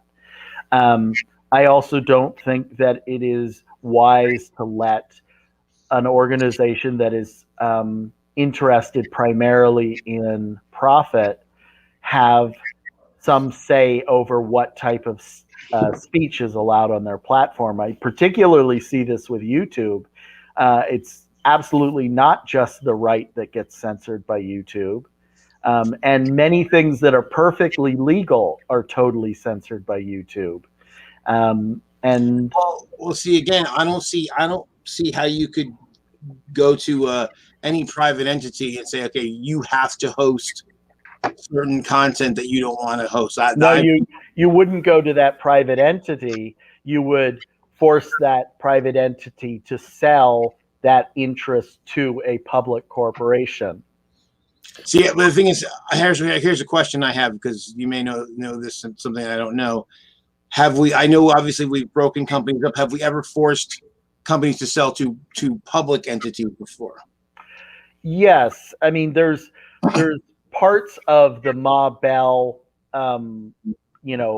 breakup that sold infrastructure to the public.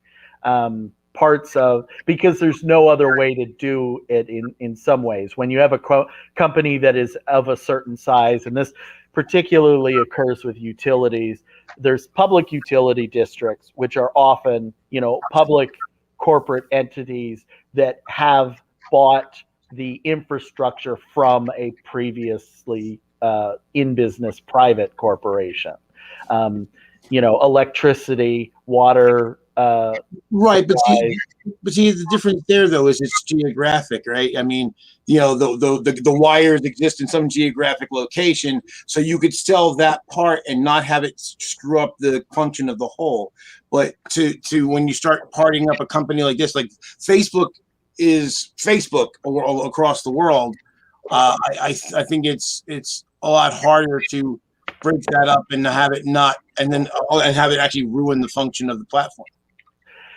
Yeah, I mean, I think we're talking about something that is conceptually already a part of the public commons. The fact that most of Africa uses the word Facebook synonymously to mean the internet is an example of how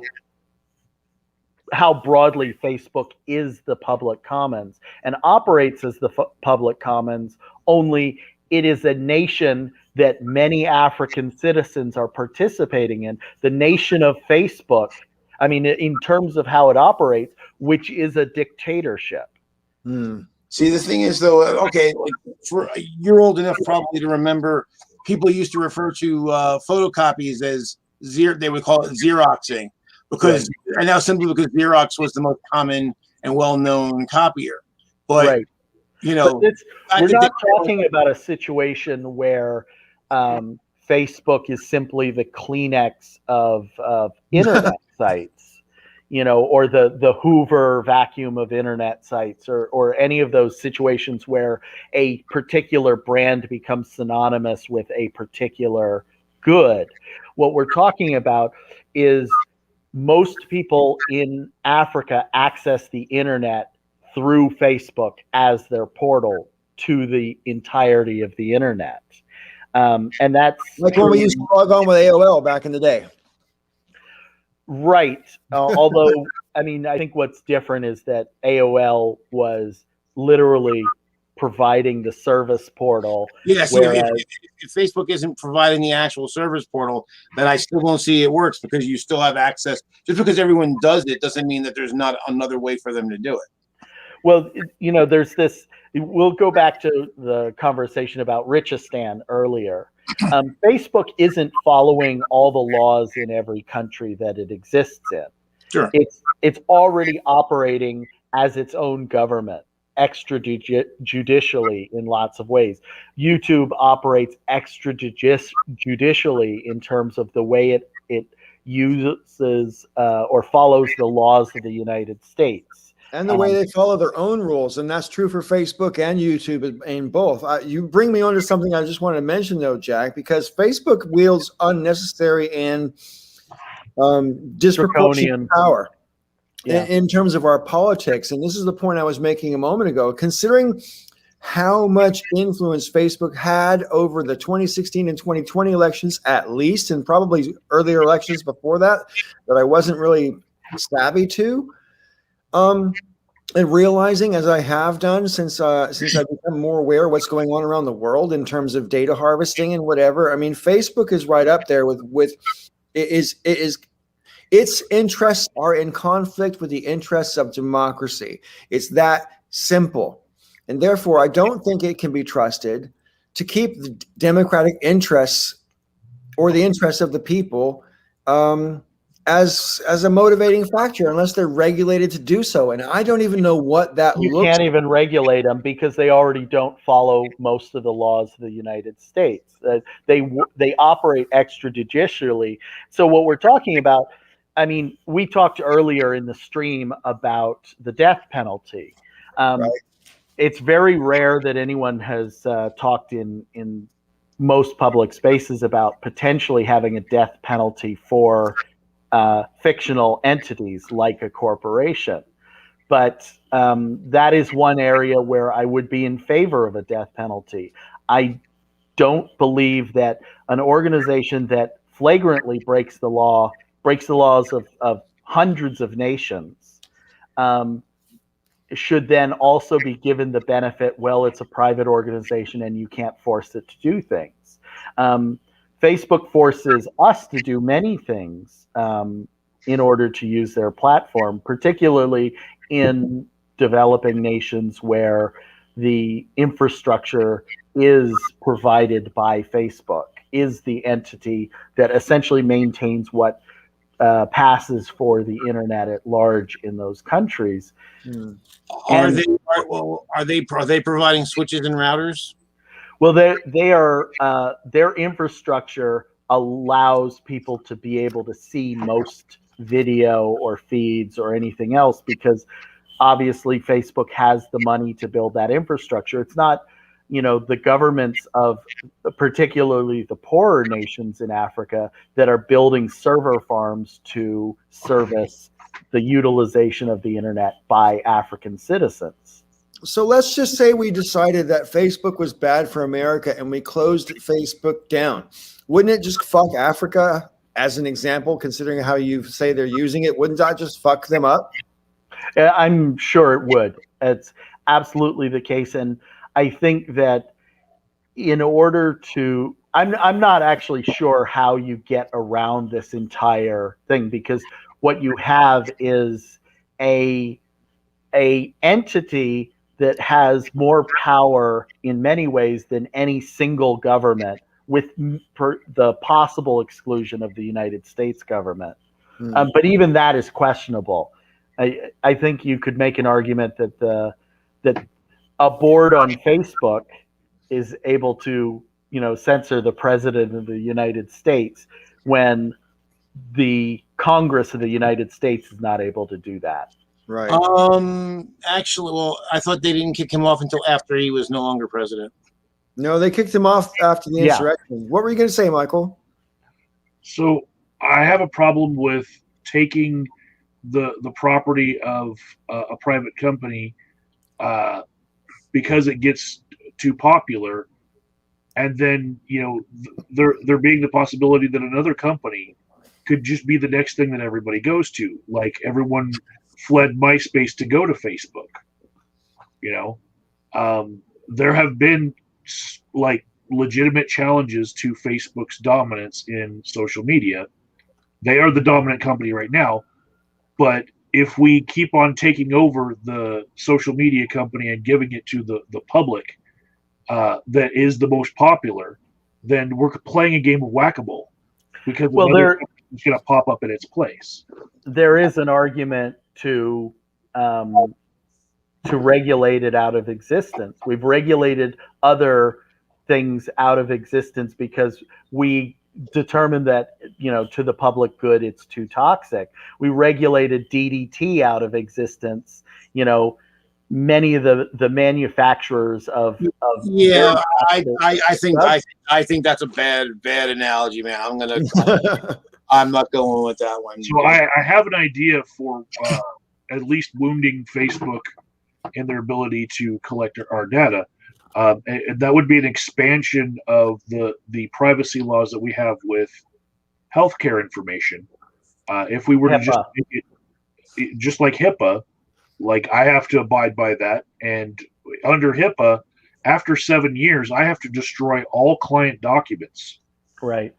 Right. There's a term limit to how long I'm allowed to keep information. And if we were to make it so that businesses could not make identifiable information out of information that was more than a year old, they had to take their client records and shred them.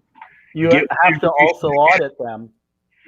Get information they can, and then they have to make them all the rest of the information after 1 year has to be depersonalized. If we did that in certain sectors and say, hey, you can't hold on to this information forever, it would give us the ability to finally have forgiveness of our past. Right. And also, assuming they follow the law. Right. But like Jack said, you have to audit them. You have to keep on them. But this is another reason why I don't fear. People always worry that, we're not going to have any jobs left because this is getting automated and that. There's so many infrastructure and regulatory jobs that need to be filled that I'm not going to, there will be the need for like thousands. We need thousands of more people who inspect the food and will enforce these type of laws. Hell, just enforce the laws that are on the books even. And then there's the actual infrastructure of, the water and the food and the distribution system and the roads and the aqueducts and, what else has Romans done for us? There's so many things that need to get done that don't get done. And the only reason why is the lack of political will. We don't want to spend the money on them, but they all need to get done. And, just kind of circle back to before we were talking about infrastructure and the government and government spending and stuff like that earlier. If there are things that basically, it's not even a matter of if, it's a matter of when. If we don't spend money on them, eventually bridges and shit are just going to start collapsing. Actually, they already has started happening, but it'll get worse.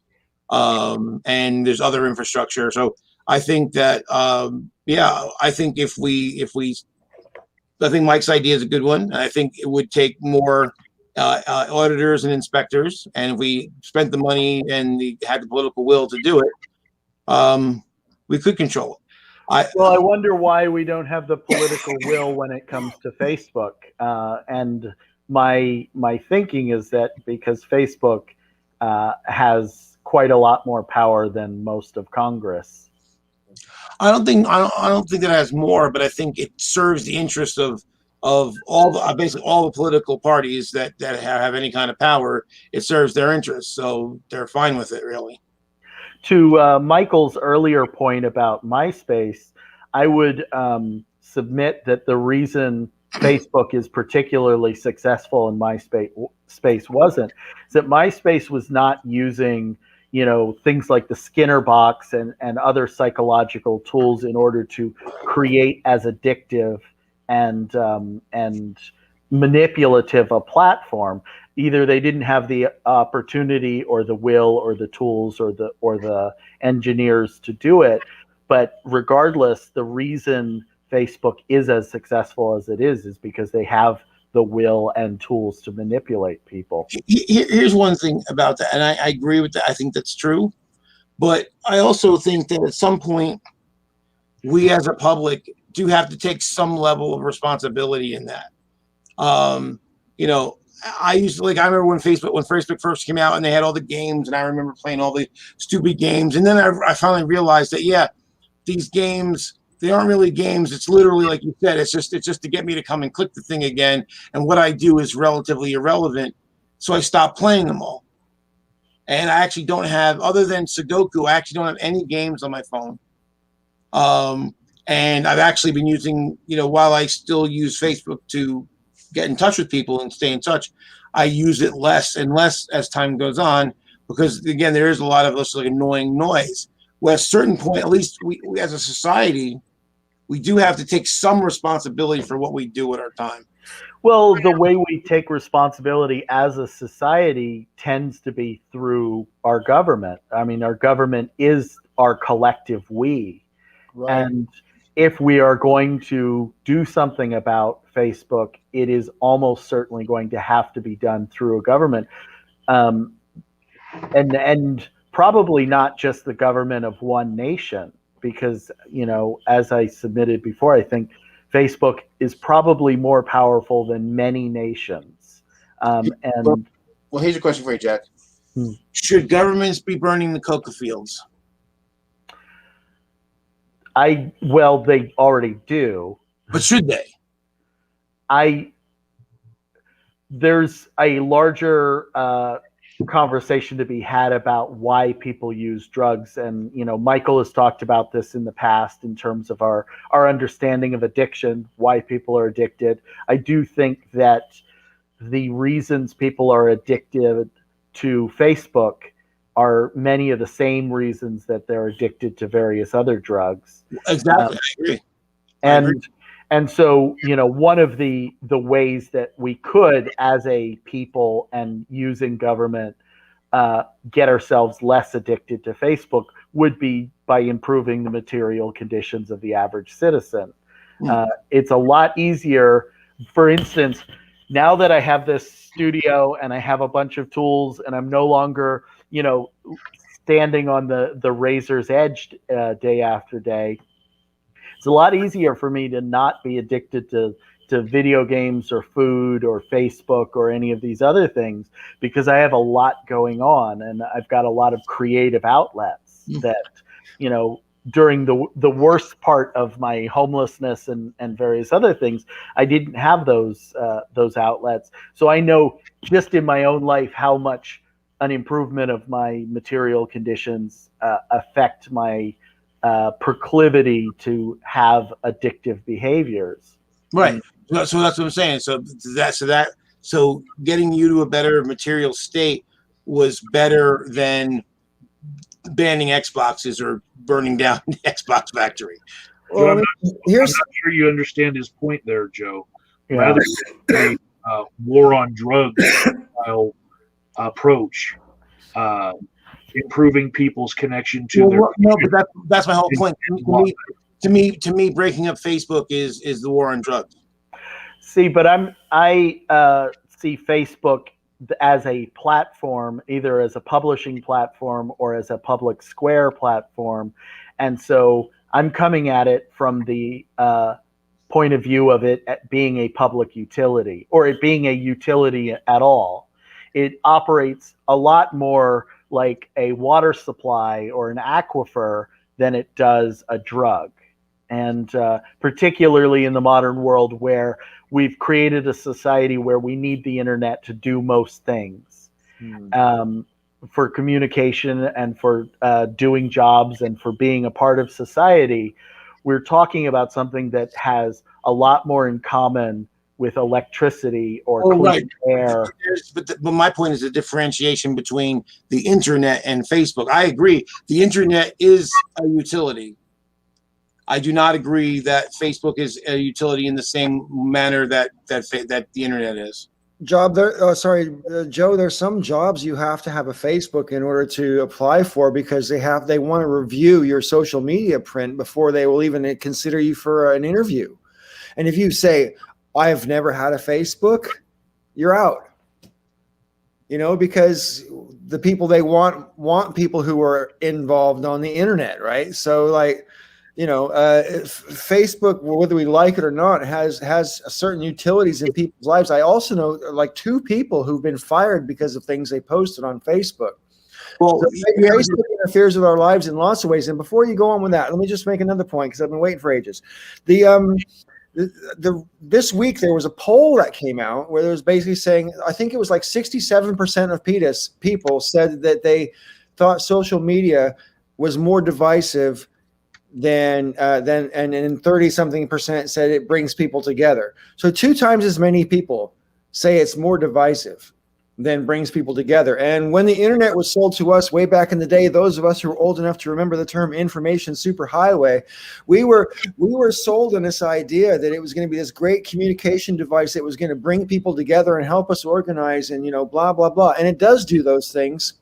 The internet does do those things. But social media in particular, and I'm not just singling out Facebook here. Yeah, absolutely. Twitter is included. Unfortunately, which because I really like Twitter, I find it has a completely different utility for me than Facebook. Absolutely. But that being said, I can't deny that Twitter's a huge social thing. So I think I wonder if it's I know I tend to be fantastically unrealistic, but couldn't we just like have a vote and say if 67% of people think this is bad for us, maybe we should just pull the plug.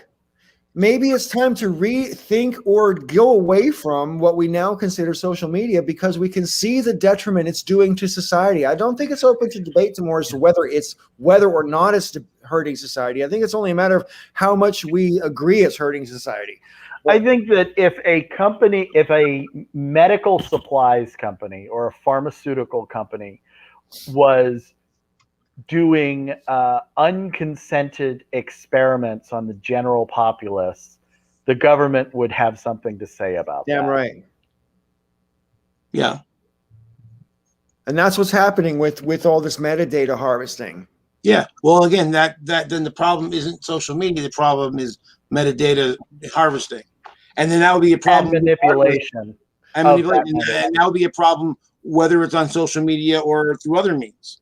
Which was the point I was making a few minutes ago about why I just think there should be something that has more or less the same function as Facebook, but doesn't collect your metadata, doesn't sell it to anybody, doesn't show me advertisements. I just think technically that already exists. Look, basically, if we made it illegal for them to harvest the data, which kind of what Mike was saying, or at least limit it, and actually enforced it, I think that fixes.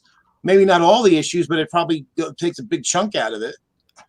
They would have to redesign their business model completely. They might bleat and complain that they can't survive unless. That's the thing. That's where I would be like, well, tough shit. But I feel more sanguine about that and making them have to rework their monetization model than I do about taking their property away. Right. Listen, I think this topic really interesting, but it's coming up for 4.5 hours, and I want to end it at 4.5. So please, let's finish up. Okay. Well, I would just say we take property from criminals all the time. That's damn right.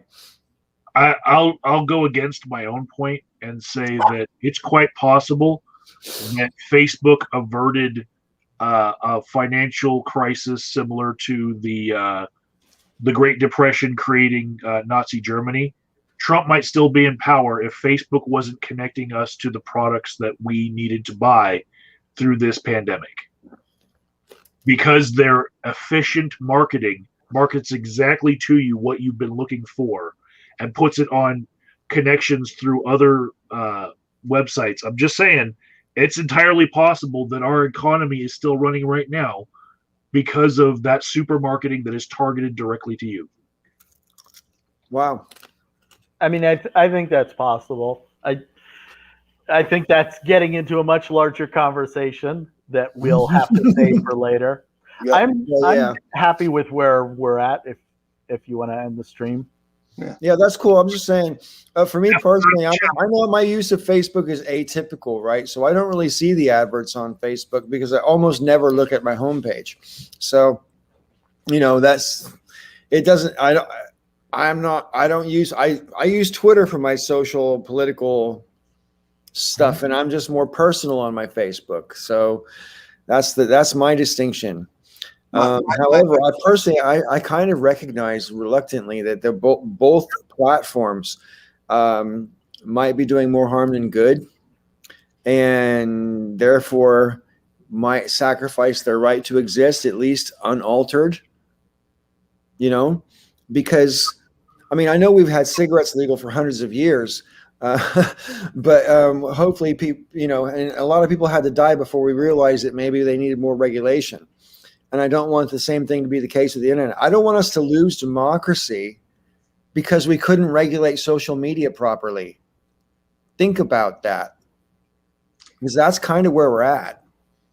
My only last comment about social media platforms as they are, like as you know, I don't use Twitter because it's a cesspool. It was always a cesspool.